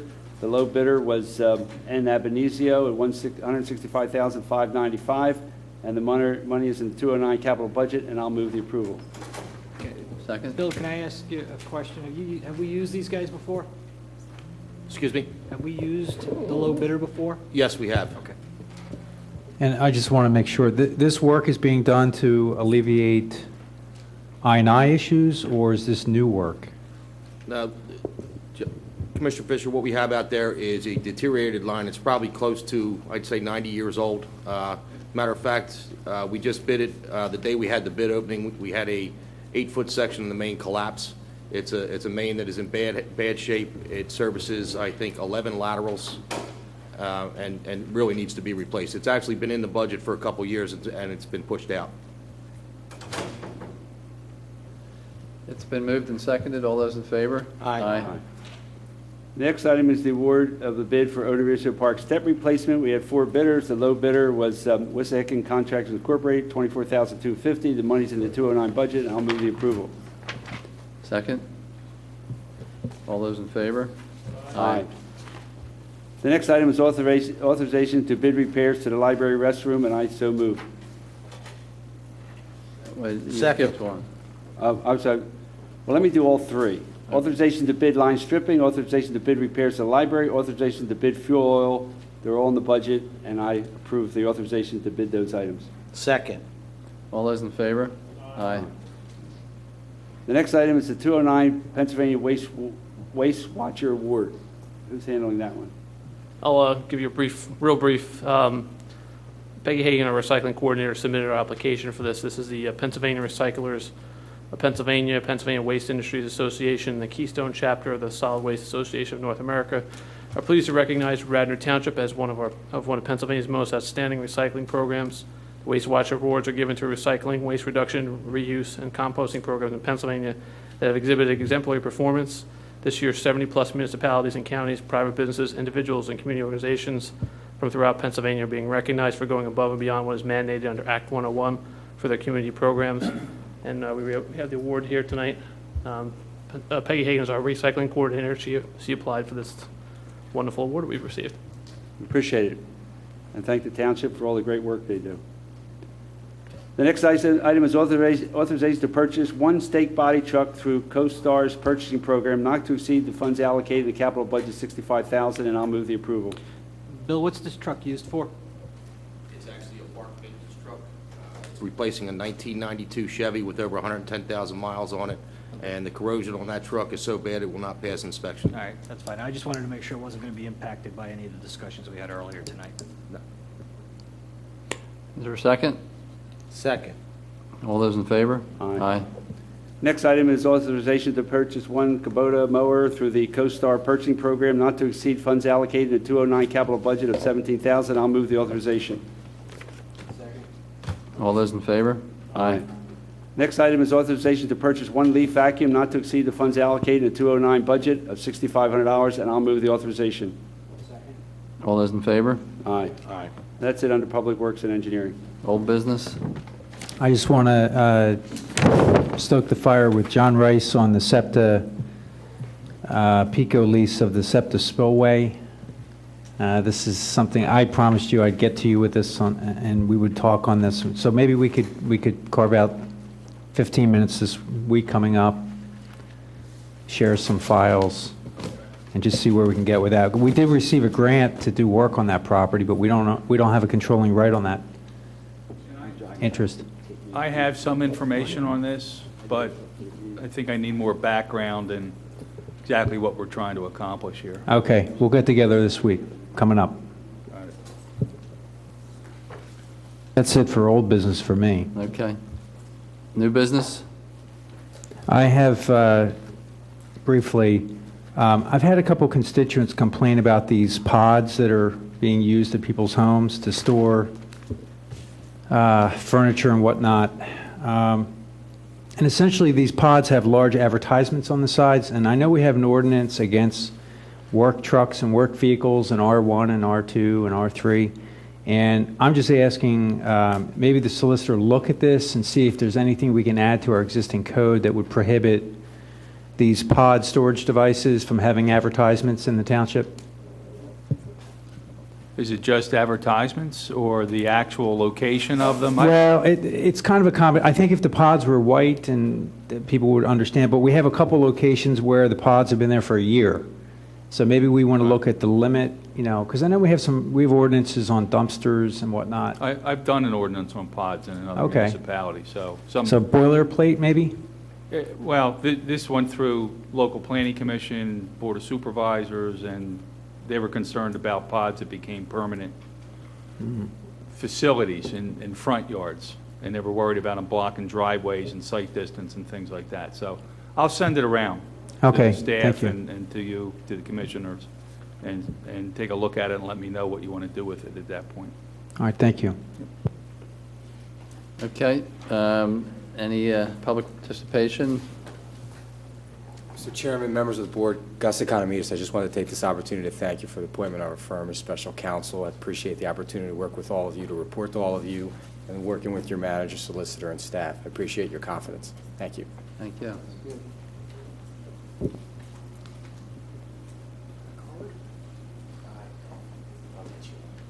Okay, no other public, I'll comment, Mr. Masterson. you don't have to. I appreciate that, and some additional prefaces. I do hope that these comments are, unlike my previous comments, in that Mr. Fisher doesn't consider them hogwash, and that Mr. Spengler finds them to be in conjunction with his vision of Radnor Township.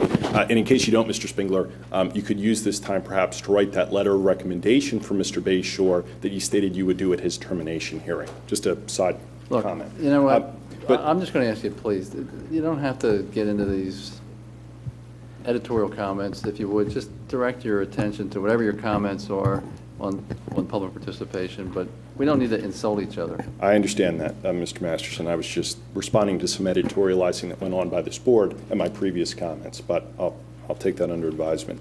I'd like to use my time tonight to ask this board some questions in regards to an article that appeared in the Daily Times of Delaware County. This article, written by Timothy Logue, and I have a copy of it right here, was published on July 2nd, 2009, so it was after the last scheduled board meeting. I printed out an online version of it today to check to see if there were any retractions or requests for retractions or additions or deletions, and I didn't see any. Mr. Logue's article, titled "Radnor Terminates 12 Township Employees," includes a section that I found particularly interesting, and I'll read from it verbatim. Quote, "No township officials would go on the record about suspensions given to Township Engineer Daniel Malloy and Parks and Recreation Director Thomas Blumstrom, who, along with Robert Loper, vacationed in Maine with David Bayshore and former Township Solicitor David Blake.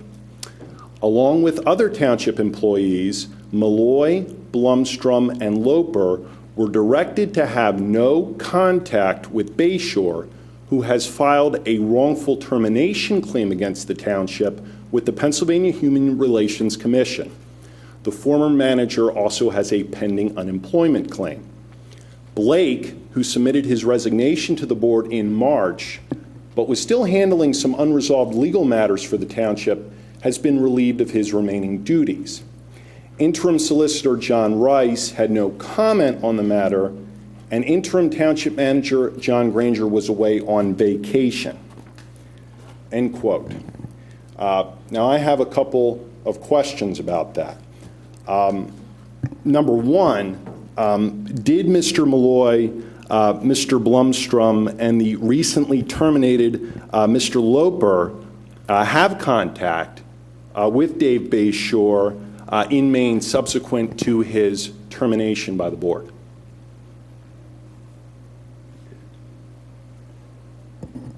Does anybody care to respond to that?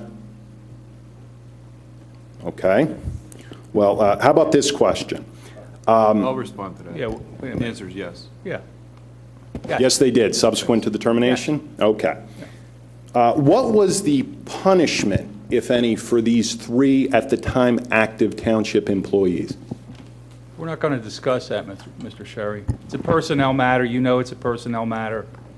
You know, what happened in terms of discipline or whatever happened isn't going to be discussed.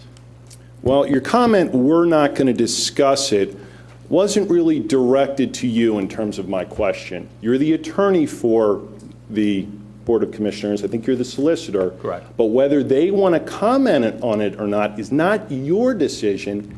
It's your client's My decision. advice to the commissioners is not to discuss this. Okay. How's that? Wanted to make that, well, I appreciate you clarifying that, because when you talk about yourself collectively with the board saying, "we're not going to comment on that," that makes me, and I'm also a member of the Pennsylvania Bar, a little bit uncomfortable. I'm sure you can appreciate that. Okay, well, then perhaps my third question you would be interested in responding to. Is this board, and maybe by I'm sorry, just extension, address the board and we'll decide where they can answer. Okay, well, No, just since your solicitor was stepping in and answering that, I figured that it was, okay. Is this board concerned, at a minimum, about the appearance of the main meeting? Just at the appearance? Okay. Maybe more substantive question. Are you concerned at all about the possible exposure? To answer your question, Dan, to answer your question, of course we are. How concerned?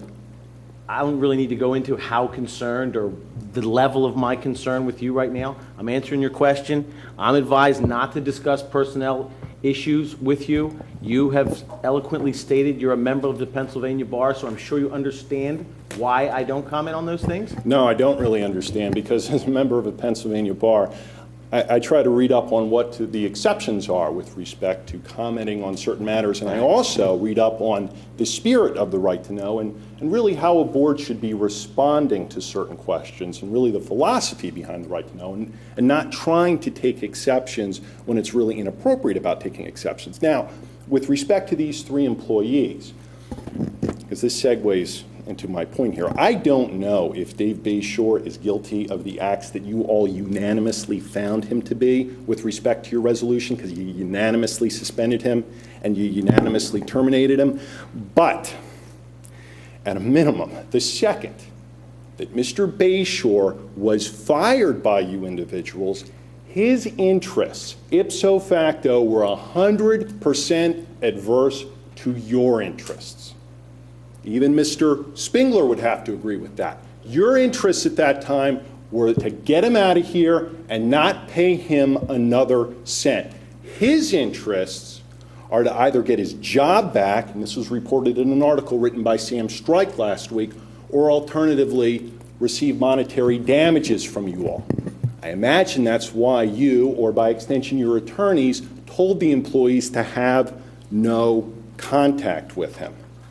The fact that 3 active employees, Malloy, Blumstrom, and Loper, apparently disregarded your instructions and went all the way to Maine, talking the state of Maine. Not that they ran into Bayshore and Blake at Teresa's Cafe or at Wawa, but they went all the way up to Maine. Demonstrates, in my mind, disloyalty at its most base level. They have, and Commissioner Masterson and Commissioner Mahoney are trial attorneys, and they understand this probably better than anybody in this room, by meeting with Bayshore and Blake outside the presence of an attorney, by meeting with an active party opponent who is suing this township. They will undoubtedly, by that action, have a significant impact in the forthcoming litigation. If that doesn't call for termination for cause, I submit to you what does.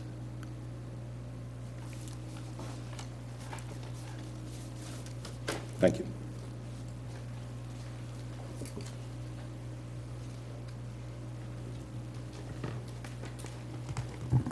Baron Gemmer, South Wayne.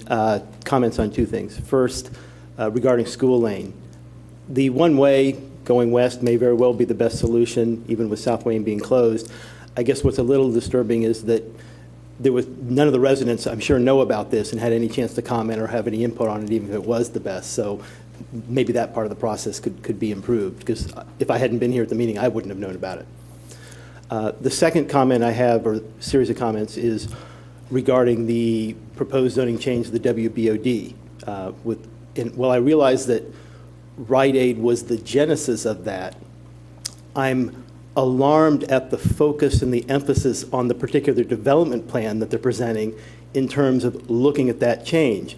To me, it's a zoning change, and its merit should be looked at independent of any particular development plan. It's either good for the WBOD or it's not. And at the implementation committee, at the planning commission, and now here, it keeps coming up basically as almost like a development plan, almost like a caucus, and I don't think that that's appropriate. Second part of that is when you were looking to see whether it should continue or not, just like the implementation committee voted, say, I think it's worthy of being looked at, let's continue it, which is what I would have expected of the vote today or tonight or yesterday, as the case may be. I'm disappointed, and actually Commissioner Mahoney, I think, took the right stance in this. I maybe disagree with the part and parcel of tying the plan to it, but he brought up, I may agree with this, but I need to see more. And to kind of vote how many of you are in favor of this prior to the public hearing, prior to hearing more details on what the Planning Commission talked about, as well as what the public has input on, because I was not able to attend the Planning Commission meeting, I think is a little disrespectful of the public and letting us have our due, because you're kind of showing your hand, so to speak, as opposed to saying, yes, we want to see the public hearing. Commissioner Spengler saying, I'm definitely in favor of this. I think, I would hope that you would wait to see all the facts and then weigh them at that point. Thanks. Thank you.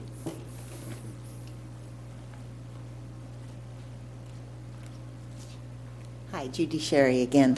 I asked Sam Strike if I could borrow a copy of the Neil Morris report that she was given, just to make my point that if a citizen had to pay for this to receive it, it would probably be quite expensive.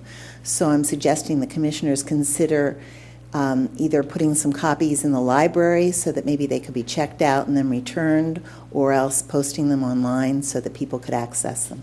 Thank you. It's a good idea, because it's quite the document. I don't know what it costs to make another one, and we only have 10. Putting it online is probably no easy task either, but we don't want to make 100 of these things if we don't have to. There's copies here that are available for anybody to come in a room and look at them. I think to scan them in would be a little bit challenging, because they're double-sided. But there's multiple copies here for people to come and look at these. And could they borrow them? I mean, could they be like a library situation so that you just didn't have to, I mean, this could take a long time to go through here. I don't think in the past we've had a borrowing policy of public records. I mean, that's something that I can certainly talk about with Mr. Martin, who's the right-to-know officer, but...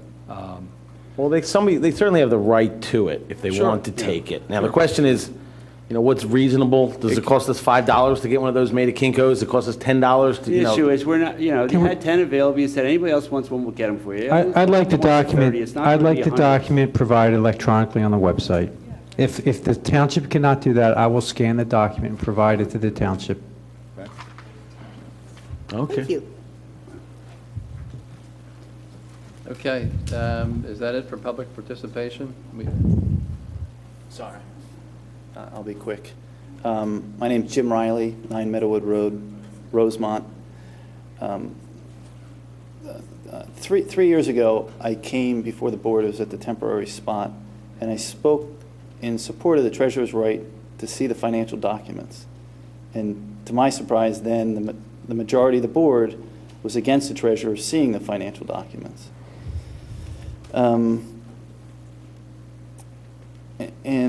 I kind of want to know, is that still the same policy? And back then, 2006, the board said that they were the watchdogs, not the treasurer. But I want to know if that's still the same policy. He wanted to see, his name was going on checks, and it was computer generated. So he had no knowledge of what the check was even for. And then he was trying to find out what it was for, but he wasn't getting that information. Well, there he is. Why don't you ask him if he's getting what he wants? Okay.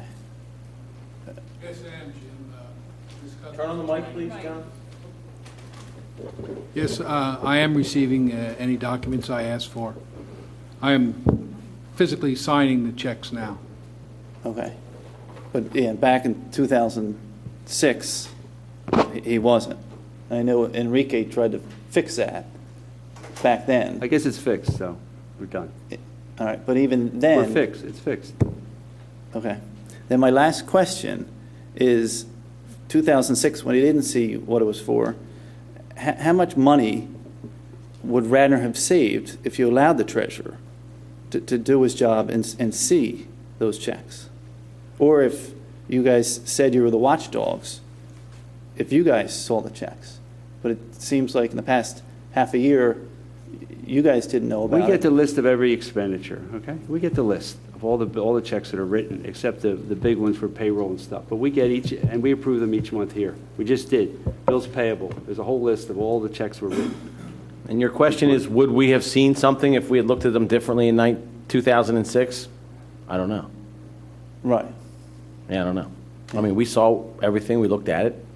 But if you're asking specifically about payments that were made, or they weren't specified.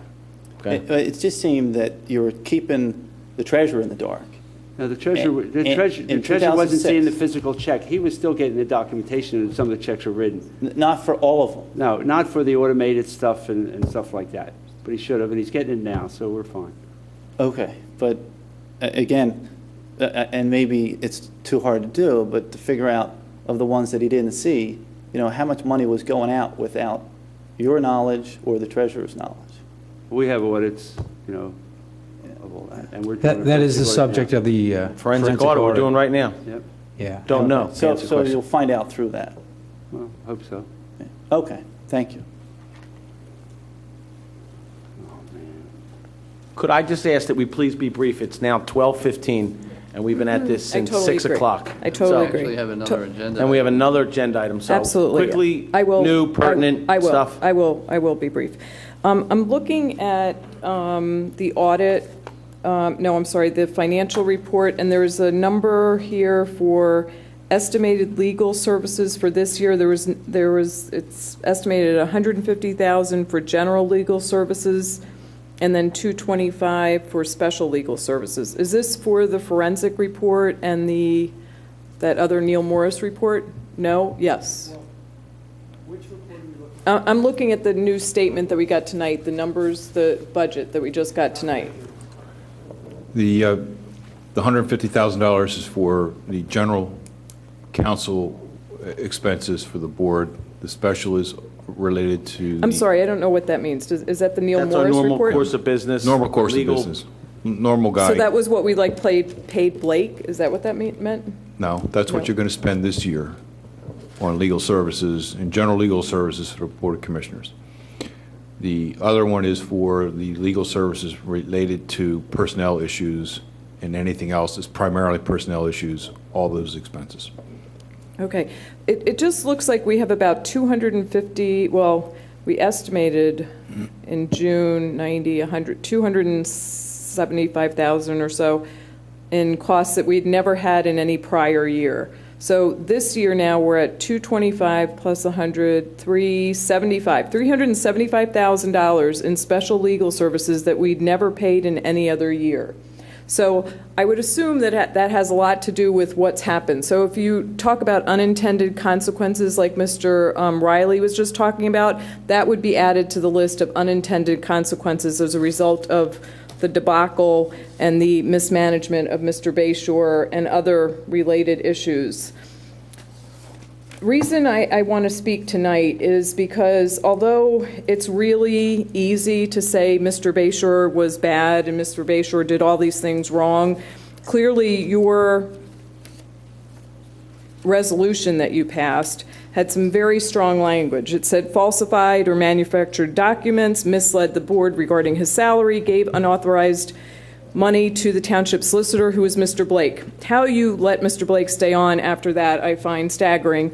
But clearly Mr. Bayshore did horrific acts against this township and against the people. And I would like to know, and I am thrilled, and it is to your credit, Mr. Masterson, that you hired somebody to do a forensic audit. And you have said that you're going to release that information to us. And I assume that some of those monies we spent are for that audit. Is that something that we will be getting? I know things take longer. First of all, I didn't hire them. The board did. Yeah, Number one. Number two, Mr. Rice is coordinating that, and the determination with regard to what is going to be released or when will go through him. But what do we think? Because we had heard a couple months ago, we heard that the Margolis report was going to be released shortly. It's not complete. It's not complete, and it probably, I think I had stated probably at a meeting in June, I thought maybe the end of July, but it looks like it's probably going to be more in the middle of August. Just certain people's vacations came into play, and people weren't available to be interviewed, so it's sort of drug on. But we're looking at middle of August, I would suspect, for it to be complete, and then a board decision like tonight to release that once they've had a chance to absorb it and it's been circulated around in-house. Okay.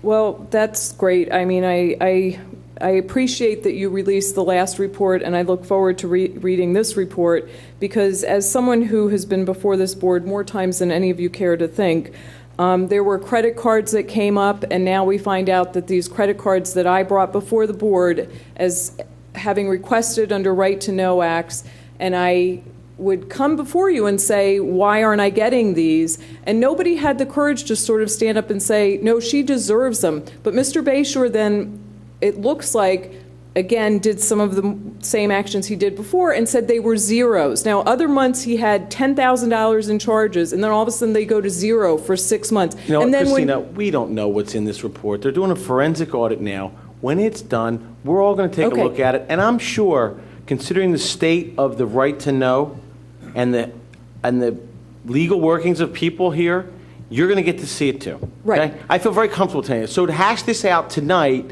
really, I don't know what purpose it really serves. Well, the purpose none of us know what it is, and you're going to see it. Okay, I appreciate that I'm going to see it. The reason why I'm bringing up the credit cards, the reason I want to bring up the Township building, because I got a right to know request recently for a form where we were, 10% over budget, and all these things for the Township building. The Township building ended up costing, I got a report from Amy, $16 million. You guys approved about 11. Who's looking at that difference? I mean, what I don't want is for us to spend all this money on the report and have a very narrow focus. And if the focus is just Mr. Bayshore was bad and gave out unauthorized money, and that's really bad, that's not enough. We need to look at the Township building. There's millions of dollars. We need to look at the credit card expenses. We need to look at the basis of everything that went wrong, which was, and I'm sorry, it was the fact that he wrote his own contract authorizing himself to get $175,000 for his house, which was approved by Mr. Mahoney. Not true. Not true. Yes, true. I have the document. He had a loan. The Township gave him $175,000. The commissioners agreed to that, and I was one of the commissioners that did. didn't all agree to it, Mr. Spengler, and we have that all documented. But again, Christina, like I said, it's late. If you have something new to bring to the table, we're talking about the Township building, you're talking about credit cards from 3 years ago. We're happy to entertain all this stuff, but like I said. Here's my point. I hope the focus of this investigation is not narrow. Commissioners, and I'm sorry, Mr. Mahoney, you were the leader, and you let him and you let Mr. Blake just blanketly accept these ridiculous responses that you knew weren't correct, and so did some other members of this commission. And I hope that included in this report is a little bit of responsibility on that side of the aisle. Mr. Fisher, Mr. Higgins, you weren't here, but I really believe this Township is entitled to hear from you folks as to what went wrong, because it didn't take a whole lot on our side, who we were watching the meetings and now watching some tapes of old meetings. We were being blocked. We were being stonewalled. We were purposefully being denied information because, and now it turns out he was, it looks like, taking money, falsifying documents. So if we would have opened that up, you all voted that he did those things. So that's not a surprise. You unanimously voted that he did those things. And your point? And my point is that you folks need to take a little look in the mirror and say, whose responsibility is this? And maybe you guys aren't the best stewards of our Christina, Township. quite honestly, the night we terminated him, I did say that we have to take You were the only one. You know what? You so- were the only one who so said that. I understand that, and I appreciate that. And again, if you have something new to talk about, this is all old news, and we'll have this report. And My new point is, I hope the focus, these taxpayers deserve to have all of these things looked at. Not just did he take money, but let's look at why we built a 50,000 square foot Township building instead of a 20,000 square foot Township building. We got you. Anything else? Commissioners voted for that. Well, then maybe you guys ought to take a real strong look in the mirror, Mr. Spengler. Why don't you run for office? People run against us, and we're not perfect.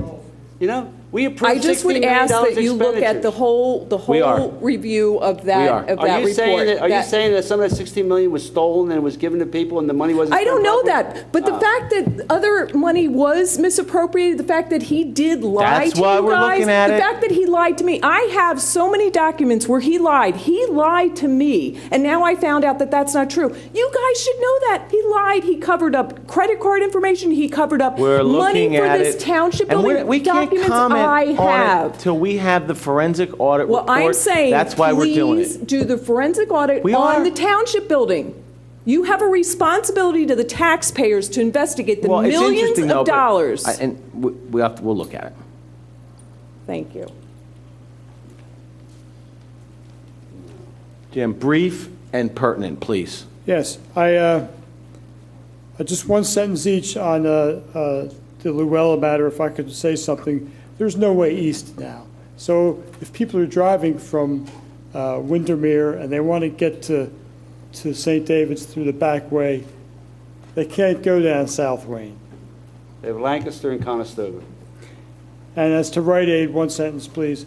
I object to the fact that they first made a nice approach to the implementation committee. Before they even decided to come before the board about amendment, they nicely came in here and approached you. All they had to do was file and come and have the hearing. Now, they're doing nice repetitious appearances before you. They're trying to bias you.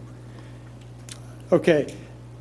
I think Christine has a good point, and I will not elaborate. Thank you. There's business as usual going on, however, since Mr. Bayshore left. The land use matters are continually going in a very unpleasant direction, and that includes the fact that permits are issued to Holloway. I don't have to tell you that a stay was filed, could even be upheld, but even if not, the fact is that we need more than the forensic audit. And I agree with Ms. Perrone that there are events that have taken place in the past 5 years, and including events in land use and zoning in the past 15 months, that could be part of a milieu of Mr. Bayshore's domain.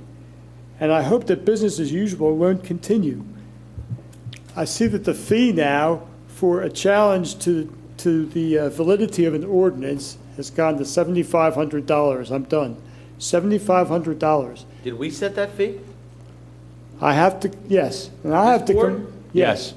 Okay. This was the event in the firehouse. Oh, yeah, you're right. And I'm questioning, I'm questioning the party for the township answering, said that there were some fees went up a little bit as far as land use, but no one mentioned that appeal fees went up. So I want to ask you if you could reconsider that fee. It's the only avenue for a citizen to come in and try to get something constructively done about an amendment. Not even Don with Rite Aid would have to pay that. I think their fee for a variance or for some kind of approach for amendment is still only $1,000. But Curative amendments and substantive challenges are very lengthy, costly proceedings. And the township, I don't know what the history's been, but I've been in cases that last 50 nights of testimony. But they're also So there's no way, unless you have a fee to cover that cost, the township would lose money if someone filed a curative amendment or a substantive challenge. But so is zoning and land use. I mean, we've been here for 6 different meetings on the Bloomingdale, just as an example. The fee for the original zoning board was $350, and they didn't have to pay shade or harb, and yet the township expended money. You know, there's many pathways that can be taken. And this is a pathway for a citizen or otherwise a valid grievance with the actual validity of an ordinance. It's terribly arbitrary, and I'd ask the board to reconsider it because it's 6 times what it was. And I have another particular item which is important to me. There's mosquito spraying going on, and there was no notice made on any notification system. Did notification go out, Mr. Granger, on the spraying this year, or have we been forgotten? I don't know. Because there was much deliberation in June and May, July of last year. Well, Because it's not airplane spraying, it's going around squirting. And it's not us that does it, it's the state that does it. We don't spray. we should have been notified. How many people We were got taking their notified kid very for a late, walk? just as well, just as There was notification. I got notification I signed up for the notification. I got an email. We were notified by DEP by press release. It was no aerial spraying. It was limited to 2 park areas. The notice went out as soon as we received it from the Department of Environmental Protection. And there was no need to send out a phone notification. It's not aerial spraying. It's not truck spraying. It was backpack spraying in limited locations where they had high readings with mosquitoes. I understand that, and I expressed concern that one of the spray spots, I think this is equally alarming, not alarming, it's equally notification worthy, if I could request that. And I asked the township to put in a request, as they've done so generously last year, that backpack spraying not occur at all. Jim, I would recommend you contact the state on this. Yeah, we Believe don't me, do this that. is an issue that I'm not in favor okay. of the spraying, but it's a DEP thing, and apparently they have jurisdiction to make these decisions, and we can't really stop them, okay? Doesn't the county, don't they have a mosquito control commission? Don't they do it? The county actually? The county, well, through the Department of Health maybe, Yeah. but. Well, there's no Department of Health, but they have a mosquito control But commission. I'm just happy they're not doing aerial spraying right now, and if they did do a limited spray, and I wasn't real happy about that, but, you know, you have to balance the risks of West Nile virus against these sprayings, and quite frankly, I'd rather them not spray and use bat houses and other types of systems to naturally combat mosquitoes. So contact the state, write the state, fight with the state, because that'll help everyone in Pennsylvania. Yeah, I think that I think there's pros and cons, and I still think that people should have been notified. And by the way, if the state talks to you, there was a swamp about 50 square yards right south of Martha's Woods on Lancaster Pike. It's mosquito heaven. You can see it when you drive past, if anybody asks your opinion.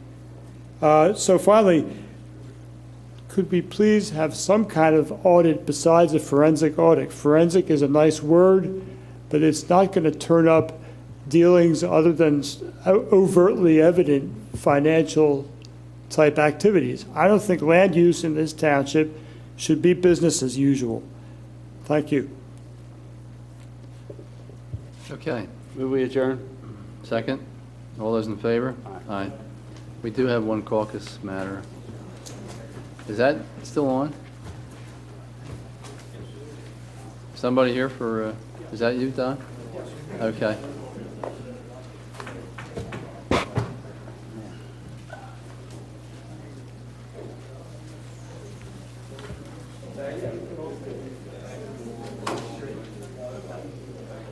You're welcome.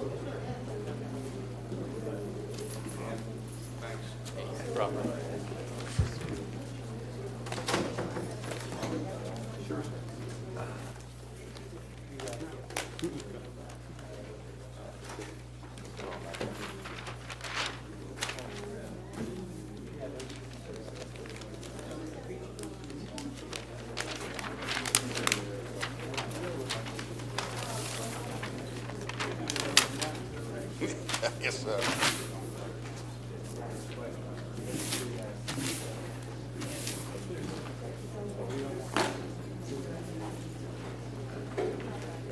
All right. Sure.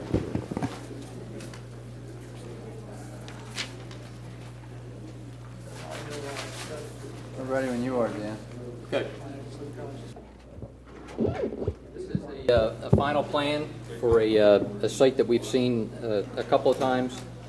This is the property is at 222 Sugartown Road. It's the Johnny Cabo's property. We actually saw this. This was approved by the board back in November of '08 as a preliminary plan. It is now here as a final. Just to give everybody their bearings, this is Sugartown Road running in a north-south direction. Lancaster Avenue is running across the top of the plan.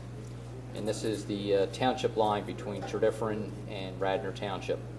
So you can see the Kmart and the Acme. And this is the existing Johnny Cabo's property or building that will be removed. They're also going to be consolidating the lot. This is an existing separate parcel that will be incorporated into the rest of the property. So Dan, is it going to be an office building now, or is it a It retail will be store? some sort of retail. Retail, okay. So this is what is proposed by the applicant, again, Sugartown Road running down here. So the orange area is the new building that will be attached to the existing Acme and some of the other retail that's, there's a GameStop and then a hair salon. And the yellow area is the proposed parking area, which is very similar in size to what exists today.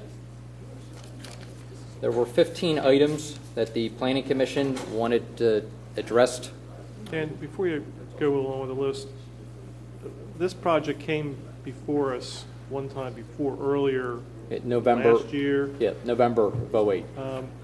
Why is it back in front of us again? This is a final. Okay. Was Yeah, preliminary before, this is final? Correct. Thanks. I'm not sure if you want me to go through the list. There, a lot of them are I have one pet typo. peeve that you could address for me. It's not necessarily specific here. But item 4. Yes. Is it going to be sensitive enough for motorcycles to roll over that and trigger it? Because there are a number of lights in the township where they're not set sensitively enough for that to happen. It is a standard type of loop sensor. I don't know how sensitive it is. It is what is dictated on the traffic signal permit. I can tell you that the one at the corner of Radnor Chester Road and King of Prussia Road is not sensitive enough. And, you know, it creates problems. And if there's anything you could do to ensure that if I'm riding my motorcycle and sitting at that light, that I don't have to sit there for 15, 20 minutes for a car to come up. So you're making the left When I make on on Radnor Chester Road, at... right. I'm using that as an example. So I just, well, I'm not saying go back and change that, but if this No, is a new one being installed, I suggest, if you can, to try to make it sensitive enough to recognize. I can find out what, if there's a problem, because they are adjustable, the sensitivity. So it may be something where they just need to go in and change the dial a little bit, make it a little more sensitive. Okay. So, but it's a wire that's in the road. Right. It's a big rectangle. Yeah, I know. I see it when I Picks run up. over it.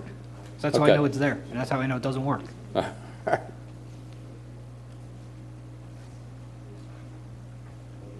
mean, these are all pretty, is the applicant agreeable to all the conditions? Yes, we are. Is there anything unusual about any of the conditions, Dan? Well, item 4 probably is the one where we're looking for some signal upgrades. That's really the only thing. Item number 1, we had talked about, the building is shown being 200 feet long. Yep. So they have to go to design review and make some changes in the facade to have an offset, because the code requires the building to be 160 feet maximum Right. without any offsets. And I really think they're the only two things that are unusual, if that's the right word.